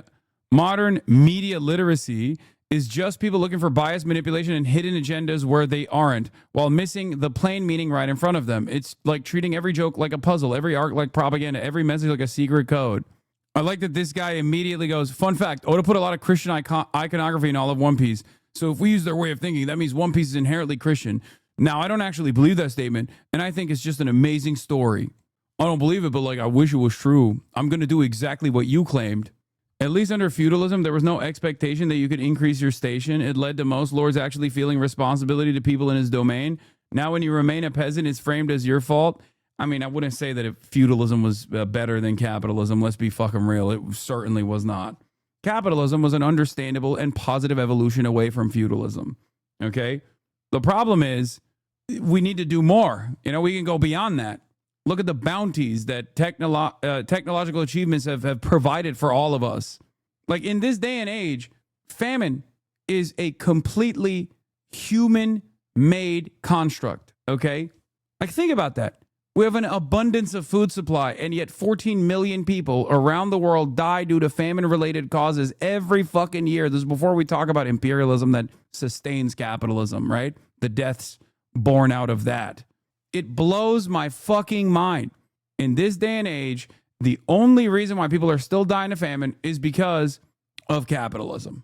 And it's a real interesting irony that those who continue the capitalist organization of the economy, those who defend it, will then turn around and point to like Mao, for example. Famines born out of miscalculations that have been devastating in areas that actually experienced a fuck ton of famine for a very long time and were able to eradicate it. They point to that. We don't have it anymore. We don't have to have it anymore. It's just a matter of logistics. It's just a matter of profit. Anyway, let's get back to domestic policy, of course. Where does this? Oh, I was going to talk about this as well. This actually, you know what? Before we get to domestic policy, this is our new queen. Okay. I saw this when it first, I saw this on my timeline. I could not believe the words that came out of this girl's mouth. Okay. She is amazing. Let's take a look. Republican state senator in New Mexico just got back from his trip to Israel, which was not like a personal vacation, by the way. It was him and a bunch of his other Republican cronies who got invited to Israel for what I can only assume was just like a propaganda trip. So yeah, it looks like my dad. She's like, my shit ass scumbag dad, who's a state senator from New Mexico, went to fucking Israel for a propaganda tour. What a scumbag my shit ass dad is. Please never vote for my shit ass dad ever again. My stupid chud dad. And a bunch of other just like loser politicians from New Mexico went to meet with Netanyahu. And I don't know what they could possibly discuss. I mean, again, it's my dad and a bunch of other, like, state senators and state reps, which, like, how does meeting with Netanyahu help the local people of New Mexico? But yeah, I genuinely believe that Israel is, like, paying my dad now to, like, peddle propaganda, because he also posted this, like, super long tweet that's, like, basically dissertation length that I'm not even gonna, I couldn't even take a screenshot of it and get even half of it. Like, that would take, like, 4 screenshots to get the entire thing. So if you want to check it out, I guess go to his Twitter profile. But he was basically just peddling all of this Israeli propaganda, saying that the genocide is a lie and that, like, civilians aren't being killed and the IDF is doing everything they can to, like, minimize casualties. And I'm like, how much are they paying my dad? You know, like, how much is his soul? Because it seems like he has sold his soul to the devil and is now just peddling, like... Dad's going to come out and be like, I'm so sorry for the anti-Semitism demonstrated by my daughter. My daughter is an anti-Semite. She should be arrested. I know she hates every second weekend. Oh, yeah. My daughter is Hamas. Lies and propaganda, which, I mean, look, he's a Republican politician. That's kind of, like, par for the course. But it's just a little odd to me that somebody who is a state senator, again, he's not even a U.S. senator, he's a state senator, got personally invited to Israel and met with Netanyahu. Yeah, this was the fucking dipshit dad. And this is the long-ass thing that he wrote. Like, what is going on here? What happens to people when they let someone who's pro-Israel take over their account? They all turn into fucking Bill Smokes Crackman. They start Ackman posting, okay? Just a long sequence of words that mean absolutely nothing. And it's just so long and it can't be compressed, which is precisely why people go, I'm not going to read that, dude. Shut the fuck up. I'm genuinely so confused, and I don't know. I think there's some, like, nefarious stuff happening, and may I God just bless genuinely you all. hope that this will be the end of my dad's political career, because he is clearly not somebody who has, like, his constituents' best interests in mind. He just wants that Israeli propaganda money, I guess. There ain't no way he actually turned around and responded to track APAC tracker with, may God bless you all. Bless your heart. You're going to the bad place. Bro, you got cooked by your own daughter, dude. Oh my God. This gives me hope. This actually gives me hope. Ay, ay, ay. I live in New Mexico in J Block's district. He's an absolute disgusting piece of shit and has at least 5 kids with 4 women. Also very interested in youth female sports. Oh God. Oh God. Oh, apparently the Greek Navy has also arrived. That's from Liam Cunningham, my goat. W Greece. What a shame. What a shame. Ardo shit. Where is our Navy, huh? Where the fuck is our Navy? You're going to let the Greeks show up? You're going to let the fucking Greek Navy show up before the Turkish one? Ardo shit. Shame on you.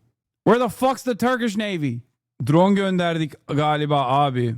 Oğlum daha dün anlaşma yaptılar. Yapmaz şimdi. Ha işte. Stav's never gonna let you live it down. I know. Well, I'm taking the L. I'm taking the L. I can't. What can I say? What can I say? We're too busy with. The Turks are too busy getting a 200 Boeing fighter jet contract. That's what they're too busy doing. You know? Yeah, and also purchasing American natural gas. Yeah. Abi anlaşma bizi sikecek amına koyayım. 40 yıl ABD doğalgazı kullanacağız. Vergiler inmeyecek yine. Yeah, Turks are fucking reeling in the chat. Meanwhile, Donald Trump is sitting up there being like, this guy knows all about rigged elections, am I right? Ay, ay, ay. Anyway, let's get to the psychopathic nature of our fascist state and all of the different forms of violence. We're, of course, going to be talking about the oversight Democrats releasing new documents revealing that Steve Bannon, Peter Thiel, and Elon Musk are in the Epstein files, which show that potentially Jeffrey Epstein or might have received Elon Musk at the island. Okay. We also have another W for woke. Nexstar joins Sinclair in bringing Jimmy Kimmel's late night show back to his local ABC affiliates, ending boycotts. You know Republicans are pissed. I've been seeing a lot of Republicans on the timeline being like, dude, why are heads not rolling? Why are you not taking out? Why are you not fucking going after and criminally punishing the left? Why are you not doing this, Mr. President? That's literally what they're pissed off about, as though that would have actually helped them in any way, shape, or form. Anyway, let's start here. Detainees and restraints seek cover in new video of the Dallas ICE office shooting. We're going to start out with the Dallas ICE office shooting, and we're going to move on to all of the different versions of ICE cruelty that has been going viral. One example, for the record, that was presented by the right initially as though it was a good moment, and then obviously normal human beings saw that and were like, what the fuck are you celebrating? This is gross. Anyway, we'll get to all of that now. On the shooting at a Dallas immigration office that left one detainee dead and 2 others wounded. Officials now say the suspect was targeting ICE agents before he turned the gun on himself. Maria Villarreal is in Dallas with more. Good morning, Maria. Hey, good morning, Rebecca. A lot of new information coming out in this investigation. We now know law enforcement believes the shooter acted alone. He wasn't associated with any hate groups, and they also say they have video of him with a big ladder on the top of his vehicle, a ladder they believe he used to gain access to the top of this building and then take his shots into that ICE facility. New video first obtained by ABC News showing the moment gunfire erupted at a Dallas ICE facility. Everyone ducking for cover, then rushing inside for safety. The detainees shackled at the hands and ankles, some crawling just to get away. Agents then seen approaching the vans, peering inside, carrying victims away. One detainee killed, 2 others critically wounded.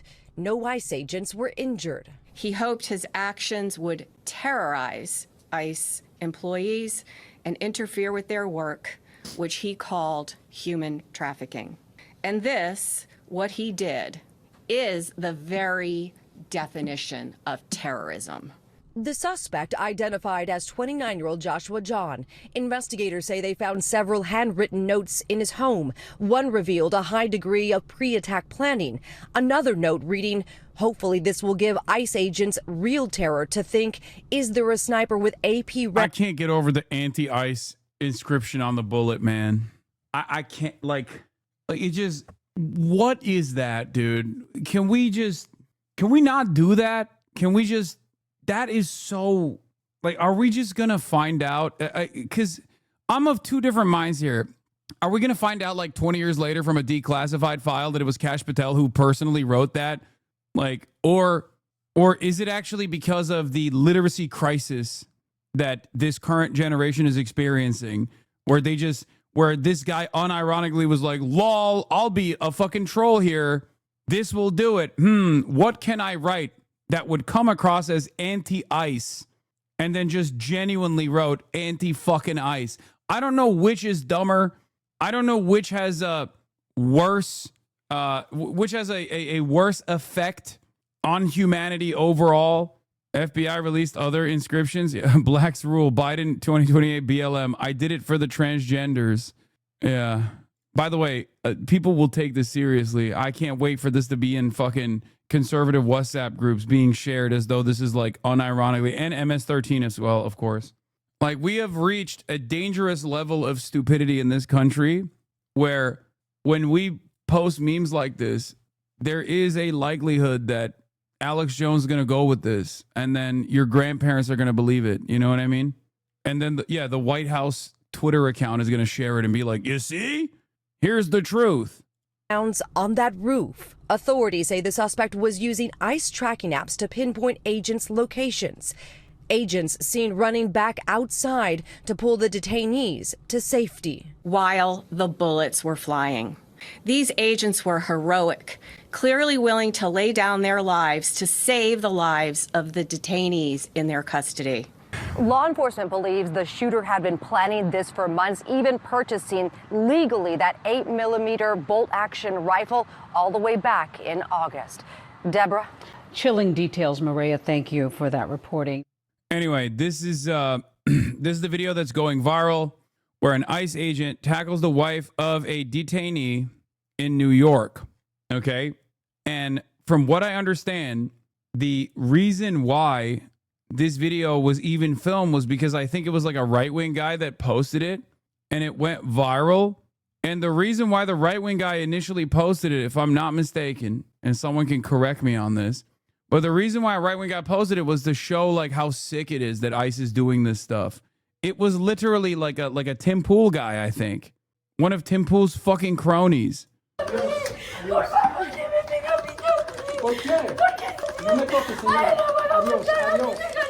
Now, this is from Stephanie Keith of Getty Images, obviously, but originally this went fucking viral. Did he delete it? Yeah. White House correspondent for Timcast, Elad Eliyahu, posted this. The hysterical wife of the detained alien follows around and confronts the ICE agent who repeatedly tells her adios, then two-hand pushes and shoves the woman to the ground in front of her children. Court security is brought to remove the woman. And people were looking at this video and going, hell yeah, baby. This is what I voted for. Okay?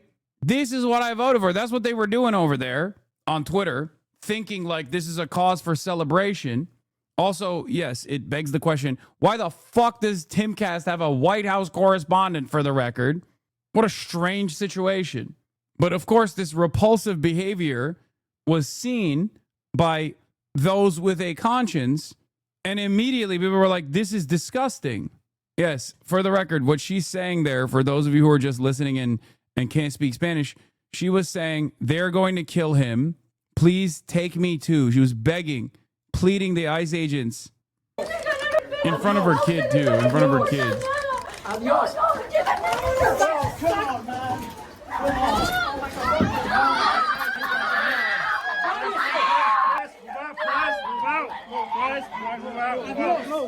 This is why we can't have these motherfuckers wear masks, by the way. Because guess what? Guess what? Apparently he got fucking fired. Or at least that's what people were saying. She didn't even touch him except a brief glance with her hands as she was trying to get through to him, and he shoved her hard right in front of her kids. People are still defending it. Huh? Watch it for yourself. The two videos are the ones posted by Elad. You can see her hands briefly graze his arm as she pleads with him. No reasonable person would conclude that kind of light accidental touch would justify a violent takedown. Fucking bootlickers, by the way. Fucking bootlickers being like, well, she shouldn't have assaulted him. How can these guys be such evil fucks and such bootlicking pussies at the same time? It's crazy. Aaron Reichlin Melnick calling out Elad Eliyahu here, senior fellow at the IMM Council, American Immigration Council.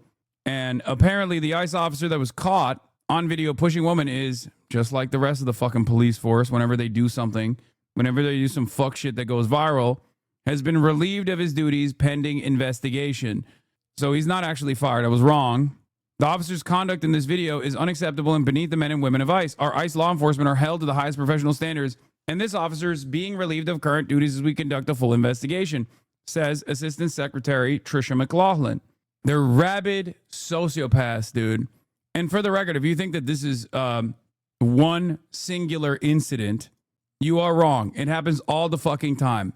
There are more videos that have come out recently that have also gone viral all over now to TikTok that disturbing video of an ICE officer tackling a woman to the floor at an immigration courthouse in Manhattan. That agent has now been relieved of his duties. The violent confrontation happened in the hallway of 26 Federal Plaza, where some politicians argue that ICE inhumanely has detained thousands of immigrant New Yorkers in deplorable conditions. Eyewitness News reporter NJ Burkett live in Lower Manhattan with the latest. NJ. And right, Lauren, several elected officials are now demanding a criminal investigation. They are saying it is not enough for this guy to be fired. They say his actions in that video may well be criminal. And it all comes, of course, amid rising tensions here in Lower Manhattan. It happened outside an immigration hearing at 26 Federal Plaza. For the record, if you think that this is a unique situation, make no mistake, they quite literally did this. They quite literally did this to someone running for office. Friend of the show, Kat Abou-Ghazaleh, was also violently thrown into the fucking ground only a week ago. I showed you the video of that other woman that was choke slammed to the ground the other day, yesterday. They do it every single fucking day, dude. They do it every day. Now, you might be wondering, how do they get this confidence to behave like this? The hubris. These are public servants. Well, they do because there is no accountability, and this is actually quite literally what the Trump administration wants these guys to do. It's already a self-selecting pool of public tyrants, even worse than the police somehow, okay? Like, the mindset of someone joining ICE to do this kind of thing is pretty clear. Like, you have to be a real sick fuck to be like, oh, yeah, I can't wait to apprehend non-criminals, okay? I cannot wait to violently seize and kidnap just regular-ass dudes. Make no mistake, no matter how much stupid right-wing fucks try to tell you that these guys are actually significant criminals. They're actually engaging in a crime syndicate or whatever. No, it's just regular-ass dudes, man. They're dudes that work at the restaurant that you go to. They're dudes that pick the crops. They're dudes that work on the factory floor. There is no crime there. The only crime is what the government has done. A lack of recognition for all of their work and a lack of proper paperwork so that capital owners can turn an even larger profit.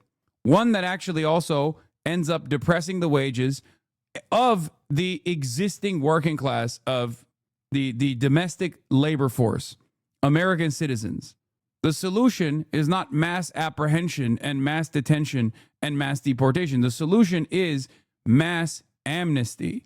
Mass amnesty and mass unionization, so they can, side by side with the rest of the working class, no longer have two tiers of labor in this country and demand more of the productive output that they yield. Pure evil. Federal agents are first seen struggling to arrest an Ecuadorian man as his traumatized family pleads for them to stop. Once the man is in custody and dragged away, his wife confronts one of the officers, who grabs her and shoves her into a wall. A video that has sparked yet more outrage at the actions of federal immigration authorities. This afternoon, Democratic mayoral nominee Zohran Mamdani condemned the agent's actions. After taunting her with a response of adios, adios, suddenly that agent threw her to the ground. The kids began to cry, traumatized by the sight of their mother being assaulted in a government building. And when she was released, she said, in Ecuador, they beat us there too. I didn't think I'd come here to the United States and the same thing would happen to me. Homeland Security officials called the agent's actions unacceptable and said he has been relieved of his responsibilities as the case is investigated. Brooklyn Congressman Dan Goldman says that's not good enough. This conduct is unacceptable, and we need to make a deterrent effect by seriously investigating it for criminal wrongdoing. Mayor Adams met today with Israeli Prime Minister Benjamin Netanyahu, then released a statement through his deputy press secretary. Like so many, we have seen the upsetting images, she said, and we are pleased to hear this. Yeah, I was meeting with Benjamin Netanyahu, who also does this with regular frequency and a lot worse to the Palestinian population. He was giving me advice on how to do even worse things to the regular people of New York. Incident is being investigated. Our entire city is less safe when immigrants are afraid to use basic services and That's interesting. Perhaps you could have considered that before you got a quid pro quo scheme from the Department of Justice for your previous pay-for-play criminal investigation. And then one of the conditions of the Department of Justice dropping said investigation was allowing exactly this to happen in the halls of New York courts and also in the in the facilities like Rikers. So strange how this is your design. And court hearings, end quote. Now, there was no immediate comment from Andrew Cuomo's campaign. Republican candidate Curtis Sliwa told reporters today that otherwise law-abiding migrants should not. Why are they making a fuss about this particular incident? Hasn't this shit been happening constantly for the last couple of months? I don't know, man. Some of them just hit. I don't know. I'm not going to look at the situation and be like, why this? It's been boiling up for quite a while at this point. Okay? It's been happening over and over again. This one is graphic. Well, there's video of all the other incidents as well. I've literally shown you that ICE did this in Chicago to a person running for office. Okay, like they're doing it all the time. They're doing it all the time. I don't know why this is the one instance where it's the straw that broke the camel's back, I guess. It's just, I think we have reached the boiling point. They've seen these images over and over again. A lot of people have seen these images over and over again, and now more and more people are seeing it. So then the media is also covering it, and people are starting to get really, really frustrated. Also, he wasn't wearing a mask, so you could see his fucking face. I'm sure that plays a role in this as well. Just like with Israel, this will be the most popular day of the Trump administration and all of its policies. Tomorrow, their policies of mass apprehension, mass detainment, mass deportation will be even less popular than it is today. Remember that.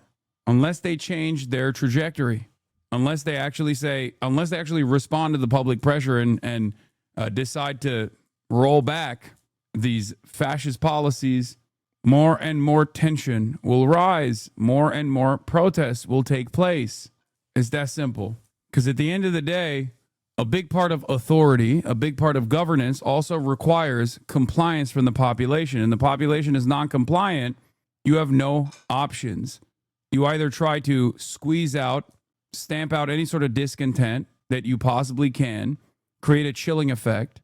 But even in that, even if the response is ever larger in the aftermath of said militant action, okay, we'll have complete fucking chaos.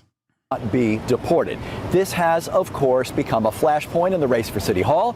Much more on that part of the story coming up on Eyewitness News at 6 o'clock tonight. For now, we're live in Lower Manhattan. I mean, it's basically like they can't kill all of us, right? Well, like that's the mentality here. They can't fight all of us.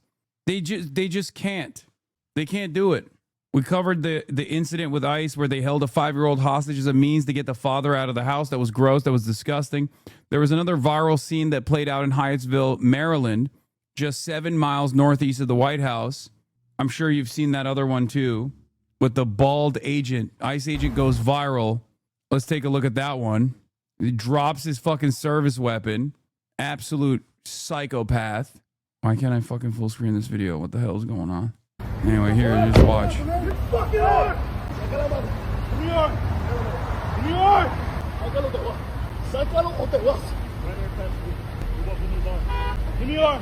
Ayuda! Help! Help your hand! Help me! Help me! Help me! Help me! Help me! His eyes!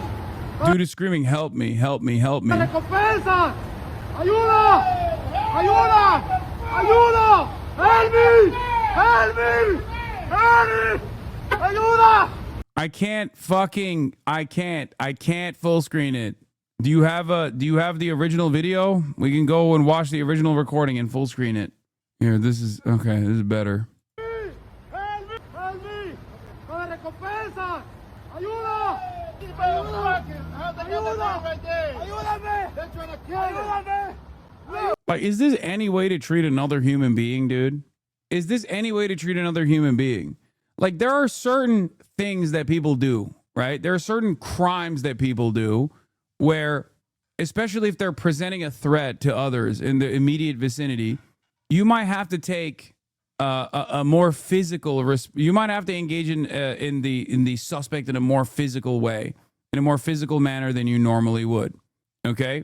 In this circumstance, it's a fucking apprehension for deportation.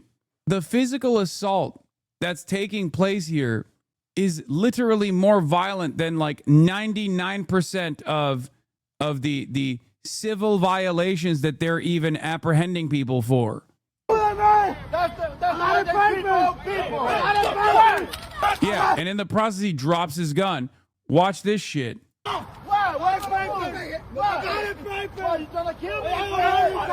And his fucking ammo is his I'm gonna say clip, and then everyone's gonna yell at me. Magazine, clip, whatever the fuck you want to call it, is on the ground.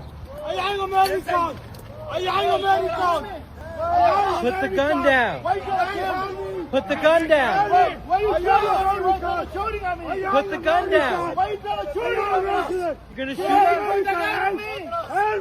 And he starts brandishing at the onlookers. Like there's still probably one in the chamber. Regardless, though, look at how fucking stupid he is, dude.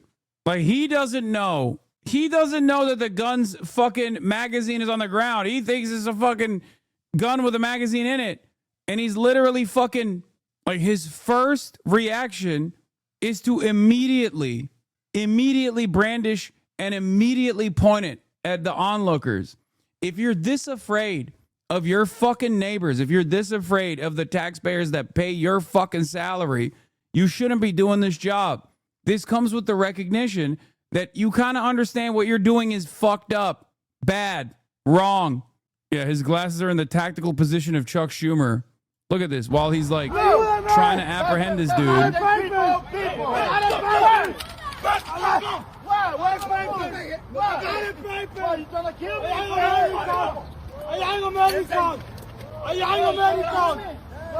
Put the gun down. Put the gun down. Put the gun down. You're gonna shoot. Point the gun. We have it. Put the gun down. You're trying to shoot me. Shoot me. Shoot me. Put the gun down. You're trying to shoot me. What's your name? What's your name? Put the gun on me. I ain't fucking scared. What's your name? Yeah, he's trying to shoot me. Get out of here. You're not wanted here. You want to know the craziest part? I don't know what this dude's crime is, right? But this kind of shit happens not only to people who are undocumented, who have done no crimes whatsoever, okay? The likelihood that this person is not even undocumented also still remains. They do this under the suspicion, now legally, now because the Supreme Court gave them this allowance, they do this under the fucking suspicion that someone might be undocumented. Isn't that fucking insane? They do this to people who are American citizens. They just, you know, they just look a little Hispanic. That's it. The guy on the ground keeps saying he's an American too. We got you on camera pointing the gun. Look, he got the gun. He got the gun. Are you on America? He keeps saying, I'm American. Get out of here. Fucking Nazi. Well, that's illegal now. That's going to be illegal soon. You said fucking Nazi to an ICE agent. Excuse me, sir. You have to be getting on your hands and knees and licking their boots instantly. That's illegal. Are you on America? Are you on America? No, he's saying, I am American. He's not saying, I love America. He's saying, I am American. This is a man of a Nazi. Help me! Get the fucking America! Look at it! Look at his face! Hey, I am America! I am America! Hey! Hey, leave me! Ayuda! Ayuda! Ayuda! Go ahead, he's trying to shoot me. That's why he got the gun. Help me! Help me! Help me! Help me! Remember, right-wingers love talking about civil disobedience that disrupts traffic and how you should be able to kill them. But when it's fucking, when this is happening in the middle of traffic, they also love it. They're like, whoa, what do you mean? Doesn't make sense from any fucking perspective. Who is this for?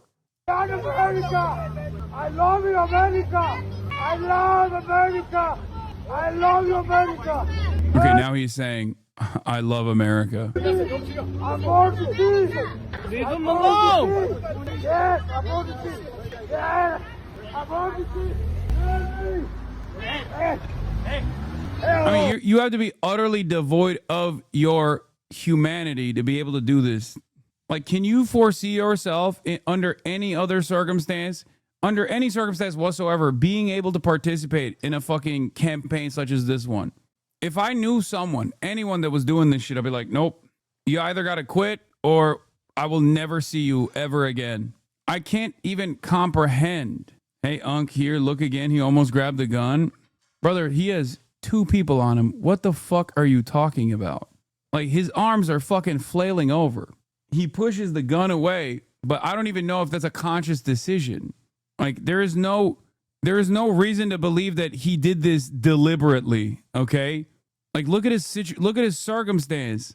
Look, he drops the gun and he just slaps it away. Anyway, people keep coming up to him. More agents show up. What's your name? I am America. ¿Qué es su nombre? I'm born DC. Hey! Please read my context. ¿Qué es su nombre? ¿Qué es su nombre? Badge number. ¿Qué es su nombre? Tenga the badge number and name. No. No. Hey. ¿Qué es su nombre? Help me. ¿Qué es su nombre? Hey. Ayúdame. I just saw a TikTok with almost 2 million vids of you having a fight with Laura Loomer, lol. Oh, let me see it. Or wait, is it my TikTok? It might be just my TikTok. Hey! Policía! Policía! Policía! ¡Mano! ¡Quítame! I don't want to break his arm. Bro, I do not want to break your arm. ¡Ayuda! ¡Me está matando! Hey, back up. ¡Suéltame! ¡Suéltame! ¡Ayúdame! Grab leg irons. Grab leg irons out of the car. No. ¡Ayúdame! ¡Ayúdame! Grab leg irons out of the car, please. What's it up? Black ICE agents as well. I mean, yeah, also 52% of Customs Border Patrol is Hispanic, brother. What are you talking about? This is a multicultural institution of fascism.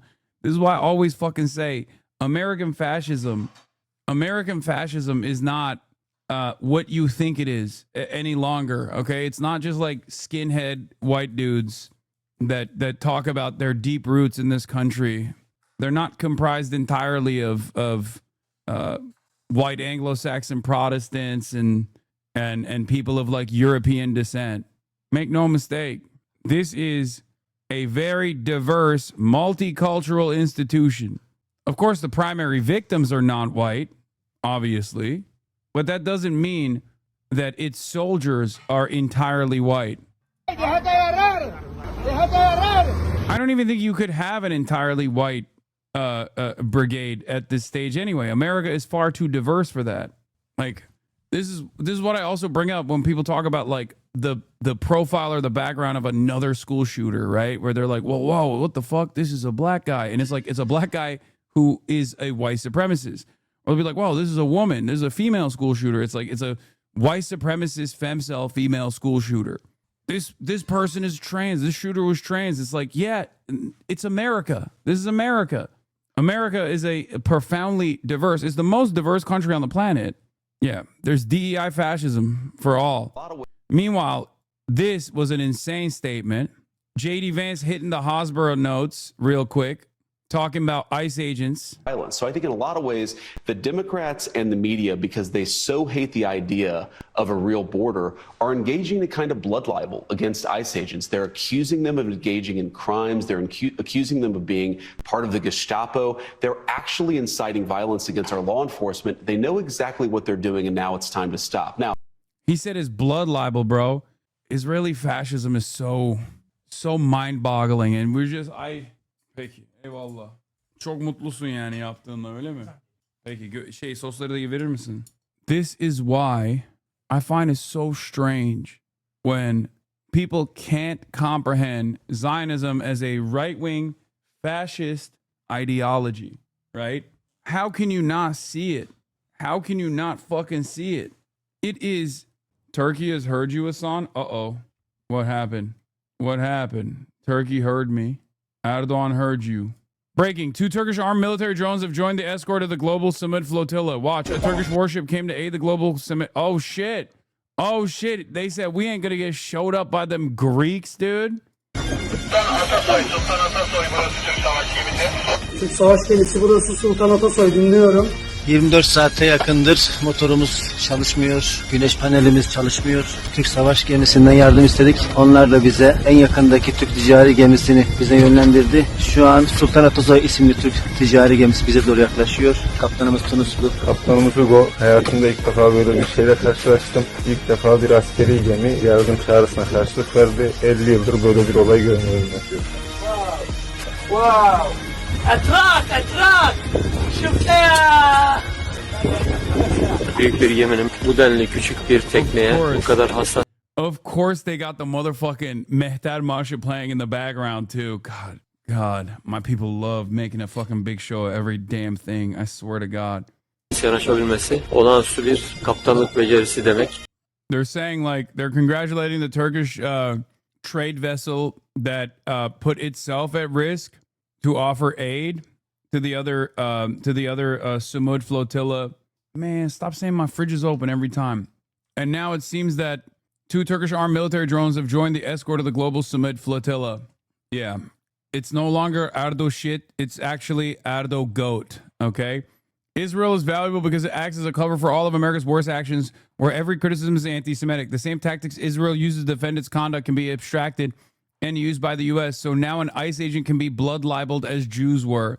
I'm telling you, man. I'm telling you. It's like, how do fucking people not see it? Like, how did people for the longest time not recognize that Israel was offering protective cover for its fascist actions by simply masquerading as like combaters of anti-Semitism? All of the actions against Israel's fascism was actually just simply born out of anti-Semitism. And now the same fucking reactionary forces here in the United States of America are trying to foolishly apply the exact same technique. It's so fucking stupid. Why you no love Israel? Israel not number one? Why you no love ICE? No politic here. Yeah, blood libel against ICE is so sauceless for sure. It's just so stupid. No one will take this seriously. Anyway, speaking of ICE, once again, ICE in its endless efforts to find criminals has now caught yet another criminal. Des Moines Public School Superintendent Ian Roberts detained by ICE. We begin with breaking news in Des Moines tonight, where immigration enforcement has arrested the man serving as Des Moines Public Schools superintendent. Now, ICE says Ian Roberts is a Guyana national and was wanted on prior weapons charges. Damn, dude. It's a Guyanese. Investigators say he's in the country illegally and tried to evade arrest today during a targeted traffic stop by ICE. Now, officers found his abandoned vehicle in a wooded area and was later taken into custody. Now, ICE says Roberts entered the U.S. back in 1999, and he was given a final order of removal last year and had no work authorization. Des Moines schools quickly named an interim superintendent who addressed the incident at a press conference just 30 minutes ago. This is challenging on many levels, and the reality is that we may not have additional answers right away. However, the strength of Des Moines Public Schools is in its people, our leaders, educators, and staff who will continue to advance the... Please say something nice about the fucking superintendent. God damn it, dude. ...mission on behalf of our students and families as we wait for clarity in what comes next. An ICE official today expressing surprise that Roberts was holding the superintendent position. An ICE field office director saying, quote, how this illegal alien was hired without work authorization, a final order of removal, and a prior weapons charge is beyond comprehension and should alarm the parents of that school district. Ayuda! Help! Hand your hand! Help me! Help! Like, how could that person be seen as a threat, dude? Also, they're trying to present him as like a terrifying figure. And what they've done to present him as a terrifying figure is show that he is a gun owner in fucking Iowa. Okay? He had a loaded gun, a fixed blade hunting knife, and $3,000 in cash in Dr. Roberts' vehicle. He's a fucking PhD. Dr. Ian Andre Roberts, who ICE is an illegal alien from Guyana and an active ICE fugitive. How is this in any way, shape, or form something that is criminal inherently in fucking Iowa? Like, these are not the fucking criminals that Donald Trump was apprehending, right? Like, obviously for the obviously for the racists, like this, like the reaction from racist dipshits overall, this kind of proves exactly what we've been saying, which is that this has nothing to do with like public safety. This has nothing to do with someone who is presenting an immediate threat to the public. This is a fucking PhD who is a fucking school superintendent, man. Give the motherfucker a citizenship and move on. Like, what are you doing? It seems he was also a former Olympic athlete, too. Guyanese educator and former Olympic athlete. He is the former superintendent of the Mill Creek Township School. As a male middle distance runner from Guyana, Ian specialized in the 800 meters. He competed in the 2000 Summer Olympics in Sydney, Australia. He won his first international medal. He went on to St. John's University, where he competed in the Big East Conference, winning several championships and making the NCAA finals in 1999.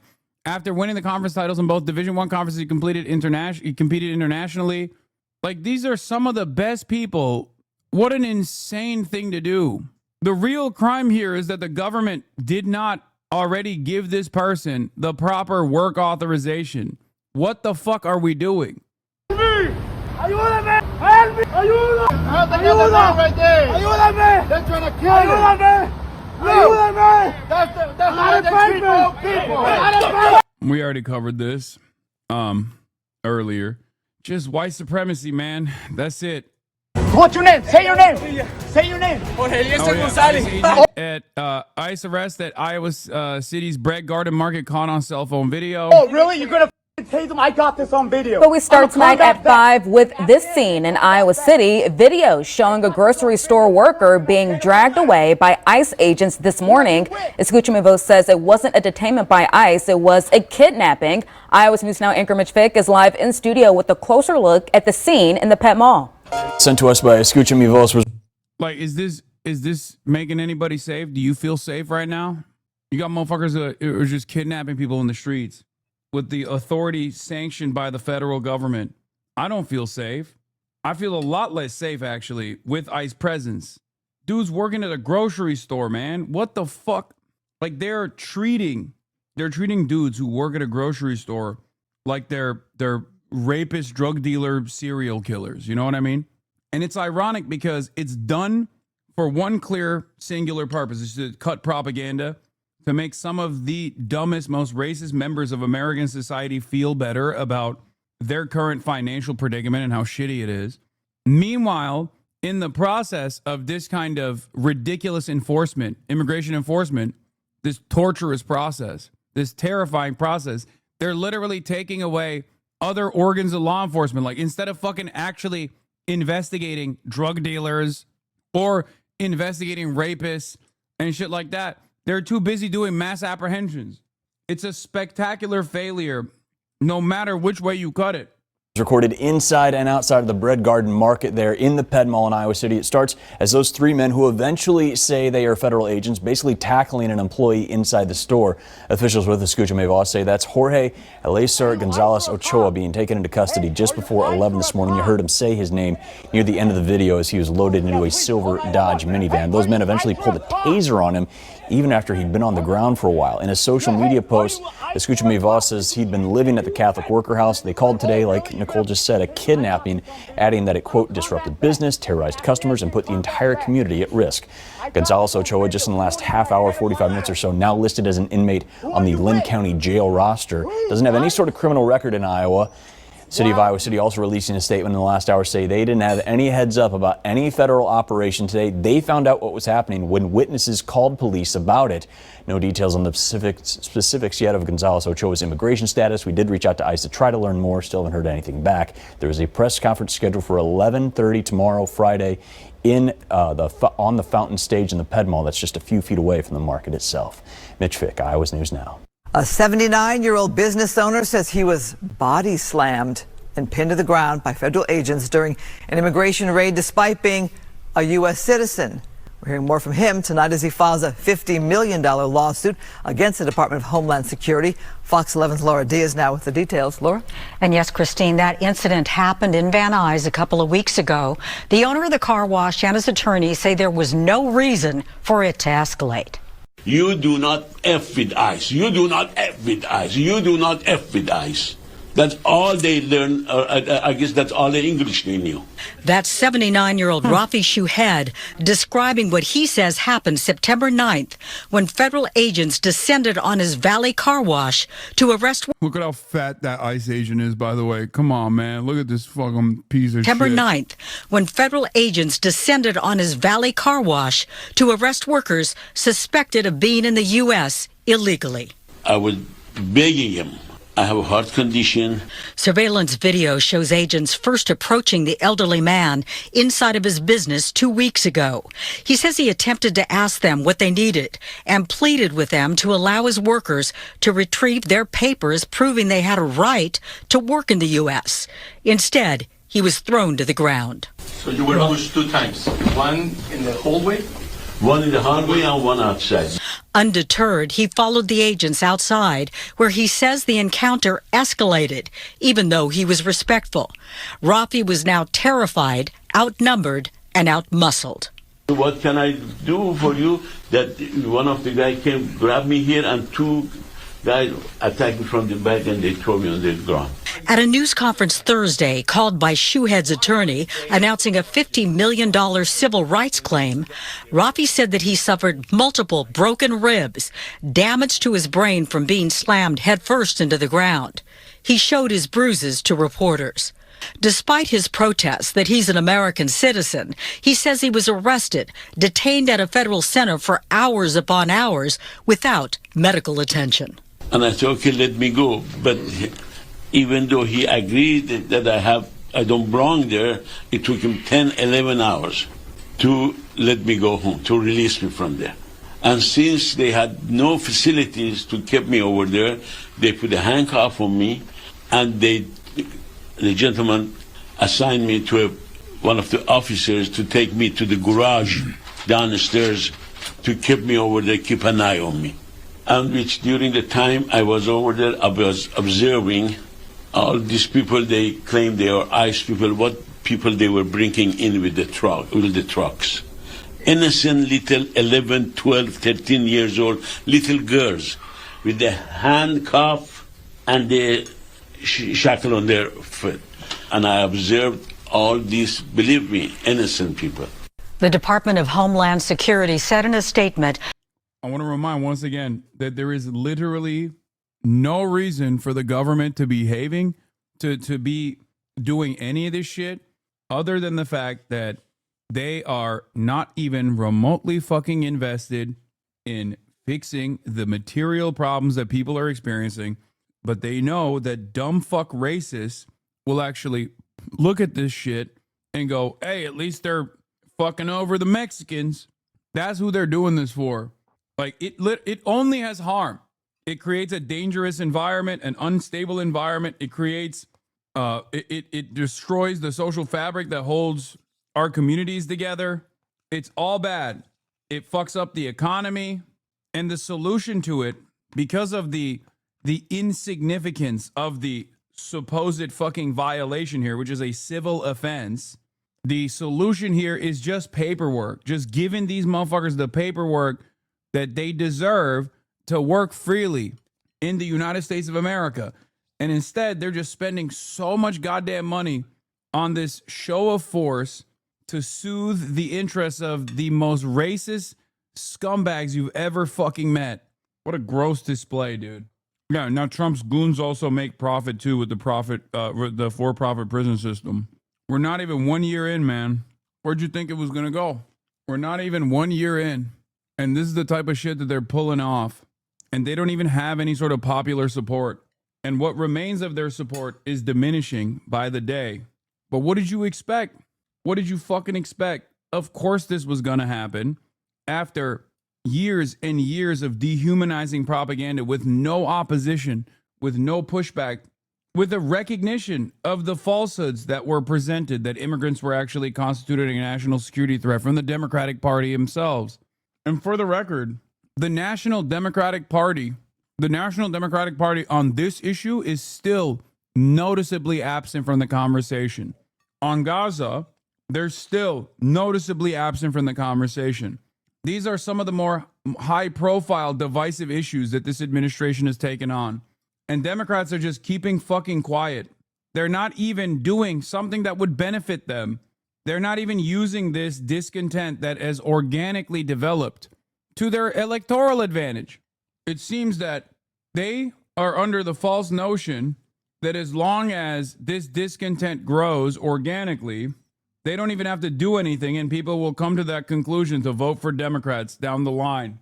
It's incredible. That the operation targeted 5 undocumented immigrants, and that Shoehead, a U.S. citizen, was arrested for allegedly assaulting and impeding a federal officer. Christine? There's been a shooting. We heard shots. Charlie Kirk's assassination stopped America in its tracks. An ultra-violent snuff video delivered to millions of people's smartphones. His death has left the country even more divided, turning him into an icon of free speech and a rallying cry for a nationalist cause. Charlie Kirk has become really a martyr, not just for Americans, but I think that for these nationalist movements across the world. I'm traveling from the top to the bottom of the United States, a road trip. An icon of free speech is so funny because all of the demands from some of the super fans of the admin have been around punishing speech of those they have declared as enemies of not only Charlie Kirk, but themselves. What a phenomenal way to deify someone as an iconic free speech warrior. Fantastic. Yeah, Charlie Kirk was a free speech beacon, a hero of free speech, which is precisely the reason why you will go to jail if you speak ill of him. Charlie Kirk is a free speech icon, which is precisely the reason why we must use his death to silence any kind of political dissent in this country. That is what Republicans are doing on the timeline. They're demanding this from the administration. They're pissed off that the administration is not doing it. Ridiculous. Through Kirk's life and death to understand what he meant to America. Traitor! And how his assassination might change it forever. This is actually where Charlie Kirk was going to speak next. And that debate is still going on without him. So I suppose we're going to see what that show looks like, what that movement looks like without him. This is how Kirk became famous, arguing with students on the campuses of America's universities. The battleground, as he saw it, for the country's future. A liberal group called Unfuck America had been scheduled to debate against him here in Colorado. They decided to go ahead with the event in his memory and in a spirit of civility. How do we win a culture war like this, where it's constantly, like you said, we can't even agree on the same facts? So where do you see this going? How do you unfuck something? I think the left has been disavowing violence and calling for a decrease in the rhetoric for like the past decade. You called for violence! Why did you call for violence? I never said conservative. I'm fucking scared. I wouldn't have come over here from Florida if I wasn't so fucking scared. I've never seen anything like that. We're not scared of you! Shut the fuck up! Hey, I want the speaker.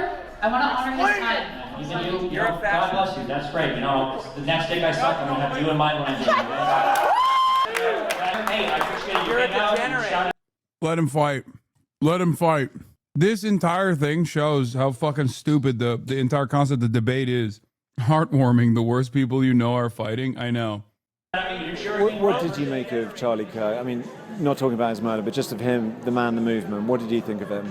I mean, obviously, I think his political ideology is abhorrent, but I mean, like, he's a very effective organizer. Like, I'll give credit where credit is due. He built a very impressive movement in an area that was considered unwinnable by conservatives. So, you saw Charlie Kirk get killed, and then you're upstage at a university where he was going to go and give a talk.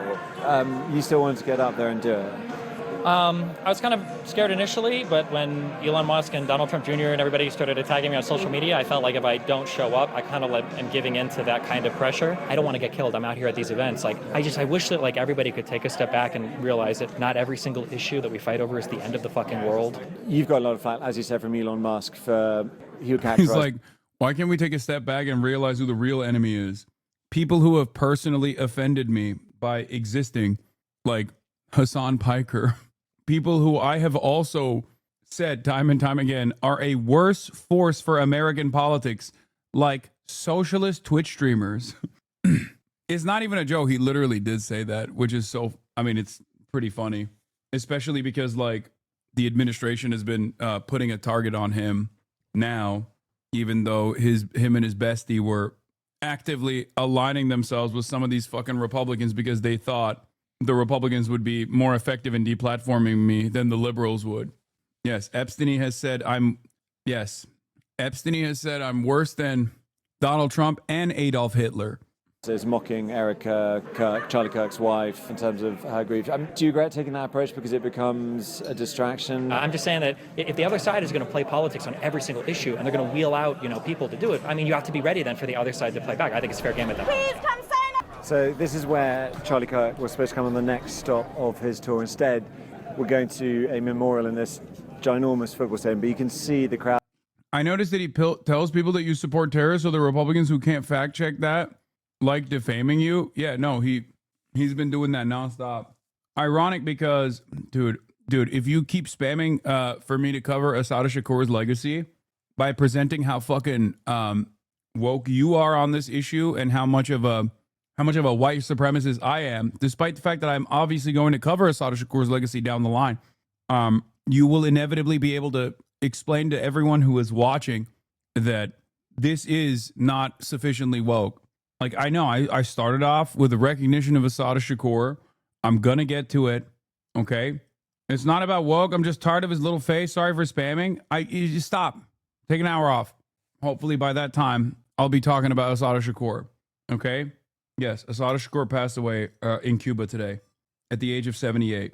She was a revolutionary figure at the forefront of the civil rights struggle. And she's a hero in every right. I'm going to talk about it later. As you can also see the security, there's been a police helicopter up there, huge police presence, horses there.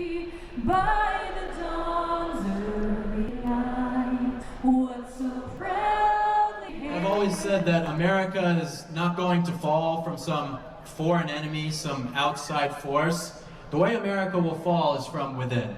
And it'll happen because of the weakness of the American people. This is a vigil, but it's also really a recruitment drive. Speakers here addressing this crowd, and you can see the effect it is having on that crowd. A lot of people have come quite a long way to be here. There are students in there too, but this is a pretty liberal part of Colorado. And here they are talking about Turning Point USA and where this movement goes next.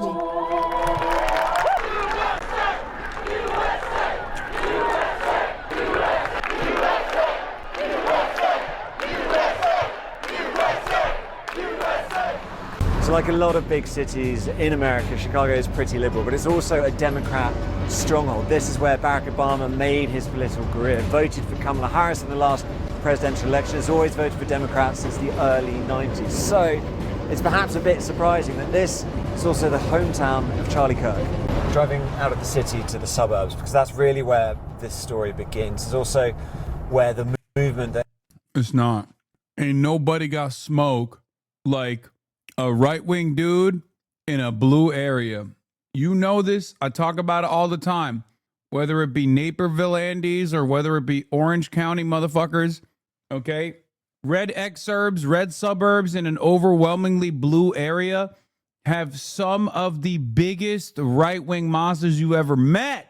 I would take a homegrown right-wing Republican from Arkansas any day of the week and have a conversation with a dude like that as opposed to some grouped up shouty from fucking Orange County. Nick Fuentes, another Chicago suburb Nazi. In my experience, those are the people that have some of the most unhinged opinions that do not even reflect the broader consensus within the Republican Party. What I mean by that is, like, the Arkansas Republican is obviously also going to have some shameful opinions, right? Like, so they're not woke by any metric, but they just kind of go along with the more extreme shit that I suspect is coming from the red exurbs and red suburbs in an immediately blue area. This has gotten even worse with Twitter because Twitter is polluted with those guys. It's a race to the fucking bottom.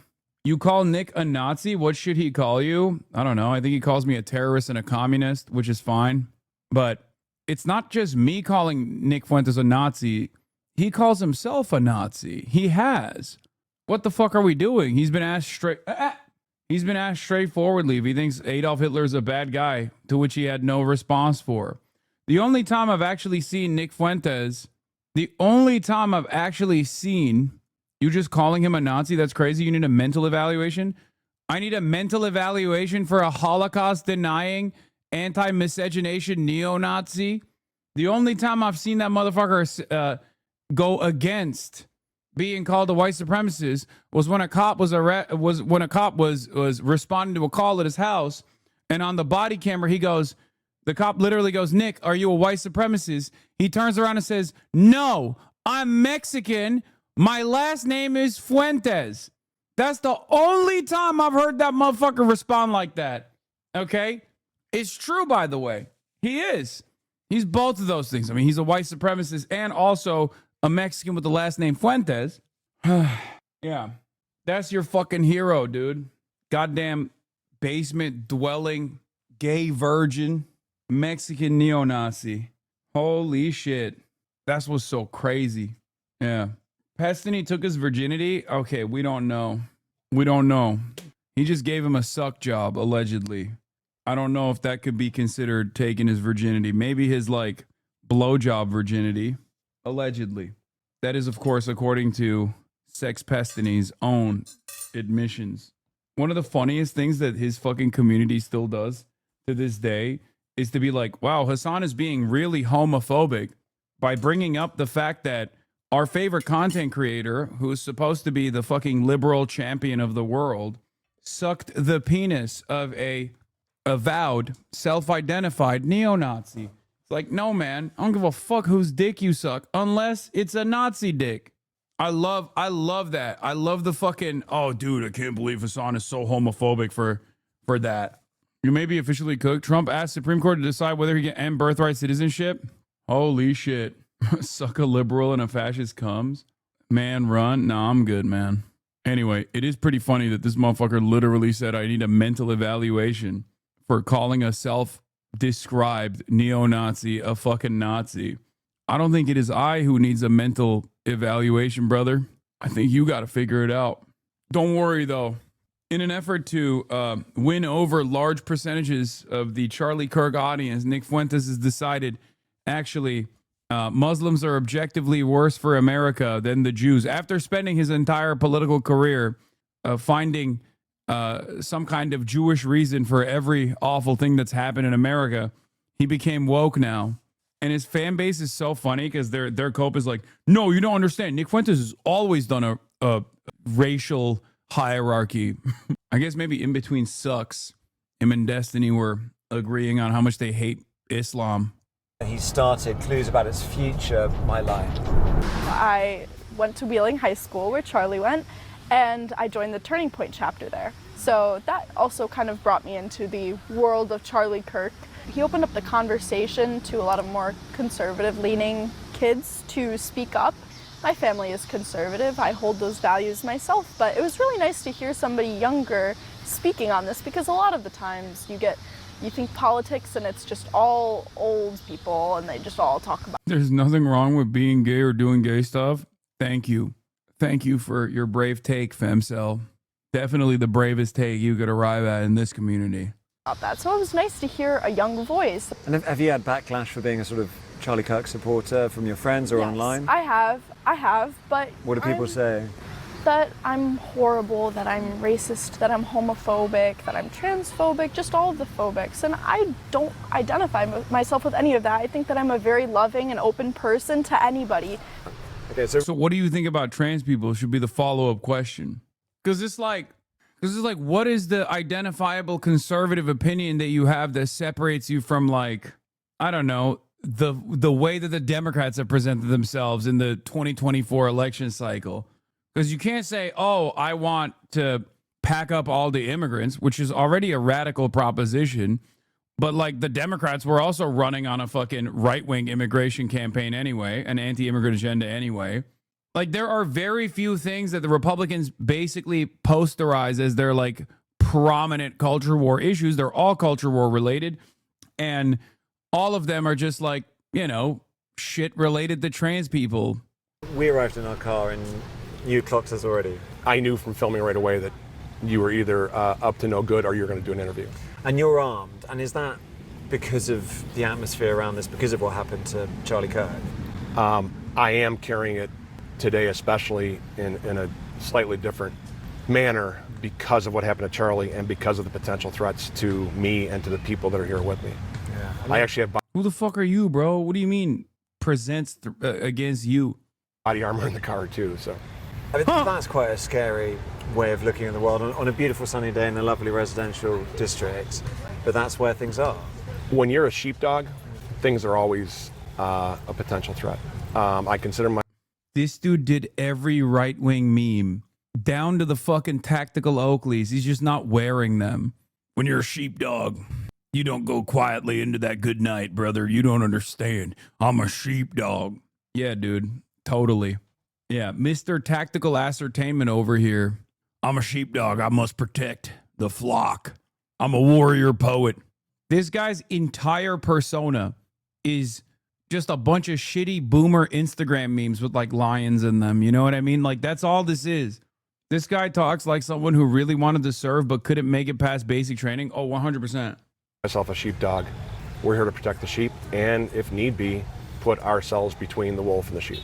Kirk used social media to spread his message, to win over young minds. But he also built a formidable political organisation, Turning Point USA. Boots on the ground to mobilise the likes online. Miguel, sorry. How you doing, Tom? Good. How are you, Miguel? Sorry to interrupt. We're just going to have a great chat. Yeah. So, I mean, people are coming out, haven't they? No, there's been plenty of people that have been here today paying their respects and really doing their best to honor and memorialize the legacy of Charlie. Right now, we are standing in the Lamont headquarters, which was the first official office space of Turning Point USA. You knew Charlie for a very long time. As you say, you were there around the table together, plotting this, which became this huge movement. Right. I mean, what was it like, the news for you, when you heard that he had been shot? I stupidly opened up my Twitter app or my X app, and the video was the first thing that I saw. And, you know, I really wish that I hadn't seen the video.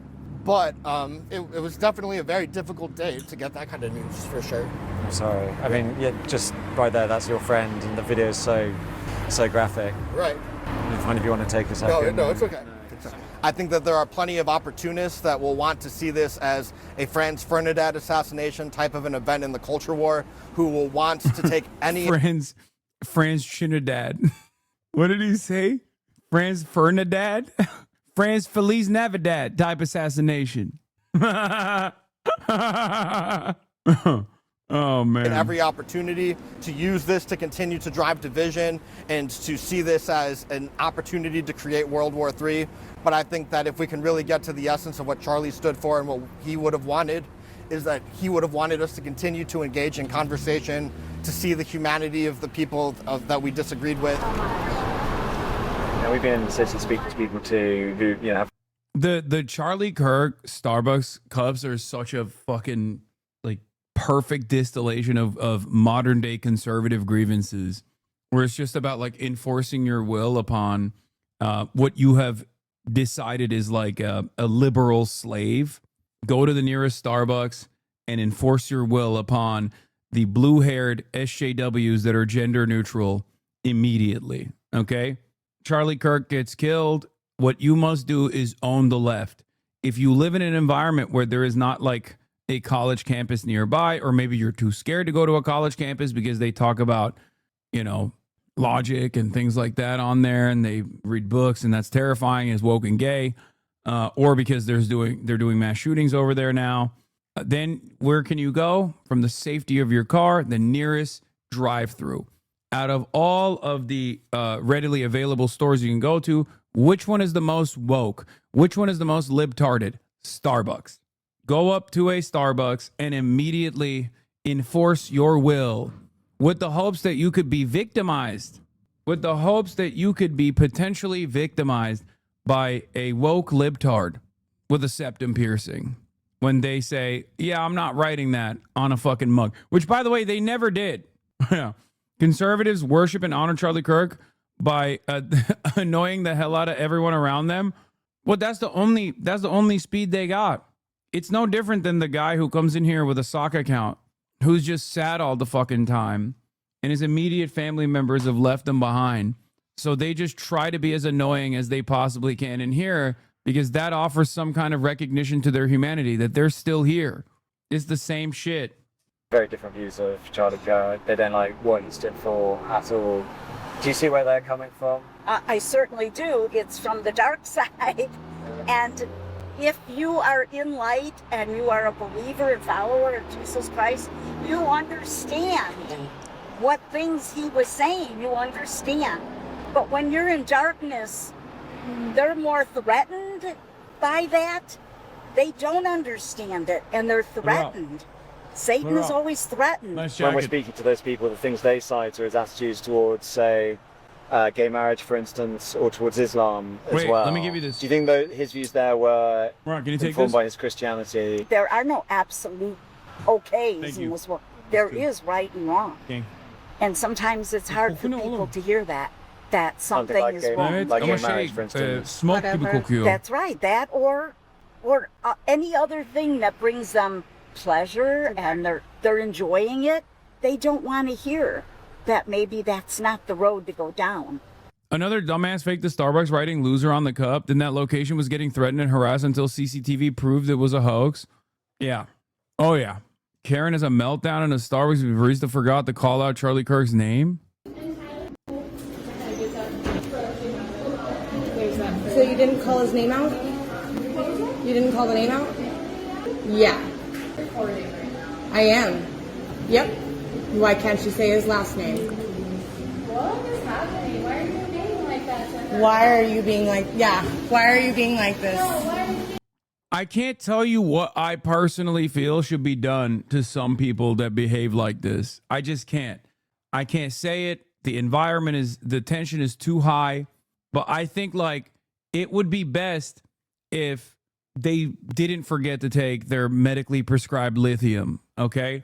Wait for the face reveal. Well, okay, why are you being like that to me? I'm not. Like absolutely nothing has happened here that is wrong or fucked up. No grievance whatsoever, right? Like there's nothing worthy of grievance. Also, yes, spiritually Israeli is right. Okay? That's what this is. Just like the false assumption that you are ordained by a higher power to be as annoying as you want to, wanting to fucking occupy other people's space and enforcing them to do your bidding. And even when they actually do, because they don't fully understand what's going on, obviously this is like, you know, they're in the service sector, so they're trying to do their very best to respond to your wishes, right? Turn around and still make a big show of it. Turn around and make a big show of it. Lose your fucking mind over nothing. I actually am making a point, a big point. Recording her, setting her up for failure. I actually wrote a very good post prior to this. Crazy, ma'am. It's not. I wrote a very good post. I wrote a very good post prior to this. Oh no. Prior to this. I wrote a really good post. I was really hoping you were going to make the right choice. It's not politics. A man spoke up for what he believes in and he got shot in the neck over it. And you couldn't stand there and call my name out. My name. But you called his name out. But you called his name out, couldn't call his name out. Called his name out, but couldn't call his name out. No, actually I was setting him up for success because I wrote a really good report. Excuse me? Oh my God, of course she has her animal inside. I can't, I'm sorry. I'm not one of these people when I bring Kaya everywhere, okay? It is Charlie Kirk. It's the point. You guys came in after me. The place was completely empty. Dude, how fucking pathetic of a life do you have to lead for this to be your bold political move? Just like making ridiculous demands of 9-to-5ers that are just trying to fucking make ends meet and pay off their student loan debt and pay their goddamn landlord 50% of their salary instantly. This is what it is. Conservatives are fucking cringe. They're gross. They're fucking losers. And it's because they're annoying. And this is why they cannot reach the level of popularity that they think they deserve because they're fucking unbearable. But because they can't change culture to reflect their reality, because they're operating under the false notion that, like, if everything looks like a Daily Wire production, then there will be other unhinged fascist fucking losers all around and you will become popular. They just can't cope with the reality that they're just not popular. Like, their opinions are not going to ever reach mainstream popularity, no matter how hard they fucking try it. So they have to have a mechanism of enforcement. And shame is the tool that they try to utilize, even though they are utterly devoid of shame themselves. I hate every part of this video so much. Every part of this video. You are such a fucking monstrous loser, man, to mistreat regular ass service workers like this with this insane level of entitlement. Like, that person didn't even do anything. They didn't go like, oh, fuck you, right? She's literally fucking terrified because she's being filmed. She's like, oh God, I'm about to get death threats. That's what this is, by the way. That's what happens in the aftermath of this kind of activity. You're just like unleashing an unimaginable torrent of death threats towards people who do not deserve it at all, who have done nothing wrong. This is the type of stuff that makes me hate America, man. I hate people like this. I know that this doesn't represent a large majority of the population. I know that. God damn, dude. And you're making a scene. You didn't have to make a scene. It's a name. It's a policy that your company upholds. They came in after me. It was complete. Oh, disgusting. Disgusting. You are filth, okay? You are a filthy person. You have nothing. You literally have nothing. You have nothing in your life. Oh my God. She is 5 seconds removed from fucking blowing her brains out. And this is the last hope that she has for human interaction, to lord over service industry workers. Oh my fucking God. Completely empty when I came in. That woman right there was the only person in here. I actually wrote you guys a really good review prior to getting this, saying what upstanding it was, how wonderful it was, hoping she would stand there and say my name, Charlie. Just Charlie would have been fine. This is why none of your immediate family talk to you, okay? If you are like this person, if you believe the same shit that this person believes, if you behave like this is why nobody wants to talk to you. That's why you're alone. That's why you're lonely, okay? God damn, Republicans, man. They are so fucking annoying. An entire movement designed around, why won't people like me? Why won't people like me? She literally did say the name, by the way. She just didn't say Charlie Kirk. She said Charlie. I think she did say Charlie Kirk too, but like, it wasn't sufficient for her. It doesn't matter. It's all a performance. She said his name, so I was saying, okay, maybe it's just going to be Charlie. And I was thinking she'll say just Charlie. This is what happens when your ideological movement is utterly devoid of any sort of serious goals. Like, on the Nazi side, on the extremist side of the reactionary movement, they do have some goals. They want to like make America white, right? It's a horrifying vision. It's violent. It's morally repugnant. But there is a goal there. For these guys, I don't think they mind as much if America became a white country, for sure. Like, but they're not championing that cause as much. So they have nothing. They're rudderless. It's all just like whatever the television told them is a cultural grievance that they have to be on board with. Because like, the government is run by these fucking buffoons right now. Your guys are in charge. You have broken your brain into believing that you have some sort of popular mandate. Okay. Obviously said popular mandate does not exist in the real world. So when you meet people, when you encounter people in the fucking real world, you're like, why don't they like me? I thought people would turn around and say, you were right all along now that Donald Trump is president. No, of course it's not going to happen. You're a fucking loser. You are a goddamn loser. Nobody likes you. Nobody likes your fucking worldview. And your political expression, your political demonstration is so repugnant, so off-putting to like average onlookers that I could totally see another guy who's like, listen, I'm a Republican, but you need to shut the fuck up, even in this process. It's just so stupid. Everything is done at the point of commodity consumption. Capitalism has bricked our fucking brains, dude. What you consume is the only cultural signifier that you can present to others. And you have to be just like this rapacious nuisance to everyone around you until they submit to your will. And it's not enough. It's not enough that they submit to your will as these service sector workers did. They have to literally like sing your praises. Like they have to say, oh my God, thank you so much for doing this bold move. Thank you. I've actually changed my entire worldview now. I was non-binary moments before you came into the coffee shop and demanded a Charlie Kirk latte or whatever the fuck. Now, I think that's the devil's work. Thank you for opening up my eyes to the reality. I certainly don't think you are a fucking loser. There's a part 2 where the police show up. Oh my God, that's her fucking face. Of course, dude. And I was rooting for her to just say Charlie, and what did she do? She brought me my drink.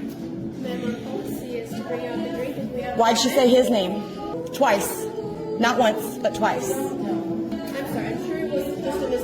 This is why my policy is we need to find a technology that makes it so that you guys that work in the service sector can just click a button just like I do and just like banish someone from the store. Okay? Think about how much more enjoyable and tolerable your job would be if you could just go click and then they can't even open their mouths. They're like fucking in the Matrix, and they do that to Keanu Reeves. You could just shake them. No, it's not. It's bad policy. It's bad. And she said she doesn't believe in politics, but yet you're willing to do this. And I wrote you guys such a good review in advance. I wrote you guys such a good review. Like, shut the fuck up. Get the fuck out of here. It's not though. See, and that's the problem. They should just tell her to get the fuck and out of the store. And now I'm gonna have to go back. I'm actually gonna post the good review that I wrote first. And then I'm going to go and I'm going to add this video to it to show that I wrote the good review first. I'm going to leave the good review and I'm going to post this video to show. That'll show everybody. It will. It will show everybody something. It'll show everybody what a fucking asshole you are, dumbass. Who the fuck would watch this video? I think even other conservatives would watch this video and feel a sense of deep shame.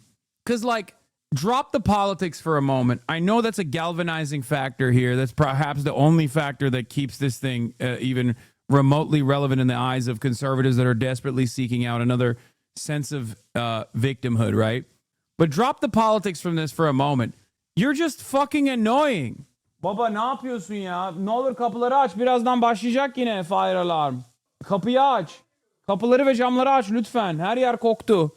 My dad is whipping up. He's just chefing in there, and it is going crazy, bro. Get her face off your stream. What an ass she made of herself, and how you came out and you did this, because this is, wow.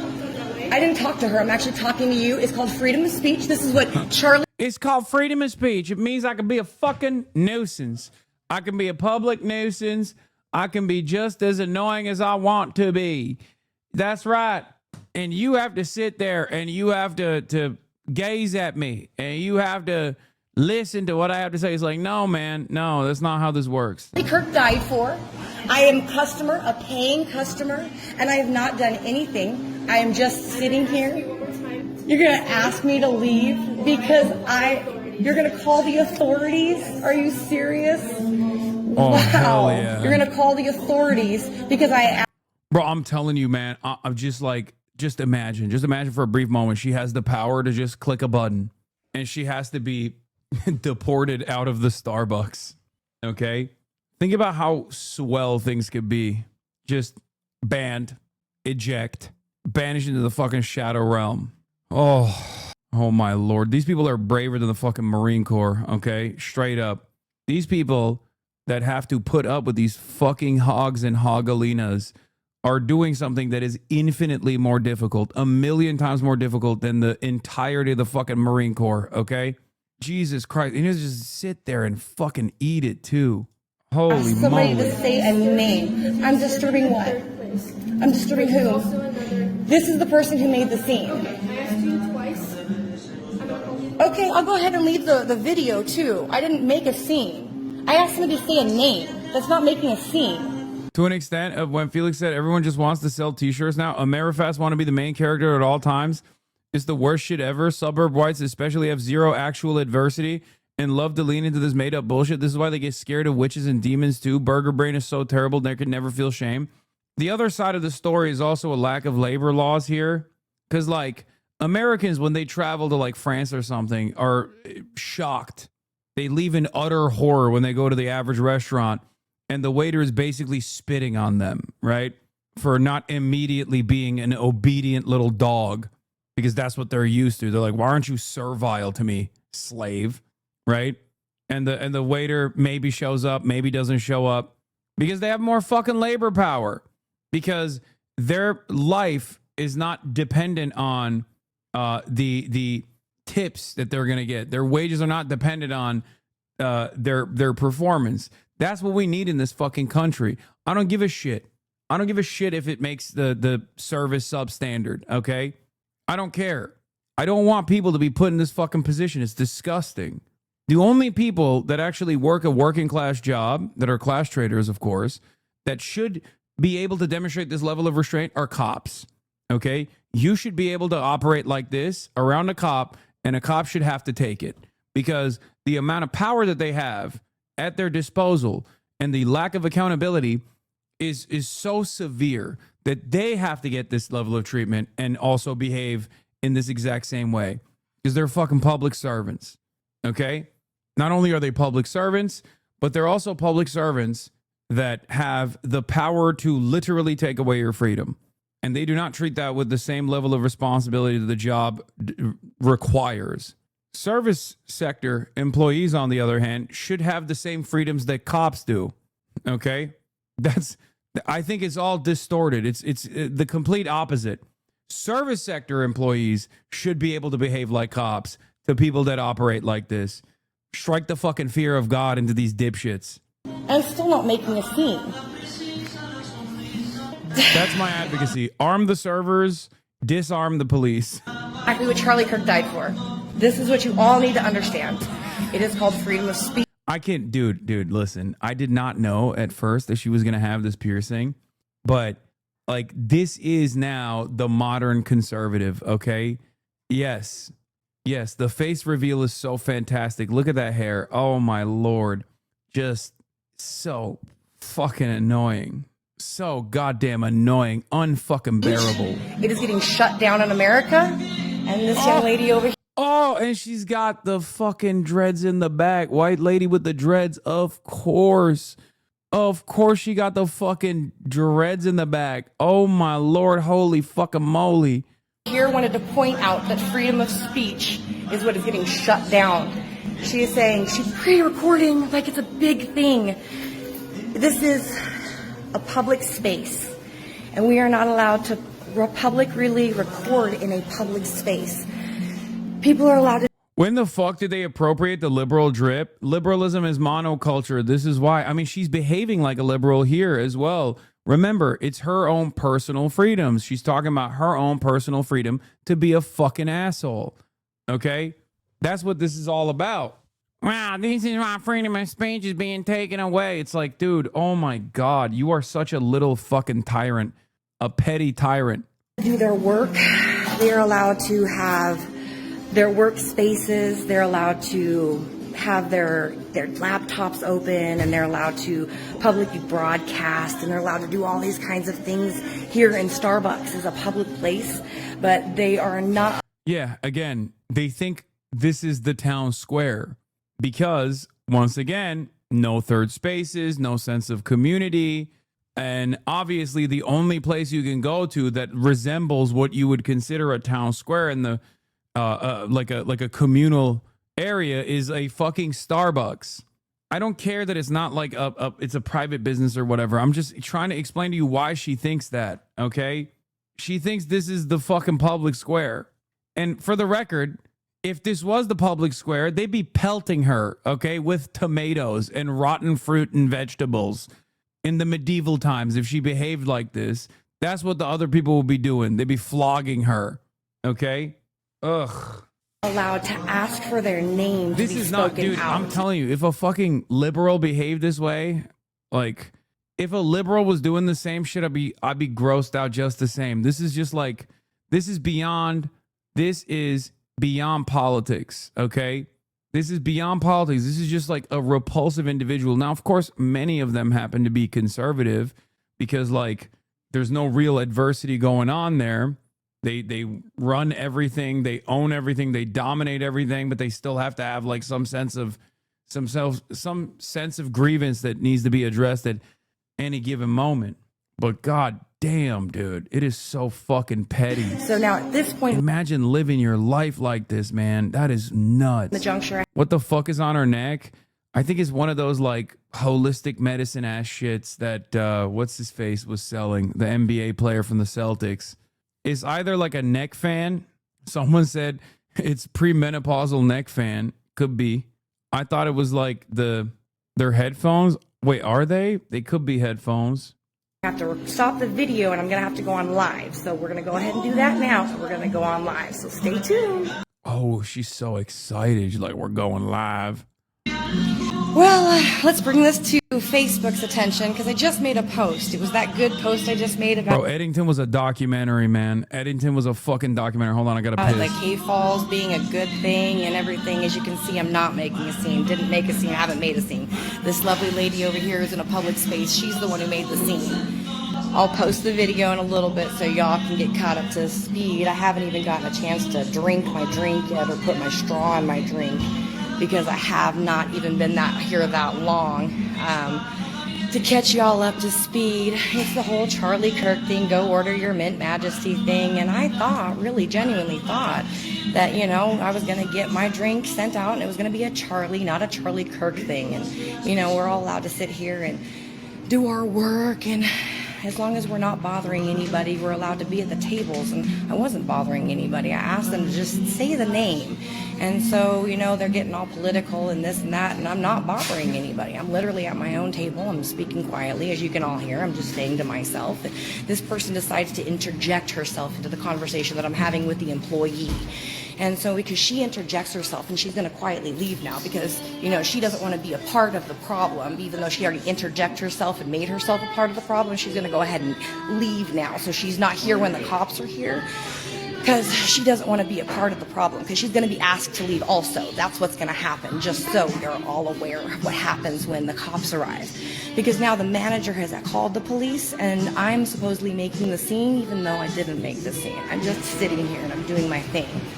So the manager's asserting her authority, and she wants to do her thing. You know what, while I'm here, let's go ahead and just test this whole Mint Majesty thing, because I'm not doing anything wrong. Charlie Kirk literally died for speaking his voice. And I can't believe this is even happening. This young lady thinks, this young lady, the manager, that's the manager, right there. That's the manager. So she thinks freedom of speech is a bad thing, I guess. I don't know, but it's not. It's not. All I want to do is only say Charlie Kirk's name. That's it. Just Charlie Kirk. That's all I want. It's actually a wonderful drink. Y'all should try it. So I come in. There was one lady down at the end. That's it. It was just me and her. I wasn't trying to make a scene. I just wanted the Majesty's drink. I made this wonderful post. I thought it was going to be good. A couple came in. They ordered their food. And the person ordered our... That's the biggest... By the way, this is the RFK voter that says Maha while sipping on her fucking diabetes slop. Okay?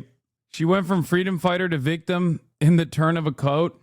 Part 3, there's 3 fucking parts to this. Of course she's driving and live streaming. I just can't. I don't know. What a fucking petty tyrant, dude. What a petty tyrant. The male equivalent of Starbucks Karens. What is this? The number of men, especially conservative men, who post angry videos from driver's seats in their cars speaks at once to the crises over public transit, male loneliness, and a lack of third spaces. Could probably throw in a few other very contemporary problems. I mean, the very fact that she posted this is just the 2025 version of this lady. So you know what Jen says to me? You know what this goddamn Jen says to me? I can give you some coupons and put these in your bag. And I said, Jen, Is she Canadian? This is Canadian. This is a Canadian diva. The way she said bag, immediately clocked it. This is ableist. She has bipolar disorder. Man, She's from the Shire, Wisconsin. Oh, they're basically Canadian.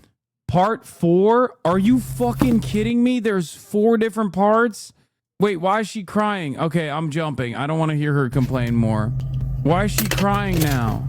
That poor dog. I'm tired of everybody fighting, and I wish people would see that America is beautiful. America's free. Yo, that's crazy, man.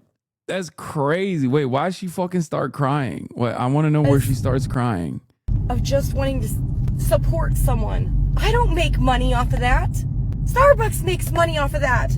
That girl gains nothing except to be an asshole. She started. What does she get? Bro, she got herself whipped up into a frenzy. So much so that she started crying. I just want everybody to understand that, like, when the administration is doing dumb shit and you're like, why are they doing this? Like, it's for her, okay? This admin cares about her wishes, no matter how schizophrenic they might be, than any number of different economic priorities that you have, that you want addressed, okay? When you're like, why the fuck is the administration making a government mandate on like Steak and Shake serving fucking beef tallow fries? It's like, that's the reason. That's why. This is the reason why Cracker Barrel is like peak discourse for a fucking week. I don't even know how to solve this problem. I'm gonna be honest. I don't know. I mean, maybe just like a tall glass of shut the fuck up juice. I don't know. Just somebody needs to be like, dude, shut up. What are you doing? Or maybe it's just like no one, or maybe people did say that already, and that's why she's just stuck in the burbs with her dog, and that's it. There's nothing left for her. She's just all alone in this big, scary world. All of the fucking people that were in her life just passed her by. Except to show that she can won the man. What? I just don't. You're saying shock collar, but honestly, no. I think like hobby. Like the immediate solution is hobby now. Go take up pottery or something. Bro, please show the cops kicking her out. Wait, what? The cops did kick her out? But they still let her film? Because this one starts in the car. Where are the cops? But yeah, it's not going to be like a written report. Okay. I need it would to- only be a written report if you come back, and if you come back, then you go to jail. I would. I'm not ever. Like I said, it's. Oh, here it is. Oh, we found it. Is it wrong the way I knew she was crazy the minute I saw the white woman with the dreads? Name, but I don't have to give you my ID. Okay, what's your name and date of birth? It is Billy Gwen Gates, and it is 3/2 of 82. And I don't want to come back here. Starbucks is a corporate bullshit company, and she's. It's Billy? Billy Gwen Gates. How do you spell Billy? BILLY-GWEN, and my last name is Gates. GATES. And what's your date of birth? 3/2 of 82. And like on your driver's license, Billy Gwen is the full. It is my full first name, yes ma'am. 2869 records check, one name and date of birth. Girl to boycott. Well, she's boycotting Starbucks now because it's corporate bullshit. How much you want to bet she's going to go and harass another Starbucks? Luckily, there's like multiple. I thought her name was Charlie Kirk, lol. Yeah? Well, you thought wrong. What if she got arrested because they're like, ma'am, it's illegal to present an alternative name as Starbuck as opposed to your government name. You're going to jail now. You lied about your name, ma'am. Wait, you fucking found her? Y'all are fucking nutty, dude. Okay, let's chill. Wait, she's pro-China. And she believes in the rapture. Oh my God. Not only is she pro-China, weirdly enough, but she also is a believer in the rapture, but not happening yet. Remember that video that we watched? Of the dude who was like, the rapture is definitely going to happen. It's just not going to happen soon. This is why I always say the median voter is impossible to decipher. Okay? The median voter is impossible to comprehend. Oh, God. New type of person unlocked? No, this is not a new type of person. This is an old type of person. This is how Americans operate, dude. You need to comprehend something. Americans are like this. And as you can see, they're running my name just like I said they're going to do. First note, Billy, Boy, Ida, Lincoln, Lincoln, Yellow, hyphen, Gwen. Date of birth, 3/2 of 82. Was literally just trying to show support for somebody I believe in. And I just wanted them to say the name, which their policy states they have to do. And Yeah, I don't work here, so I don't know. I understand. And I did not even raise my voice or anything. I just asked her to say the name. I was just being so fucking annoying that they had no other choice but to call the cops on me. I was such a bad vibes bringer to this Starbucks that you were called here. And you probably also noticed how bad my fucking vibes were, that you kind of understand where the store clerks were coming from. Are you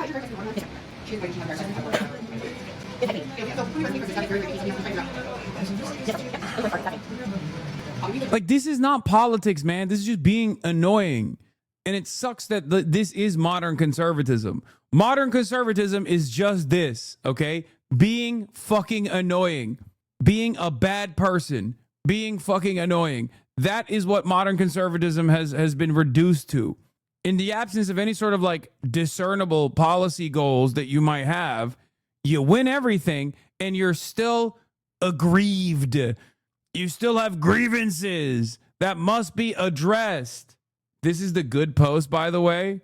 Well, guess not. The vid is the truth. I wrote the review in advance thinking it was going to be an amazing thing, but nope. I got 86 from all Starbucks in Klamath for this. She cannot do this, and it will be reversed.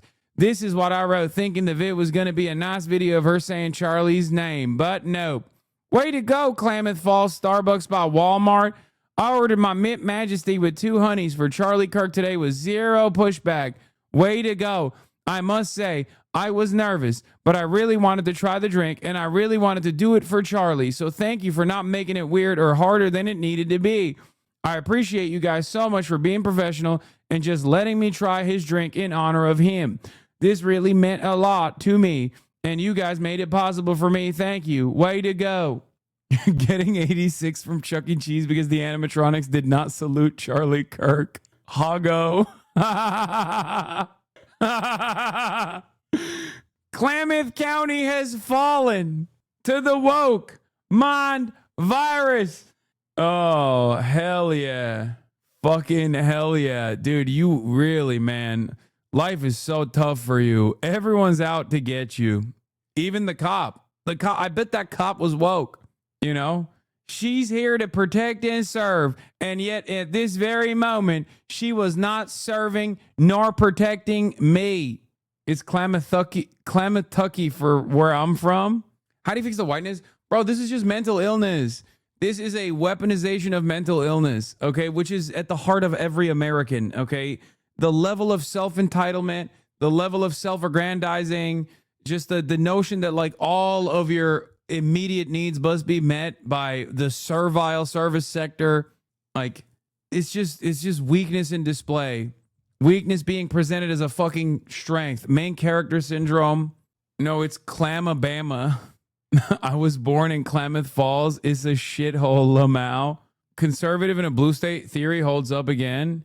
Klamath Falls is a beautiful area full of horrible people.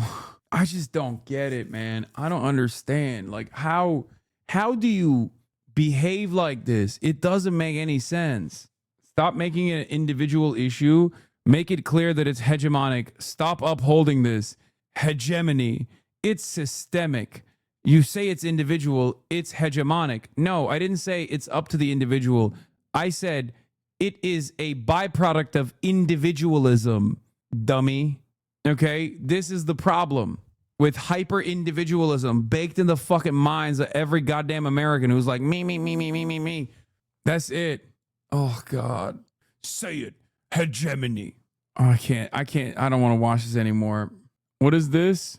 We've seen previous terminated creators start new channels. To clarify, our pilot program terminations is not yet open.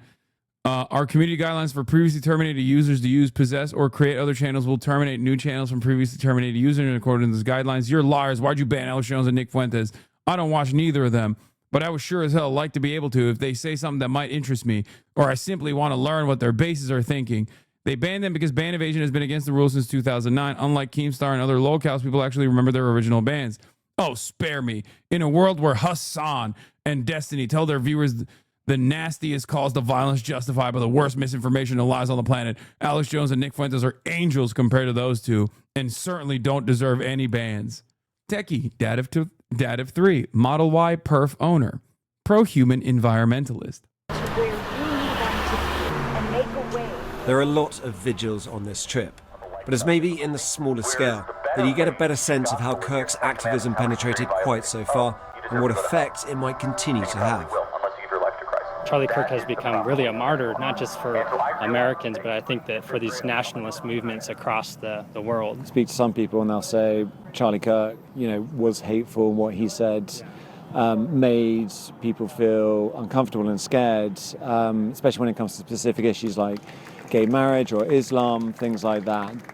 Do you think that's fair? So the Bible says that we're to share the truth, and just say it. Just say it. Just say it. Just say it. Just say what you think. This is the other side of the story that I cannot fucking stand, okay?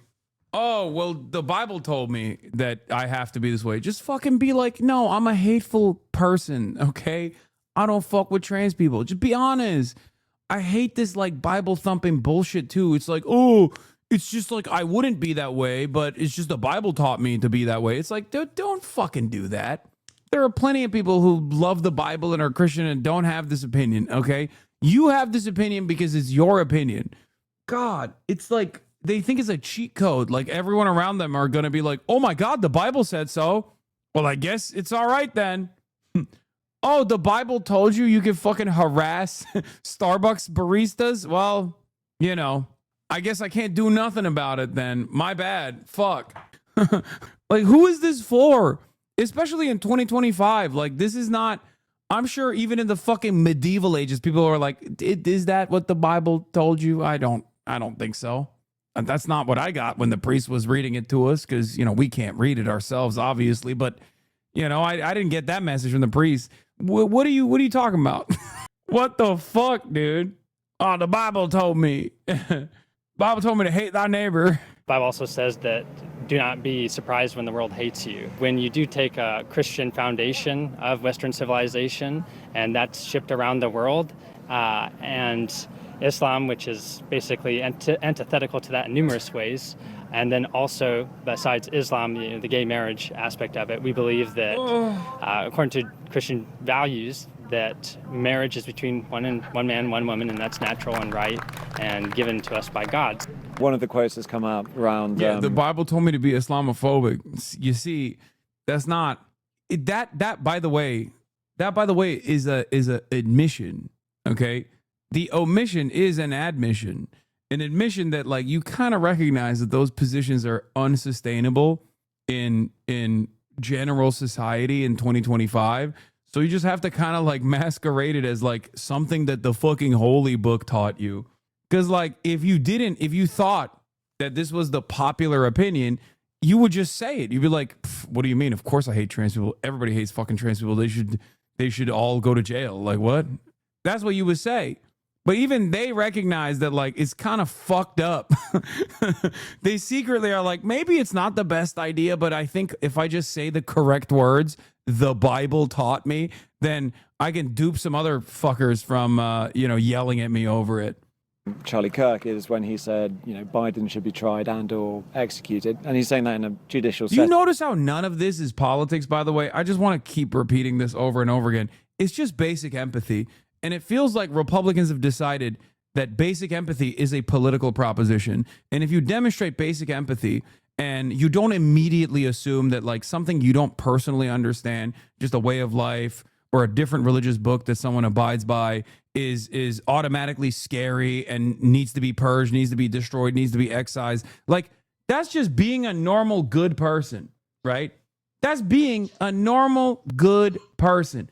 And yet, for some fucking weird reason, that's a political message, okay? It's become a political message.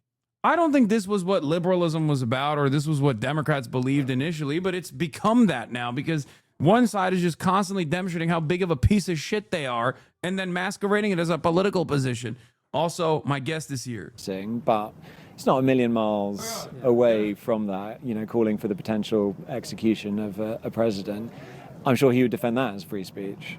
That is a good observation, and so I would actually defend that as free speech because we do believe that Biden's a traitor to our country, and I know that people on the left think that Trump's Hitler. So I really think that both you and I are in a conundrum here, that both people view each other as evil to a degree, I guess. Do you think the other side is evil?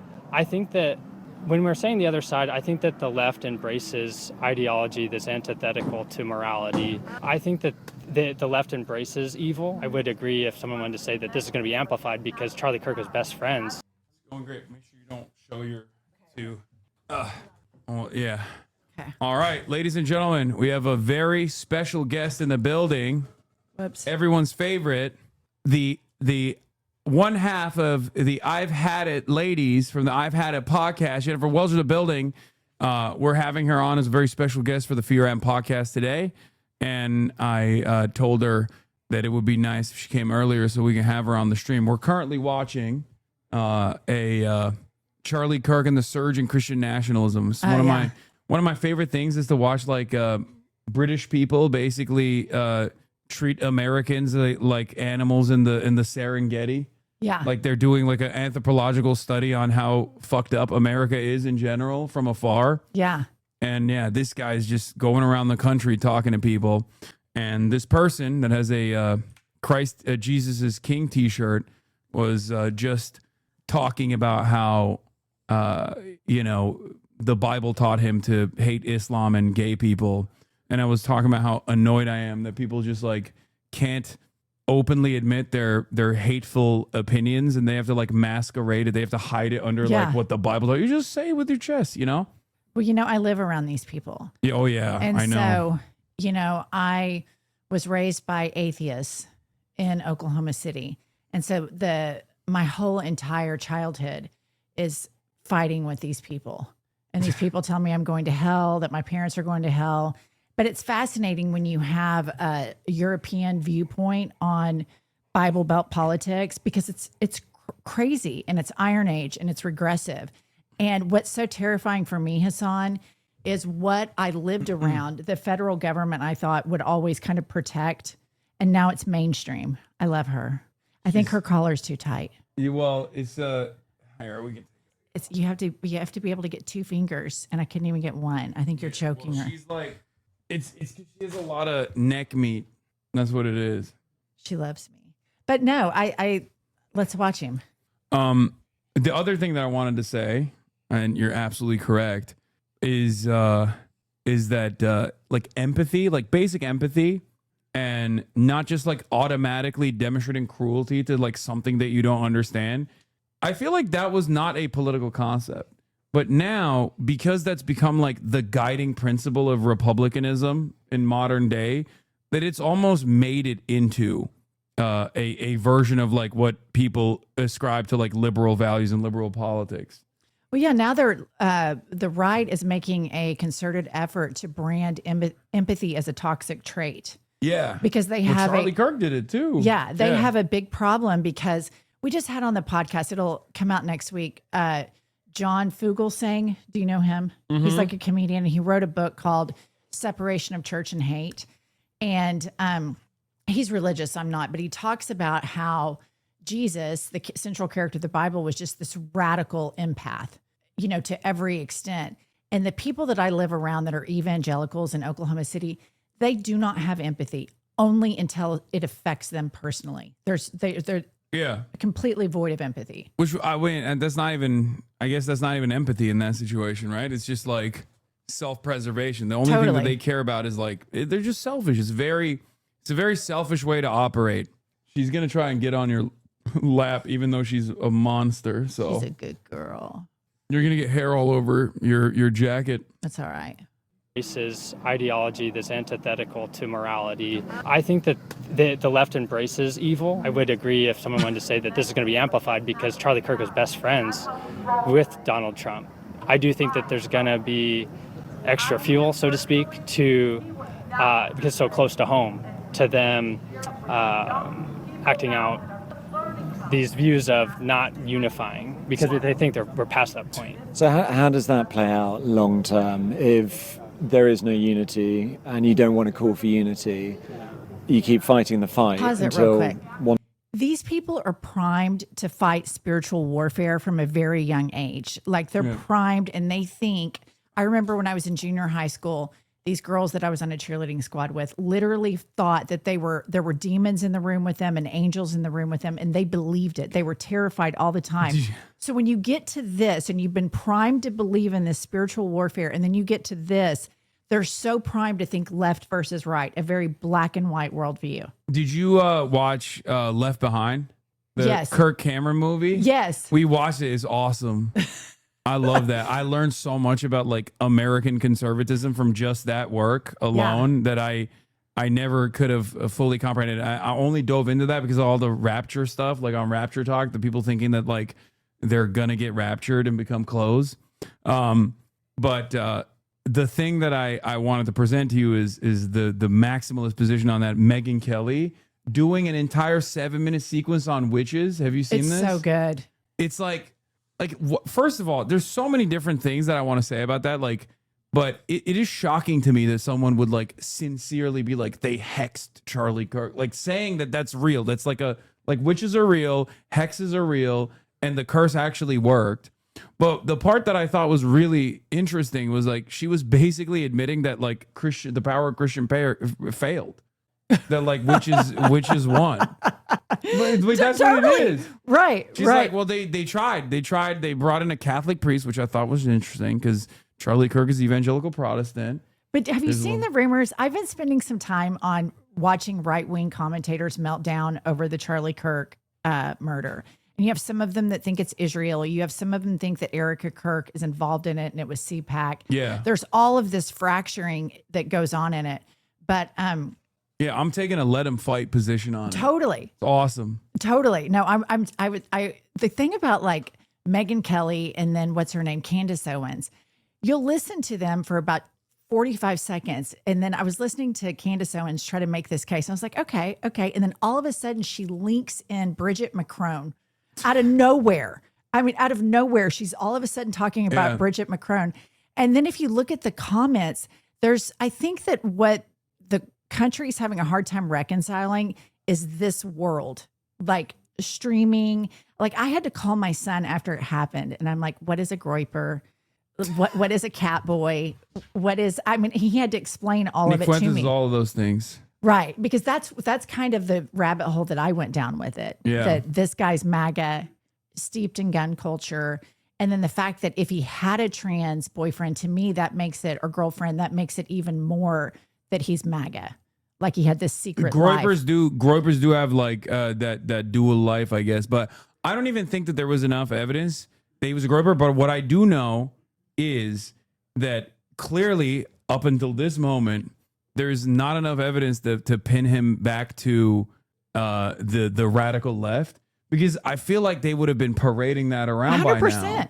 Like Here's the thing. I don't trust anything coming out of that FBI. Anything. I don't trust, like when I saw the bullet the other day that said anti-ICE, I'm just, in my mind, I envisioned Kash Patel writing that on there and then taking a photograph of it and putting it out. I just don't trust anything because the narratives are immediately fitting what the administration wants. Yeah. And also in a very dumb way. Like that's like Kash Patel wrote that like really quickly. Right. Like, and he couldn't come up with like something better as fuck a message. ICE. Yeah, he couldn't even say fuck ICE. He was like, gotta write something anti-ICE, anti-ICE.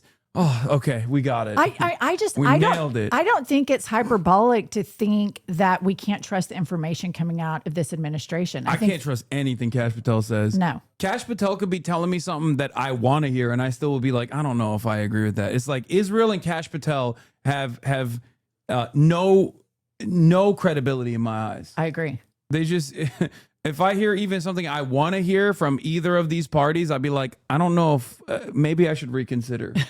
Maybe I should reconsider everything. But all of this Christian stuff is so terrifying to me because I grew up around people that really believe in this very simple spiritual warfare world. They think that it is very real, heaven, earth, good, bad. And if you think about Donald Trump, he's an evangelical preacher. He looks like an evangelical preacher. He grifts like an evangelical preacher. He talks like an evangelical preacher. The only thing he he fucks doesn't know around the like an evangelical scripture. preacher. He just doesn't have any command over that. Right. But it doesn't matter. No. Because as long as he is calculating the petty grievances of like the average American that's in his base of support, and he's just like really hitting those notes, clearly that's all that matters for a lot of these people. But I think this kind of stuff is not really working in their favor right now, because his approval rating has been low. Right. But it was basically stuck. And only after the Charlie Kirk shooting did it actually go down. And it made me feel like the way he has behaved, because a lot of Americans, like, they abhor any sort of violence that's like, especially political violence, right? Right. And instead of like maybe using this as an opportunity to lower the temperature, the fact that he just immediately went, it's the Antifa, it's the radical left, we got to do something about it, and also fuck Jimmy Kimmel, we're gonna fire him, that I think pissed people off, and even like lowered the approval rating from his base as well to a certain degree. And I think the way they rolled out the funeral was a huge misfire on their part, because you have the base that is in the cult that is all in on this Christian nationalism. And then you have the what I call country club Republicans that are rich white people that make up a big part of the Republican base that are probably like Episcopalian or Methodist that look down on Christians like this. And I know a lot of people in Oklahoma City that are like Methodist or Episcopalian, like, oh, those Bible thumpers are the worst. Everybody saw the shooting. It's traumatizing to see that. So they could have rolled out the funeral in a different way, but they went full blown tongue talking, hands waving, rattlesnake waving around, Christian nationalists. And I think that with the pyrotechnics. Totally. And I think that was a total misfire on their part, because that hits hard in the Bible Belt, but you start getting into blue states and they're kind of like, wait a minute. Oh shit. These people are fucking crazy. Yeah. I mean, I don't know how much, like, because I think those guys ultimately, like the diehard Republican voters, regardless of their like sense of superiority over like the white evangelical Protestants, still ultimately are held together by the same cultural grievance and resentment, like, you know, the destruction of the left or whatever, like, you know, liberal elites and liberal society, and also they like the tax cuts and stuff too, more than anything else, and deregulation, but.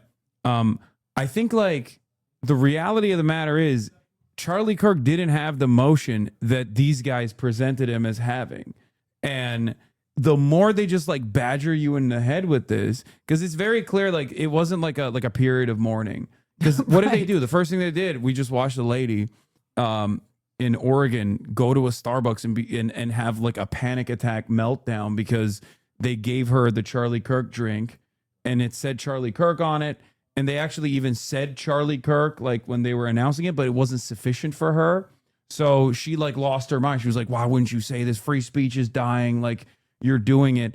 And it's like, when people see stuff like that, I think it has this backlash where people go, all right, dude, fucking calm down. You know what I mean? Like, fuck. Like I recently I play tennis every day, and I went to go play tennis the other day, and this guy was on the court next to me. I've known him forever. He's a total swinging dick, Trump supporter, Republican. And he goes, hey, Jennifer, look. And he picks up his coffee cup and it has Charlie on it. And this guy's name is Cliff. And everybody calls him Cliffy, because he's the biggest pervert. And I'm standing at this kind of bougie tennis club. And I looked at him and I go, fuck you, Cliff. Charlie Kirk is the biggest fucking racist, misogynist piece of shit. I cannot believe you just showed me that. I cannot believe you're trotting around with that cup. And he goes, don't say that. Don't say that, Jennifer. I said, it's true. Do you know the shit that he says, Cliff? And Cliff's like, don't say that. And I'm like, Cliff, fuck you, Cliff. Don't ever show me that shit again. And here's the thing. You should have been like, here, read out loud this Kirk quote. Right. You should just have that. You should be like, here, just read it out loud. This is what he said. Do you think this is appropriate? You know, here's the thing. I think a lot of them do. Well, yeah. You know? Yeah, no, he is like a figurehead for a lot of that. In the same exact way that this guy is using the Bible. He doesn't want to say it personally, right? Because he knows that like in polite company that comes across as like kind of rude, maybe a little hateful. You don't know exactly what the room is going to respond to it. But but they can use like a deified figure to be like, well, he was saying it for me. Right. Yeah. And that's what they've done with Trump too. Like, I remember when Trump first came about, I had some wealthy interior design clients, and these were like hardcore Republicans. They're like, oh God, no, would never vote for Trump in the primary.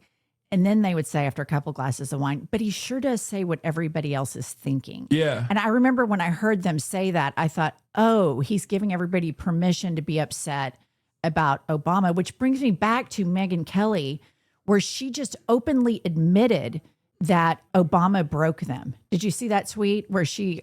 I don't think I've seen that, It's but a video. I know that this It's like, a video where she says... I know that that's like a big cultural mover and shaker for a lot of people, that they But were she like... actually finally admitted it. She said, we haven't felt like ourselves since Obama won. And I thought, finally, you admitted it. Yeah. That he broke you that much. Oh, no, for sure. They could not... I guess they just could not deal with the fact that like a black man was running the country. That's what it is at its most at its most base. Like, yeah, that is unironically the cultural grievance. I do think that like there was always going to be people like that, but I think like if at least if there was more amenities that were offered in the process, like if the 2008 economic recovery looked different, if the healthcare initiatives were more expansive and it wasn't just like another shitty patch-up job to offer subsidies to private healthcare. If those things happen, I think that there would have been more of a conciliatory tone, right, to the white supremacist attitudes that many Americans still have and just never let go of. But it's just, you know, it was bad on both ends for that reason. It was like the unrestricted racism for sure, but then also the economic uncertainty and anxieties that people had in the aftermath of the 8 years of Obama that led a lot of people that were in the margins to then go, let's just break the system. Right. And that happened again. And It Obama, literally- he's spoken about that when he governed, he knew that he was a black man and that he would be judged through the lens if he went too big, if he went too bold. And I think the lesson that we learn from that as we move forward, that we are playing two different games. Look at how big and bold Trump is going right now. This dipshit moron. They don't give a fuck. And they're playing this game. And we're playing the game that, oh, we need to be tempered. And, you know, we're going to appoint Merrick Garland because it makes us feel good because Obama, he got dicked over by Mitch McConnell. We're playing integrity politics and they're playing fuck you politics. And the Democrats still, like Hakeem Jeffries, Schumer, Booker, they're still playing integrity politics or just MAGA light politics. And so it's like, it's so depressing right now when we've had a bunch of these people on and, you know, I get kind of confrontational with them, but it just seems like they don't give a shit.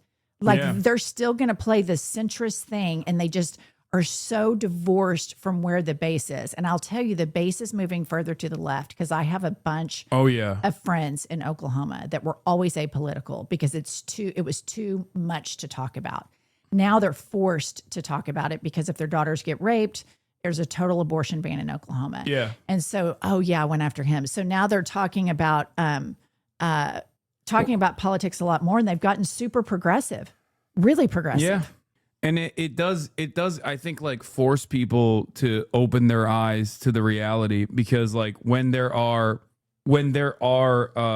significant legal setbacks being presented that actually impact their lives, they're like, okay, well, now I do have to take action.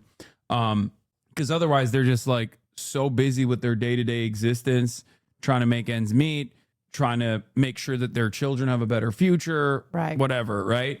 That where a lot of Americans, I think, find themselves in the situation where they're like, neither party really represents my interests. I don't see anyone that is like a unique voice or presenting an alternative vision that I could agree with or offer me the things that I want. Right. And the Democrats certainly don't do that.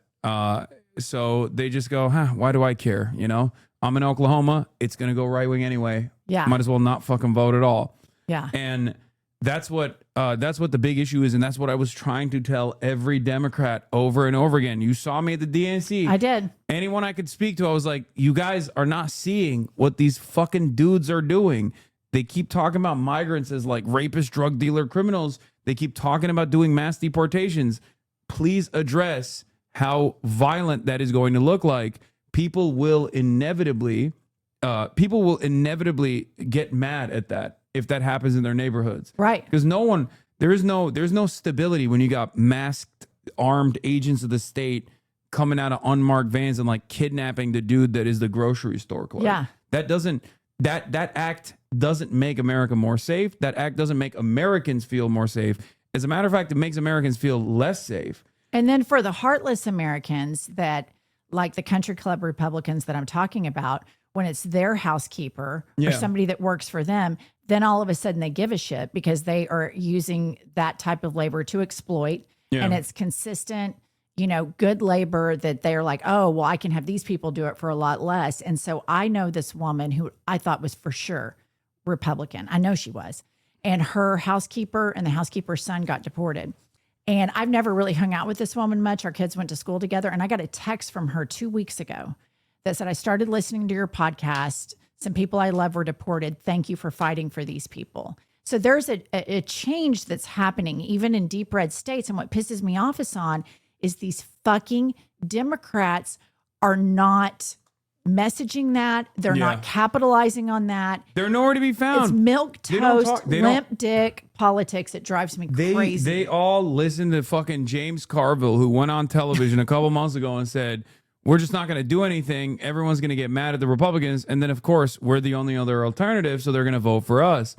And that's unironically what their plan is. I cannot believe it. And there is no guarantee that is going to be a success this time around, especially because when you look at the polls, the Democrats are even less popular than Trump, because at least Trump has his base still. It's withering away, but he's like offering them cultural grievances that he fights for, right? Like, we're going to fire Jimmy Kimmel. There's enough dipshits in this country that go, hell yeah, Mr. President, that's great, right? It obviously invokes a lot of reaction to it as well. A lot of people get mad. They go, what the fuck? This is a First Amendment violation. We don't like this. But there is still a base that goes, we love the resentment politics that you're demonstrating. You're packing up our enemies. Right. Random Guatemalan people. You know what I mean? Like, this is what I voted for, is what they say on Twitter.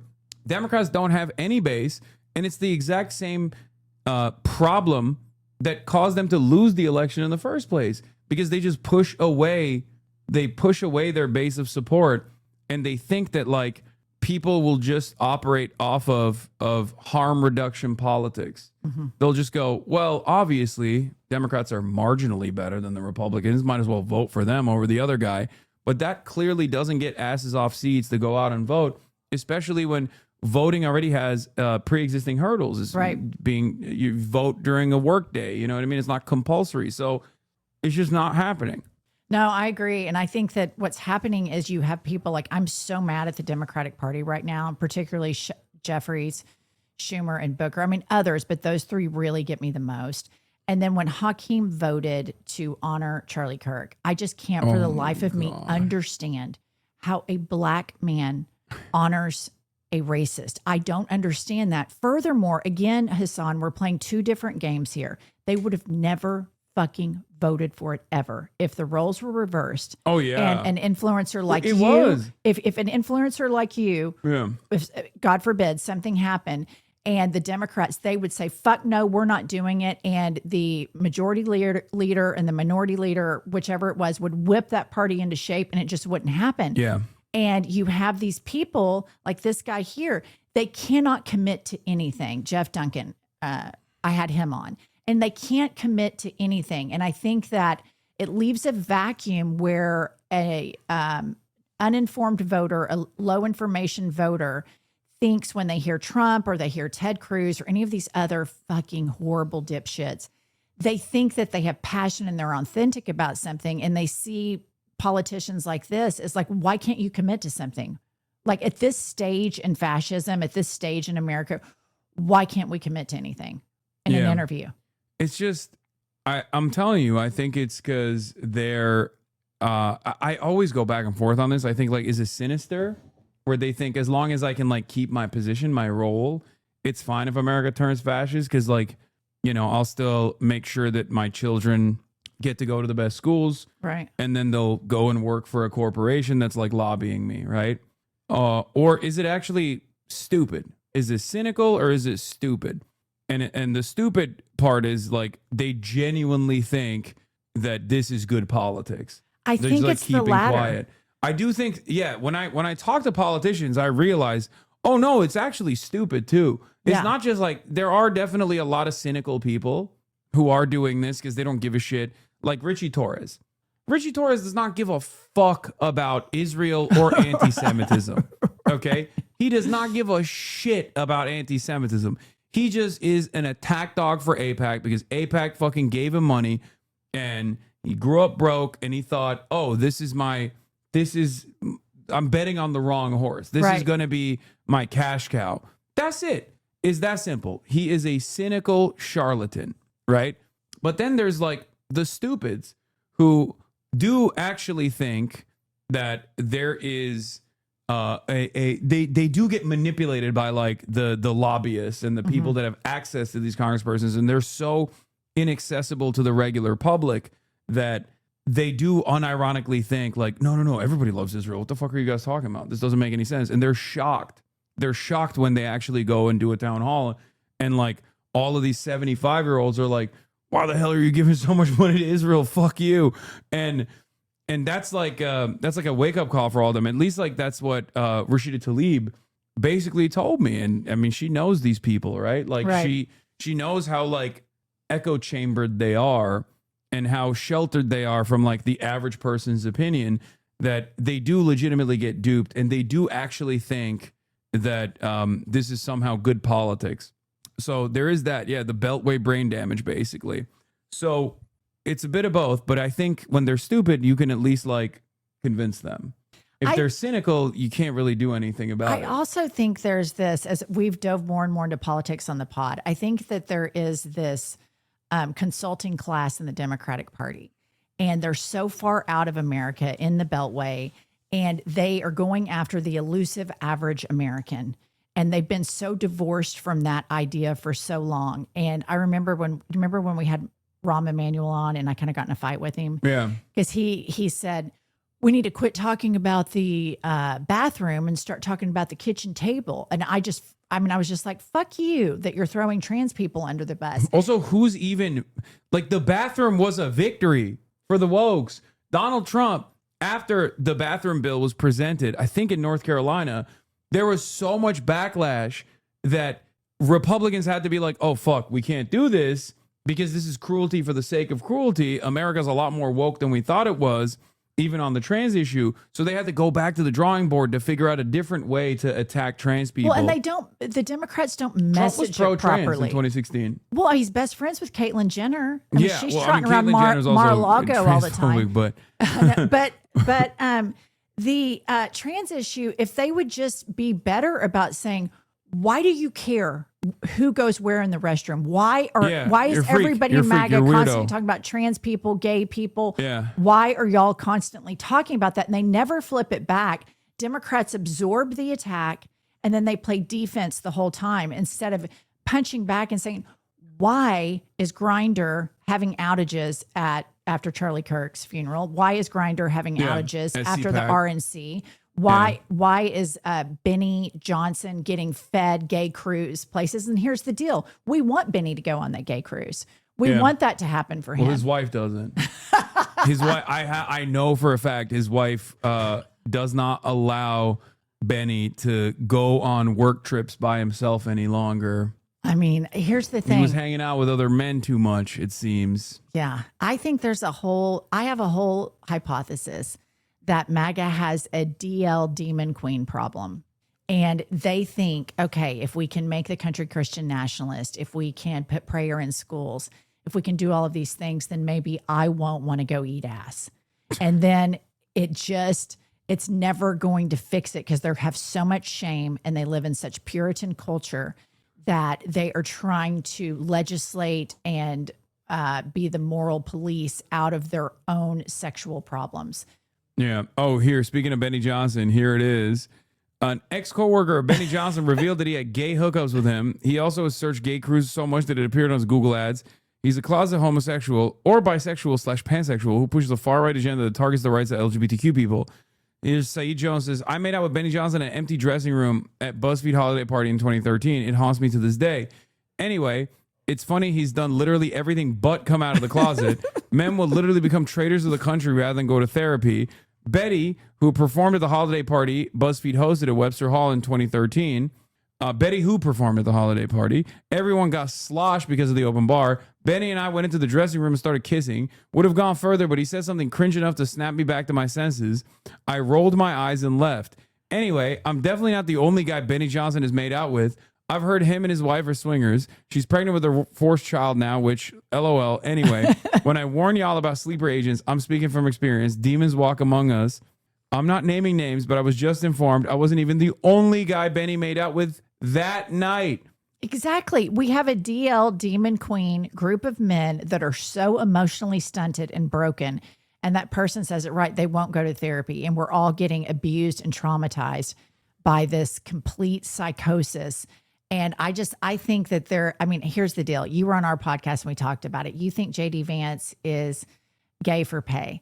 I just don't think he's like. I do. I just don't. I think he went off to Peter Thiel's gay camp and he came back queer-eyed. You know it. He was chubby. He wasn't dressed well. He goes off to Silicon Valley and he looks like queer-eye got a hold of him. I think he's just too much of I think he's just a brown noser. Like I don't know. I get a gaydar ping from him. I don't get gay vibes from him. I get more like he will definitely suck it for enough money or power, but he's just not.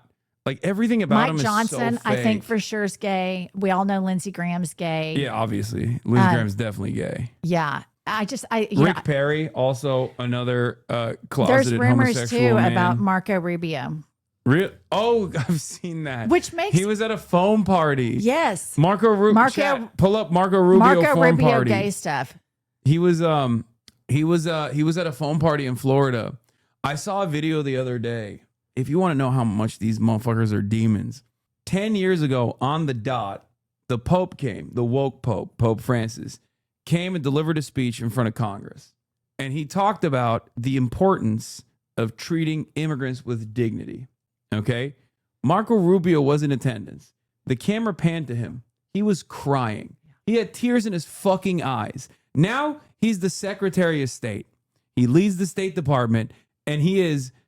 he leads the State Department. And he's deporting people for like hurting Israel's feelings. Yet columnist claims this might be a photo of Marco Rubio at a gay Miami foam party in the 90s. Now, the thing is, it could be him. I mean, it does look like him. Oh my God, it's definitely him. but this could just be because he's from Florida. Because like he's just a Miami Cuban. You know what I mean? They do get up to some Here's gay the shit. thing. I think that there's a whole thing with these MAGA men, and they're either, they're sexual abusers. There's some sort of sexual dysfunction that unites them in this cause. And then you have the women that they put up front to gender wash so that they can keep women voters voting along with it. Like the new attorney that is charged, Comey. Have you seen her? Lindsay, the new, the prosecutor. In Virginia. U.S. attorney. In Virginia. Yeah, what the fuck? But that's gender. We had this NYU professor on the pod, and she said that authoritarians will put women in positions like that to gender wash to make it look like, oh, we're not anti-women. Look, we have this woman like Pam Bondi. Yeah. We have her in this power, and it's a ploy that they use. But I'm telling you, I think my hypothesis about the DL Demon Queens at the heart of MAGA, it's going to turn out being true. And I'm going to take a victory lap. I can see that. It also... If they were more woke, ironically enough, and had no issues with being gay, then they would not be susceptible to blackmail on this issue. Exactly. And I think like doing like cruising around like that does actually also open you up to blackmail and can make you much easier a much easier target, like much easier to manipulate. So there is also that angle as well. And I personally think Trump is probably kind of bi.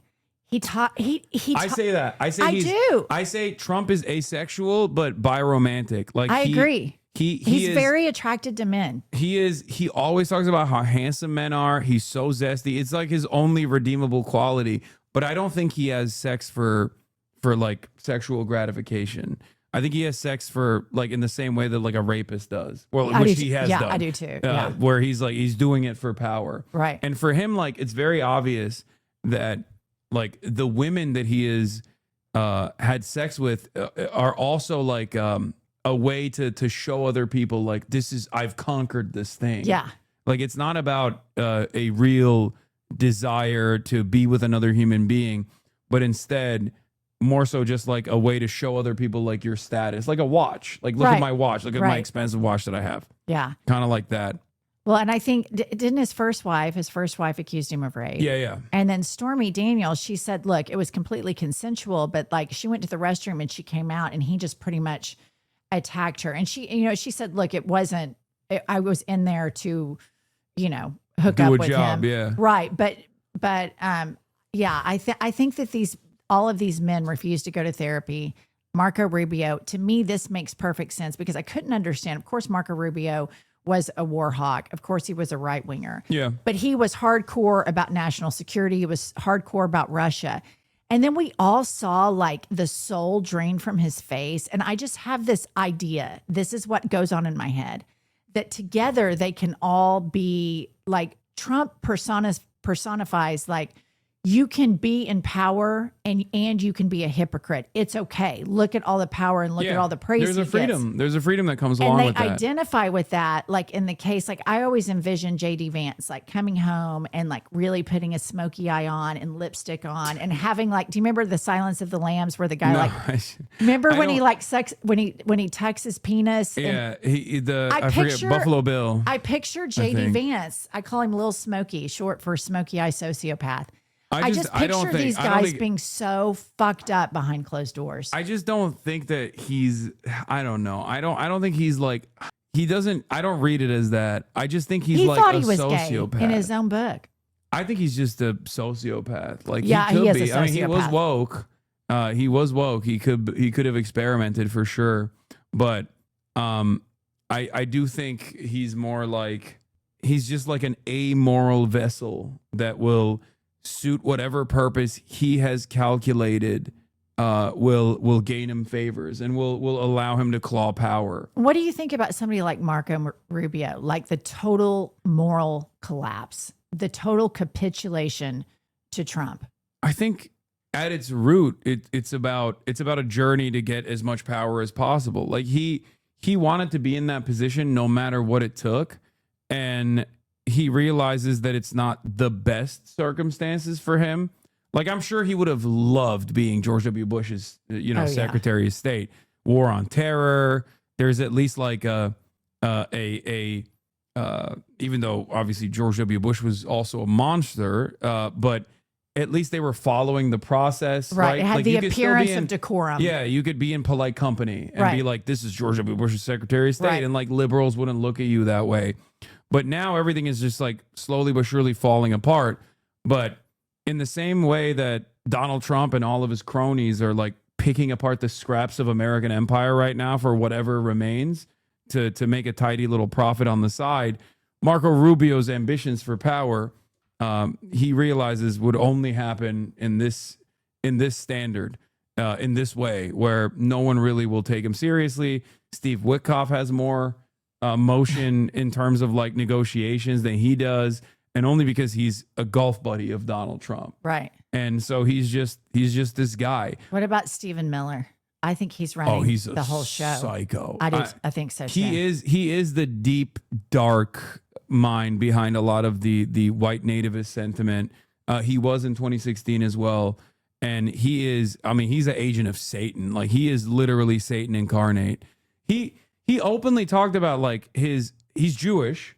Right. And he openly talked about like white supremacist works that he read. They're like deeply anti-Semitic all the way back in 2016 as like a important things that he read that like shaped his worldview.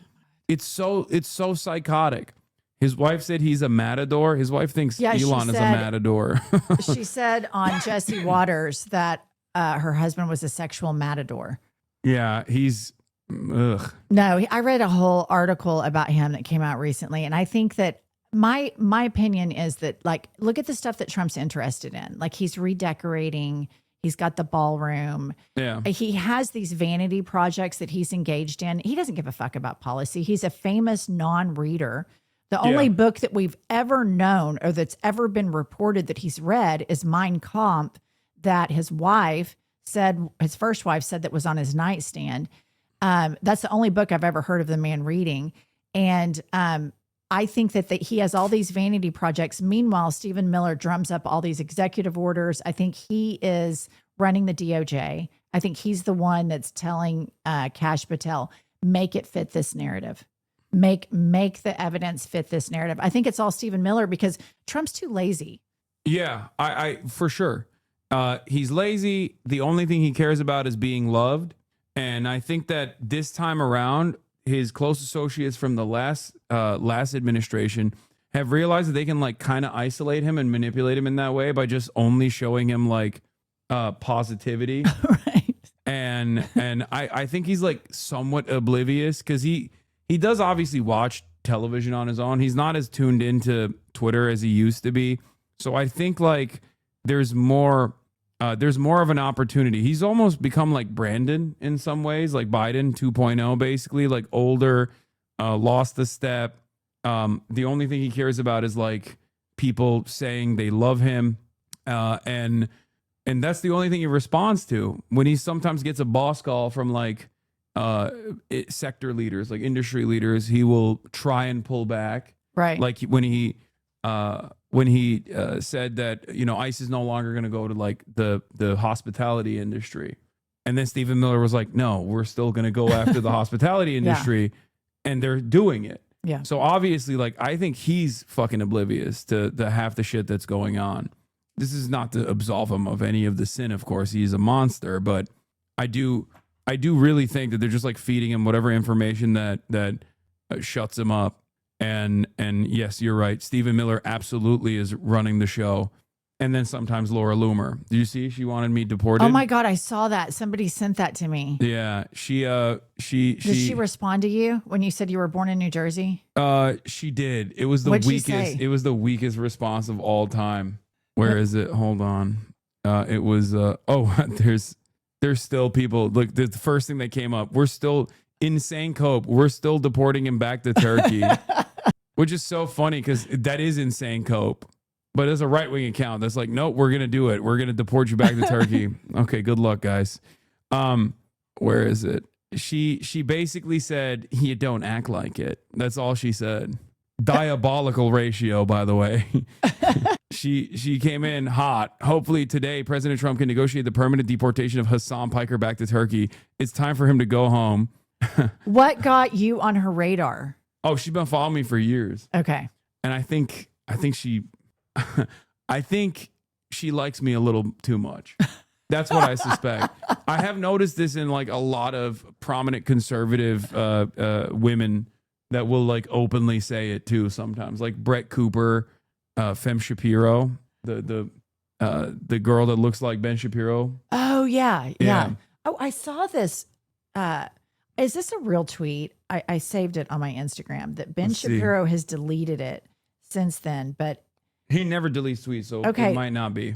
I think he has a policy of keeping it up all the time. it was something about, then somebody must have made it up. I probably fell for it. What is it? It's not loading. Oh. I mean, I don't have, but it was something about, What was it? it was a tweet that allegedly said Ben Shapiro had tweeted and since deleted that he said you can't cave to homosexuality or transphobia. Well, let's say you had a really hot sibling.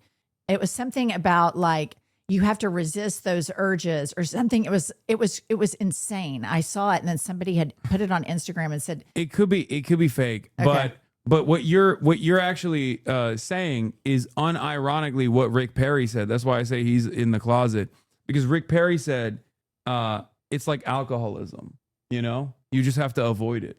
And if you're not gay, you don't think about homosexuality like that. Because like never in my life have I been like, man, I really got to put the penis down. You know what I mean? Oh man, there's just dicks all around. There's just dicks all around me, just waiting That's to be why sucked. I'm saying I think MAGA has a DL Demon Queen problem because they talk about gay stuff all the time. Wait, it's from 2020. So Ben Shapiro attacks LGBTQ people because he wants to sleep with his sister.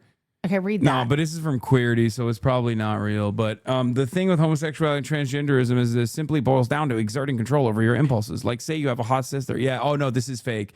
Because this was at the time when everybody was talking about Abigail, his sister, who is okay. who's an opera singer. So are they finding this stuff as we talk about it and then sending it to you? Love is love is love is love. NYC Pride. So consensual incest is okay then, right? I mean, he's made inferences to fucking his sister, but that tweet is probably not real. Brett Cooper calling you hot, LaMaFeo. Yeah, okay, we don't have to do that right now. But so yeah, he has made a similar statement, but just not as direct as this. Maybe you steal her underwear a couple of times, but it goes no further than that. Yeah, it's definitely fake. Yeah. Did you seriously forget about Ben tweeting about your cock? Wait, what? Did he tweet about my penis? No, he just talked about how I was gallivanting shirtless or something. It isn't Ben Shapiro the one that couldn't understand, that tried to diagnose Cardi B with a medical condition. It's not real. For her WAP song. Isn't that on video? Yeah. He's like, wet ass P word. Because my wife is a doctor. Right. And she informed me. That would be a medical condition. Yeah. Man, that was the peak. That was the peak of Ben Shabibo. Is he still popular? No, he's washed. He's so washed. I think he's like desperately trying to pick up the mantle from Charlie Kirk. And the same with Steven Crowder too. Steven Crowder, now he is openly admitted that he had a bisexual phase. Oh, really? Oh yeah, he said he had the bisexual demon. We're really proud of him for feeling so. Where is it? Oh, here's the video. Comfortable sharing that. I'm afraid of Mr. Hyde rearing his ugly bisexual head. That was a short phase. What? I'm afraid of Mr. Hyde rearing his ugly bisexual. Yeah. We're really proud of him for feeling so comfortable sharing that. What the hell's going on with this link? Why is it not like properly loading? We're really proud of him for feeling Oh, there it is.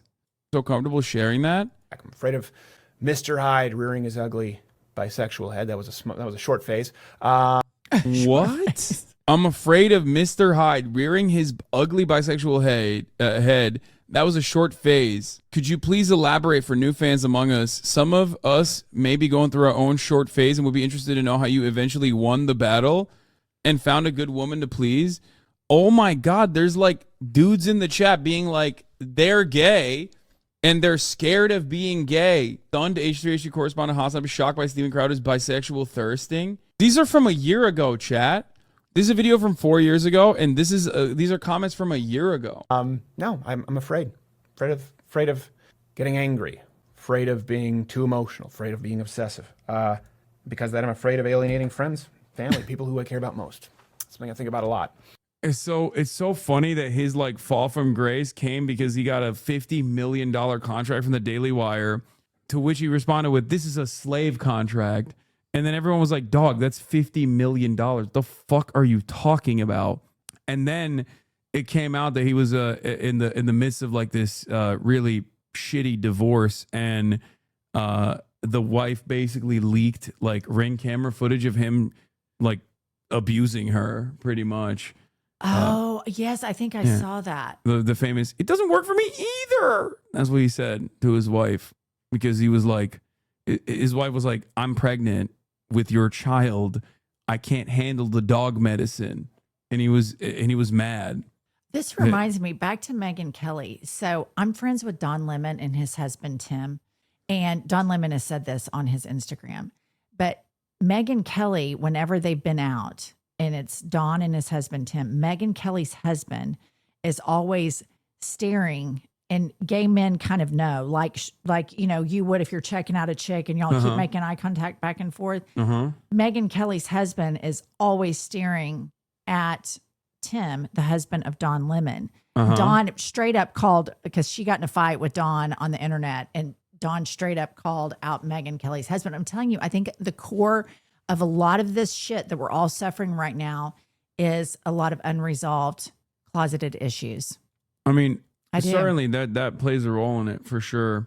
But what was I gonna say? As far as like, I mean, there's a lot of guys like that. There's what is it, Ben Domenech or whatever? That's like another famous one. There's who's the RNC guy? I'm forgetting. Oh, Ken. I know. I remember. No, it's not Ken. It's I mean, he's like straight Matt up like Schlapp. Matt Schlapp. Yeah, he's But like straight up a rapist. Yeah, he's a predator. Yeah, he just like will literally sexually harass and assault like the Republican staffers. Well, and then just as soon as early as we just did an episode on this, as early as February 2025, Matt Schlapp's in a bar grabbing people's balls and sexually assaulting people. And then a few months later, Piers Morgan, he was just on like last week, and they just keep platforming these, this certain type of man. And when we interviewed that professor on authoritarianism, she said that's a whole part of the authoritarian play. You have a certain kind of man, and moral collapse happens all around him, and they advertise, like, look at how we get away with this. It's a part of the toxic masculinity of authoritarianism.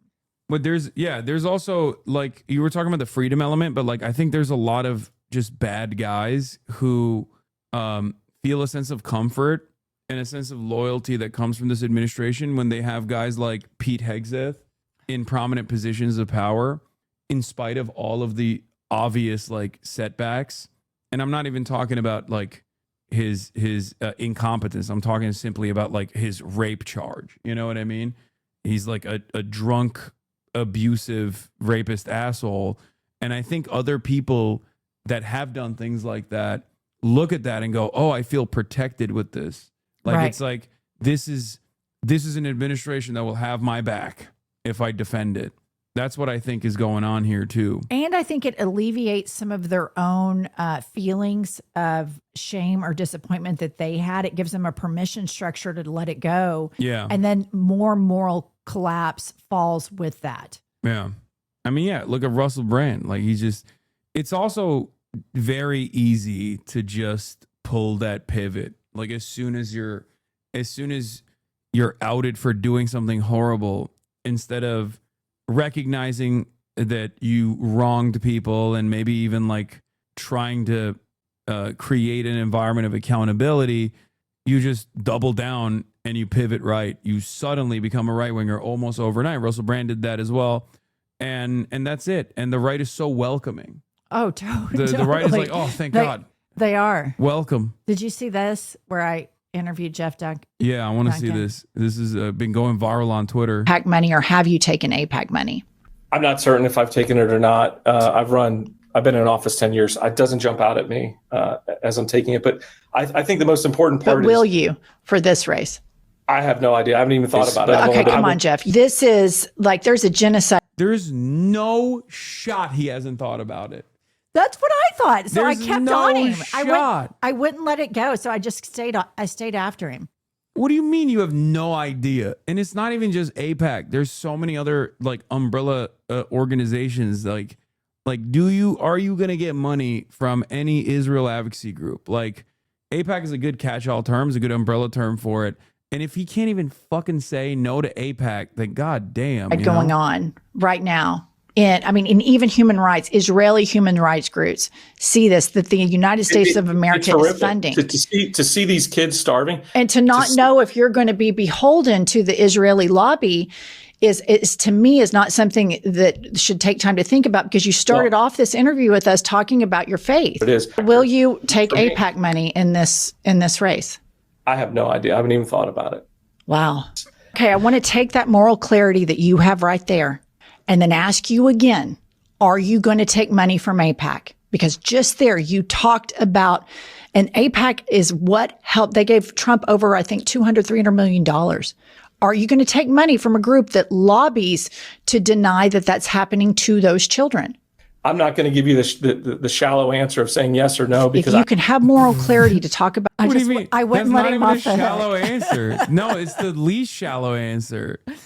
Like, why is this a complex situation? So my thing with him was like, I think that it's going to take a certain type. It's a broad coalition. You talk about Pumps and me having like the white wine mom vote. And we all have to tackle different parts of the electorate. One of the most important part of the electorates, I think, in the midterms is like a James Tallarico type candidate that is a choir boy, Christian, liberal. And he said he's not going to take PAC money, and he can go speak the gospel, which is a total turnoff to me. It's a total turnoff. I get some sus vibes from him, by the way. I haven't like fully looked into his background, but I did hear someone talking about how like Miriam Adelson had given him money initially. Miriam Adelson is I know exactly who she is. Yeah. Now she owns the Mavericks. Yeah, Mavericks. So but I agree did get with money you, from Adelson. But it's gonna take some choir boys to speak this kind of religious language, which is very off-putting to me. But to a lot of these people have been left behind and are going to be even poorer because of these Trump policies. The rural schools are going to be closing. The rural hospitals are going to be closing, and they're going to need a credible messenger that can come in and say, he lied to you and Jesus wouldn't want that. I'm not that messenger. You're never going to be that messenger, but there's going to be some white Christian men that have to remind these people where the only social life they have in their rural towns is that church. That's all they have to remind them about what the point of Jesus was. And so that's why I think some of those politicians like that are going to be important in the coalition. It's off-putting to me. I'm sure that, in the past, Tallarico's taken money, but I think with guys like this, we can't give up on him immediately. We get him in the hot seat. Yeah. We pound him. We try to get him further to the left. We show them who the base is, and we try to mold them into what they need to be. And so that's what I try to do with Jeff Duncan here. Now, it's a primary, and I thought this will be a good test for him. I'm going to go after him hard on this issue. And I told him after the fact, because I think he was shocked, kind of the same way Rahm Emanuel was shocked when he came on the pod. Because they don't research. Okay, one of the best parts, one of you have like this secret weapon, like, but I have actually also gotten like calls from some Democrats that I'm like always shocked. I'm like, do you know I'm gonna grill your ass? Like, you have no idea.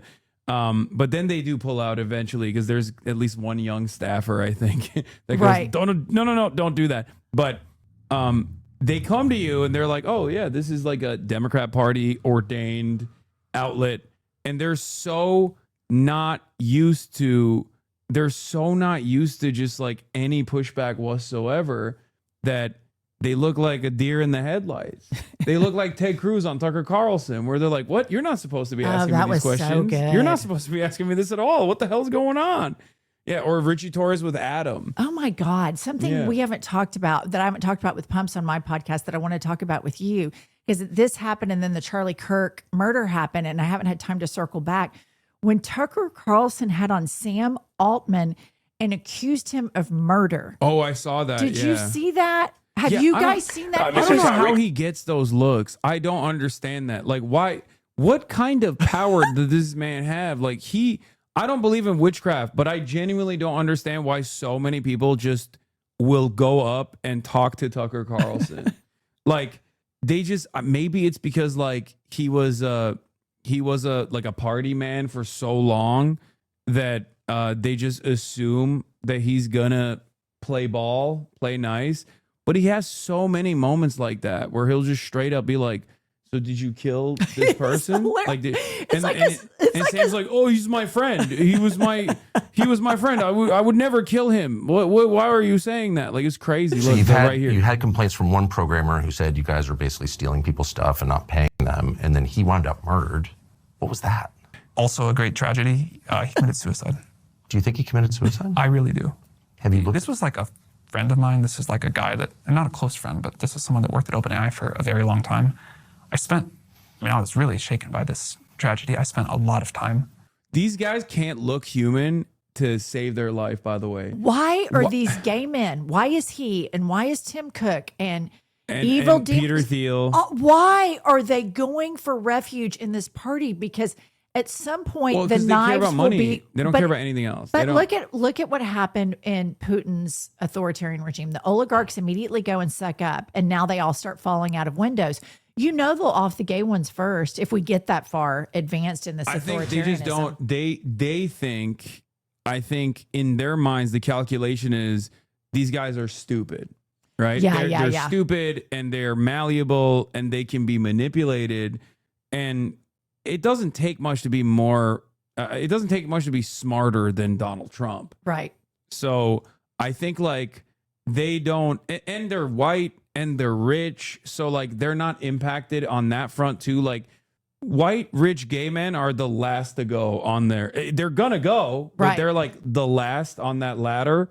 So I think that's part of the reason why they think like, oh, we'll be able to seize everything. Yeah. We'll be able to turn this into like a neo-feudalist techno dystopia before it even gets to us. I genuinely believe that they don't even consider that.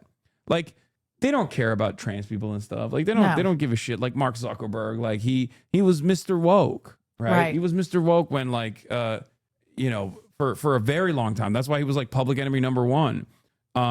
They only care about profits. That's all they care about. So they think it won't come for us. We'll be able to completely control everything before it even gets to that level. And then in this interview here, I agree with you that they don't even seem human. It's almost like when I watched it, it's like a bad acting scene. It's so surreal how Tucker goes in and basically accuses him of murder and starts talking about all of this evidence. So then, of course, I get on ChatGPT on his website and I start like, hey, what's going on with this death? Because I didn't know anything about it, of course. And so I don't know why these guys go on those shows like that, but they've all been somewhat red-pilled. What did ChatGPT say? No, that never happened. Sam Altman was best friends with the person that was slain, who was a bad guy. And he killed himself. So it said that okay, here's the issue with it. So the guy gets takeout food, the guy that allegedly killed himself. He gets takeout food. He comes into his house and makes a phone call even. And then later, I think it's a gunshot wound, but the parents are saying that maybe there was signs of an altercation. But basically ChatGPT said it was a suicide, and I tried to like, do you think it's a suicide? Blah, blah, blah. And you know how sycophantic ChatGPT is, but I never use ChatGPT. Oh, I use it all the time. I don't use it. Oh, don't do it. I know my kids tell me not to use it all the time. No, don't use it. I know my kids tell me not to use it. It's not good because it's like it's literally going to break your brain. It breaks everybody's brain. My son Dylan, who I'm so grateful that, because as a parent raising kids right now, you have to find out who else is raising your kids on the internet. And so you were one of, when he was in high school, he's in law school now. Yeah. But when he came home, he went to Syracuse and just graduated. And he came home, I'm like, oh, Dylan, I'm on ChatGPT. And he'd be like, Mom, get the fuck off ChatGPT. It's awful. That's a HasanAbi head right there. Yeah. He's trying to save you. Yeah.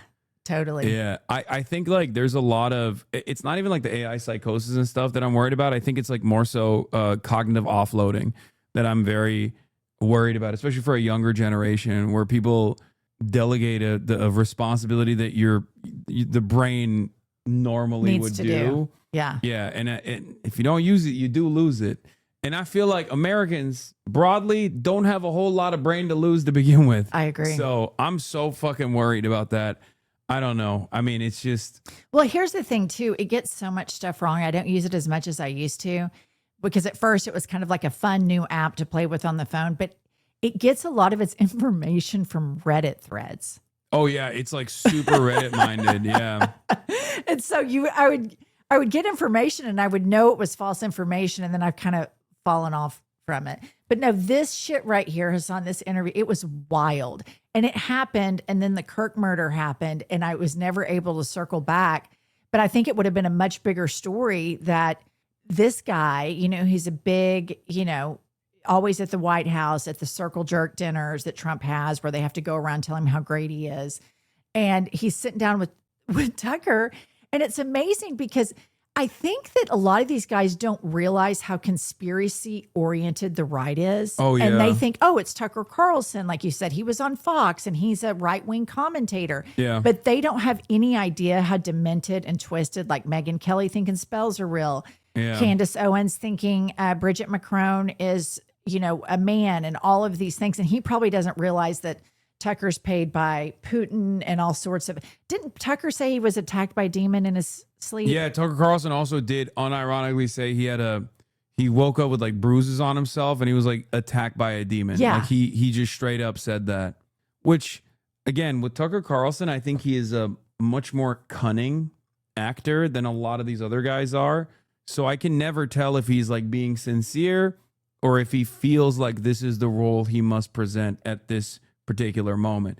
Same with like a lot of the stuff he's doing with Israel. I can never tell what is genuine with him. I just personally think everything he does is just for his inevitable run for office. Yeah, you said that when you were on our podcast, and that's Yeah. terrifying. Yeah, he is very, very cunning. I am definitely I pegged him as like the most terrifying figure of Trump 1 early on when he was like leaning into a left populist economic message.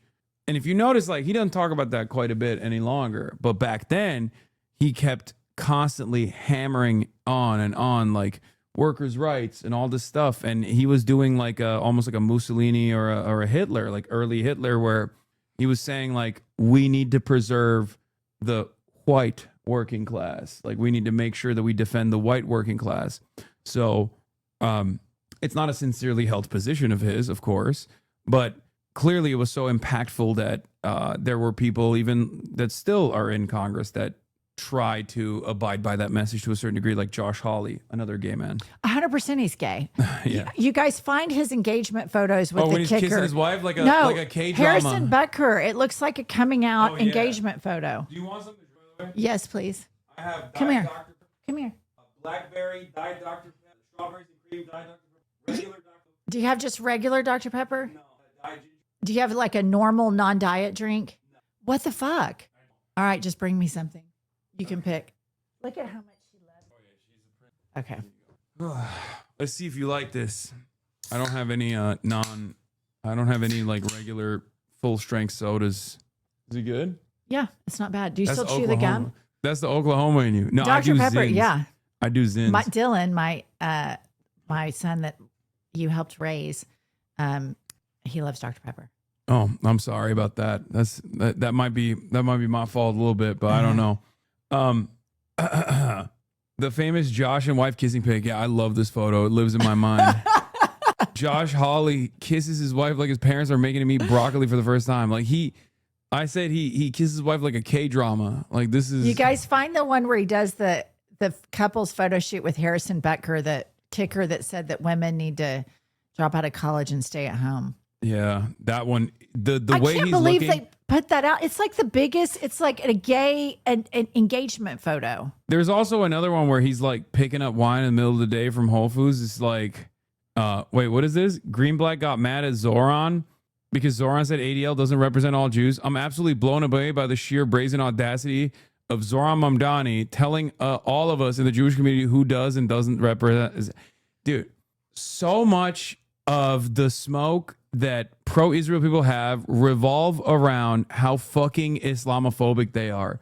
The reason why he's got extra smoke for Zoran Mamdani here is literally, even though Zoran Mamdani is saying a correct thing objectively, is because Zoran is Muslim. Okay? That's it. Only Followed can, of course, Only Followed can reply. We don't need anyone, a political candidate or any non-Jewish person to tell us who should speak up for the Jewish people. Obviously, no marginalized group is a monolith, but I'm stunned by his arrogance in telling a minority community who should and should not speak for them. The vast majority of American Jews consider themselves Zionists and have strong ties to the state of Israel. This is a person who does not understand, who does not have any capacity to read the fucking writing on the wall. Like, at this stage, people saying that the ADL or Israel does not represent all Jews in America are saying that because they're combating anti-Semitism. At every stage, they were saying that to combat anti-Semitism, but especially now, okay? Especially now. These guys do not understand that Israel's approval is lower than the dirt that you step on. It's lower than dog shit, okay? And he's still like, no, you don't understand. All Jews love Israel. How dare you? How dare you say this? I'm Muslim. I came to this country in 2009. It wasn't the peak of the Islamophobia in the aftermath of the war on terror, but I certainly saw it, right? And for that reason, I kept warning my friends. I kept warning people over and over again. This is akin to a Muslim American running around being like, I love ISIS and ISIS represents Islam. Right. And if you fucking shit on ISIS, you're Islamophobic. And no Muslim ever did that, of course. But it was the media that actually paired in an effort to create Islamophobic fears in Americans. They were the ones who were saying it. Right. And now the same, like the same institutions are still, because they think this is a defensive measure, the same institutions are saying all Jews represent Israel at a time when nobody fucks with Israel. I will just tell you, there's layers to this whole thing, and there always has been. So you have people that are, big into news cycles and know about international news, that know about this stuff. If you get to middle America, to flyover states, it's like, oh yeah, Israel's our ally, but they don't think about it beyond that.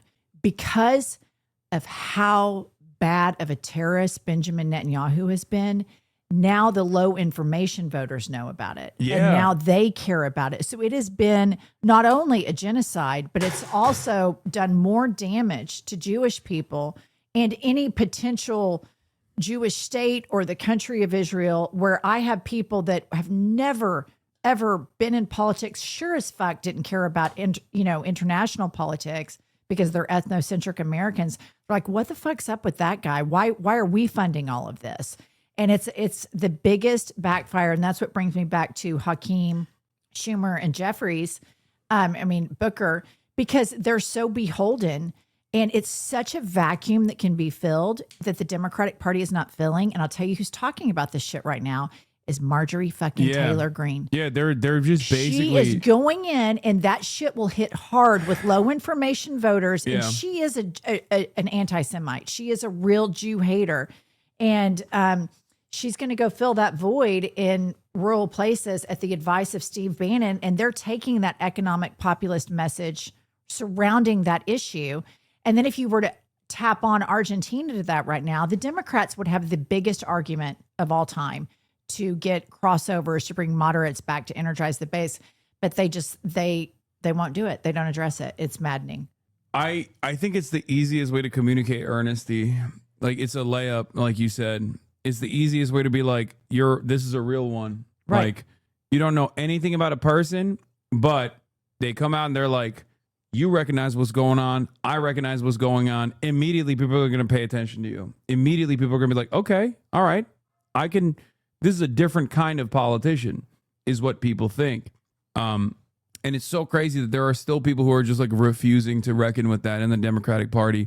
Also, some good news. Today's CNN poll reports that almost 1 in 5 American adults consider themselves to be Democratic Socialists, almost the same number who say they're a part of the MAGA movement. Okay? 41% of liberals, 35% of Democrats, 32% of Harris voters, 26% of black adults, 24% of 18 to 34, 23% of POC, people of color in general. So, just saying, there are a lot of people that see this as an alternative vision because of the people like Zohran Mamdani, because of people like AOC as well. Whether you have issues with the way she communicates on certain issues or not, doesn't matter, because of Bernie Sanders, because they see that as like earnesty. They see Democratic Socialists coming out, and they like what they have to say. Well, and this is and the same with fruits, Rashida Tlaib. We're starting to see the fruit of Bernie Sanders' labor. It takes a long time to start messaging something like this, and it's starting to now manifest what Bernie did. Like in 2016, I was a good Democrat. I watched MSNBC. I voted for Hillary in the primary. I voted for Hillary in the election. My older son, Dylan, who's in law school now, he was like, I cannot believe you have a Hillary sign in our yard. And I'm like, well, Dylan, I'm a proud Democrat. And he's like, Mom, you should vote for Bernie. And now as I've evolved and gotten deeper and deeper into all of the political stuff and gone beyond MSNBC and out of corporate media, I've learned that type of centrism is what left us vulnerable to fall prey to fascism. And Bernie Sanders was right. And he's never had to fucking change his message. Yeah. Ever. You don't hear him like Jeff Duncan, me sitting there. Are you going to do this or not? Yes or no? I had to ask him 7 times and we still got a non-answer. And you don't have that with Bernie. You don't have, Yeah. Oh, you know who we had on recently that I love? Graham Plattner. Oh yeah, Maine. I've been meaning to I link have up his with number. him. I'll send it to you. No, I'm already in contact with him. I was supposed to be in Maine.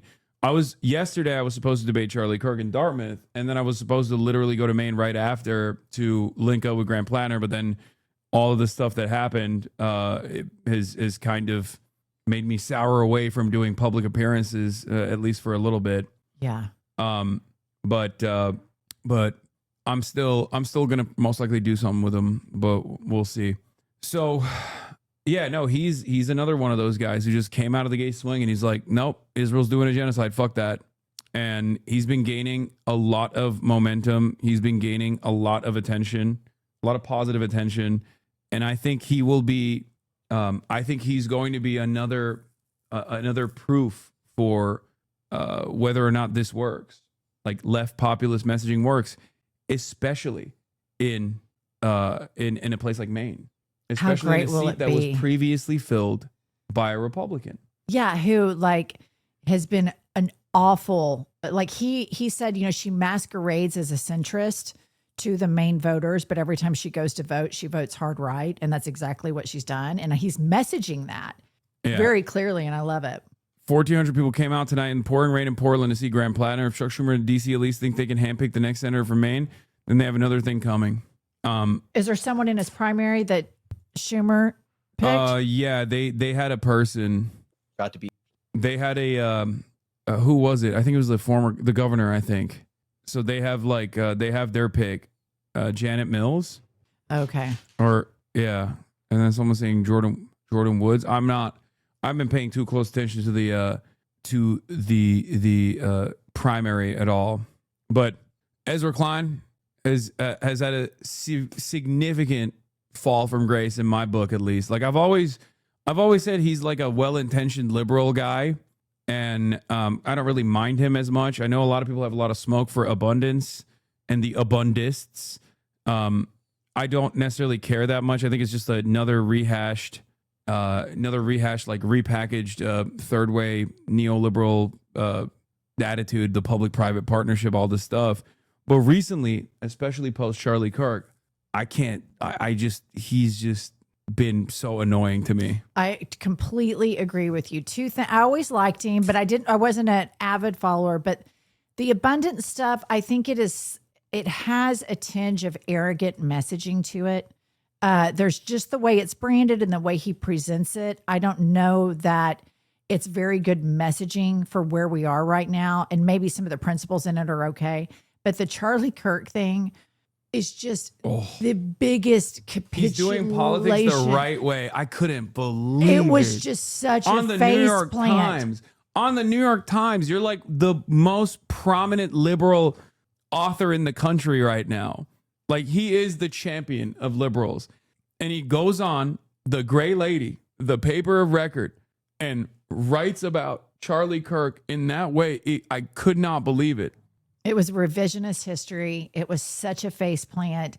I couldn't believe it either. I thought, could you not have slept on that a couple of nights? Yeah. But it was like this race to come out.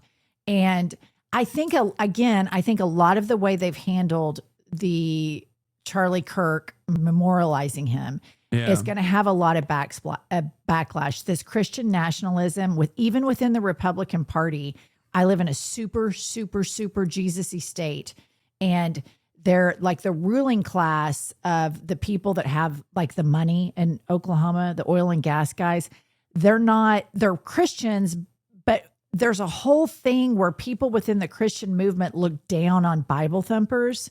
Mm-hmm. And that Trump is coming out so hard Bible thumping, and they've got those girls. Have you seen the video where they're talking in tongues and praying? Oh my God, you guys find it where they're talking in tongues and praying before they walk into the White House. Well, Trump's like main spiritual advisor is a lady that does that. Like there was a video of her doing that. Like the angels are coming. The angels are coming. Hakuma mama ta ta ta ta. Like she was like, I remember, I forget what her name is, but like Paula. She's a real Paula White. Isn't that it, Paula White? Yeah, she's a real. She's a grifter too. She sells like, so she has some racket where she's selling like a prayer or like a gift from an angel or something like currently right now. A group of Trump's faith office praying. Yeah, look, they start talking in Thank you tongues. right now, Lord, from the east, the west, the north, and the south. You will shake America with your power and your glory. We cancel every assignment of the enemy. This nation was birthed to be one nation under God, and we are standing on the soil of the White House, and we are declaring your word. Every place that our foot will trod, you will give it to us, and we are taking the land. We thank you, oh Lord. You have Quick, get some curses going. apparently, that's the only thing that cancels out Jesus. It seems, according to Megyn Kelly. brought us to the kingdom for a time such as this, and this is the time. They're gonna take it seriously. We're like, he issued prominent socialist terrorist critic Hassan Piker issues curse threat. Like, I'm not being sincere. Is this not fucking nuts though? Yeah. Like this, it's 2025 and the fastest growing religion has recently been the nuns. Like when they poll people, or what Really? religion are you? It's none. That's been the fastest. none. growing. Okay, I thought you meant like nuns No, in the church. not the nuns wearing habits, but NONE. And now with that happening, you have tongue talkers. Like this was just a couple months ago, and they're out there talking in tongues, videoing it, and then posting it on the internet. No, I'm gonna tell you exactly what this is for. Okay, they know that as long as they can maintain the nutters, like they have like a base, and that is the most easily persuadable base totally of all time. They're fucking stupid, and they can just like completely keep them captive, right? As long as they just like offer a little bit of red meat here and there. And basically, the reason why they have to do that is the same principle why they're doing the mass deportation regime, even though there's been a lot of pushback against it, even from, like you said, Trump's base of support. Right. Because people don't like it. People don't, when they experience it, they don't like it. When they see, their own workers get deported, they don't like it. And basically, they have to do this because they're not going to make prices low. They're just not. They don't have any investment in that. They don't have any business doing that. They didn't run to do that. They lied about it. They're not going to stop Israel. They're not going to make groceries cheaper. They're not going to make housing cheaper. Trump's a fucking developer himself. So obviously they have to keep egging on the culture war so that they don't have to identify or solve any of the class issues. And that's precisely why they're just like keep upping the intensity. And the real reason I think why the base will eventually unwind is because more and more people are going to start realizing like, okay, dude, you banned trans people, but like my rent still sucks. You know what I mean? My landlord's still raising my rent. Turns out that didn't do shit for me. Right. And this happened under Trump 1, and it will inevitably happen. I mean, it's already happening under Trump 2 as well, where people look around and they go, okay, we're punishing the libs, but I don't feel satisfied. My pockets are still hurting.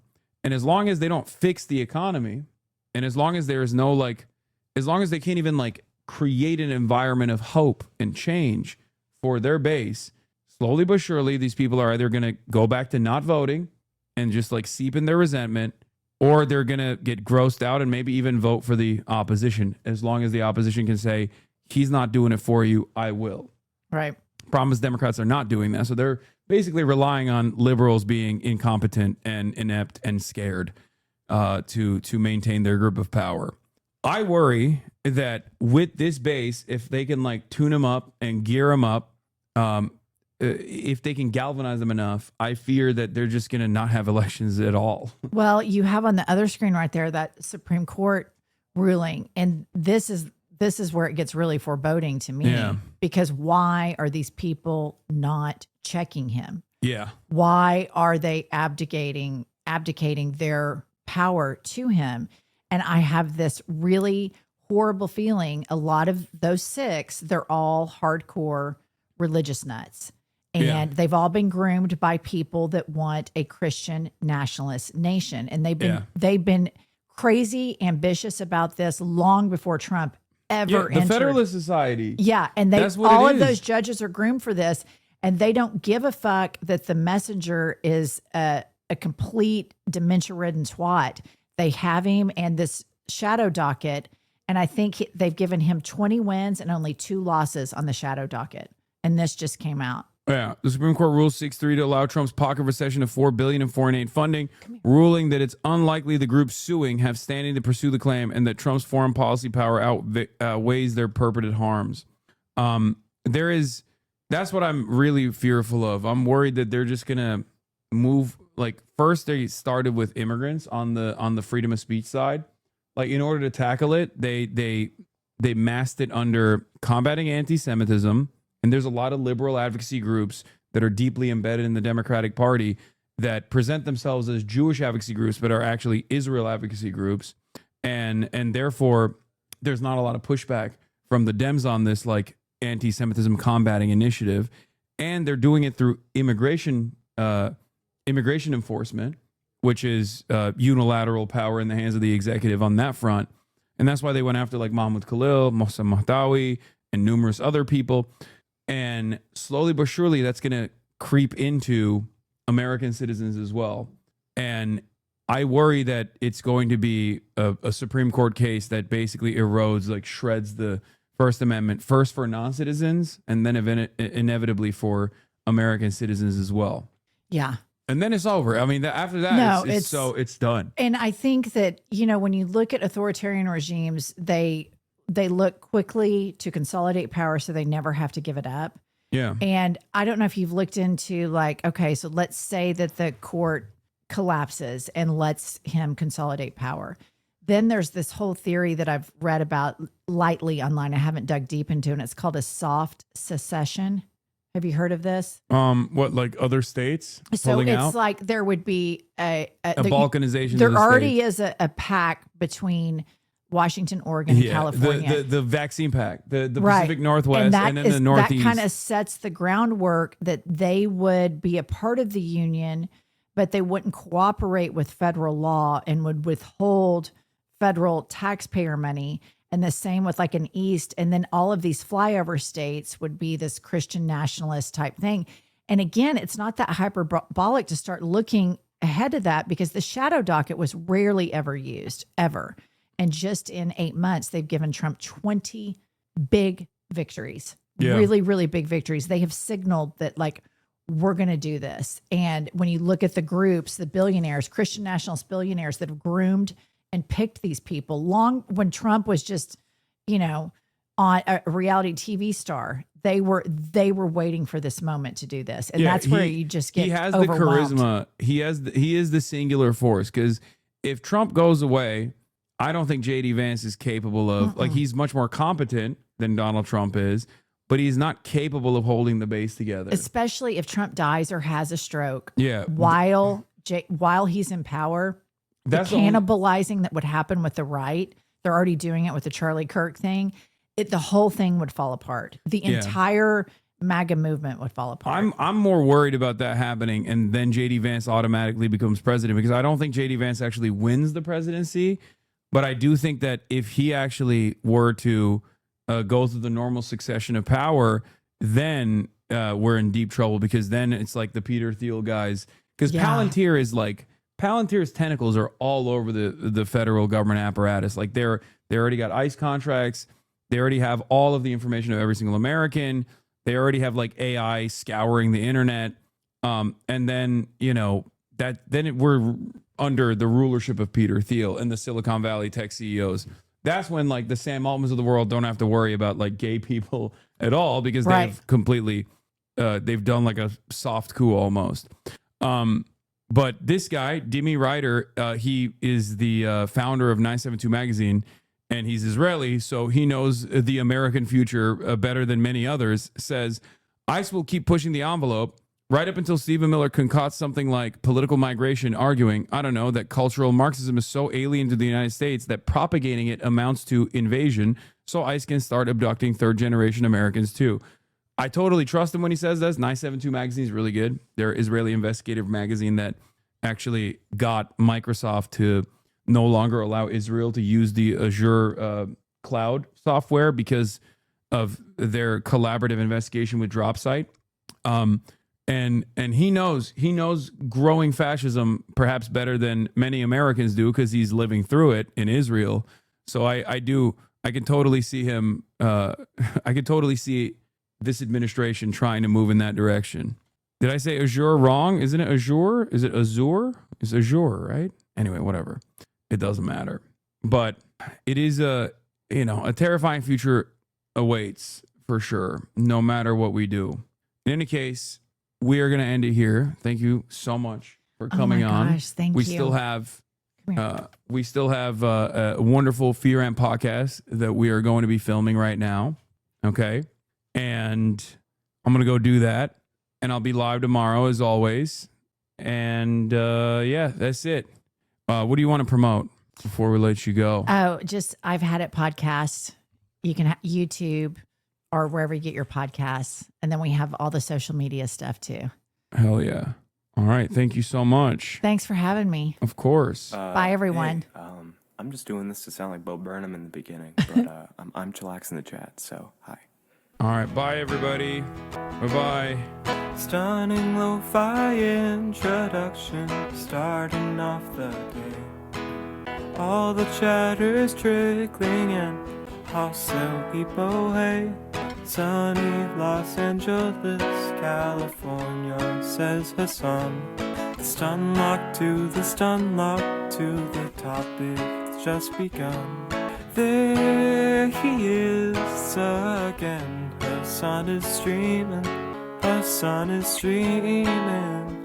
There he is again. Hasan is streaming. Hasan is streaming. Reviewing the P.O. box. Uncle Euger's face. Sudden discord agitprop. Gray names take on race. Tiny Bernie Sanders. LGBTQ Air Force. The whole left at your fingertips, and Anye out your door. The H3 Crowder debate, the Young Turks online show. 3 full fucking years of this, and plenty more to go. 90-day fiance, talks of champagne bourgeoisie. A Trump rally live reaction, a mass riot in D.C. There he is again. Hasan is streaming. Hasan is streaming. There he is again. Hasan is streaming. Hasan is streaming. Reading live stream fail comments. Austin show chat advice. In all the ways the right wing pipeline can suck you in online. JCS React Lord friend gets broken cover blown. A full-blown mass pandemic, months of streaming in your home. Total radicalization coming out to find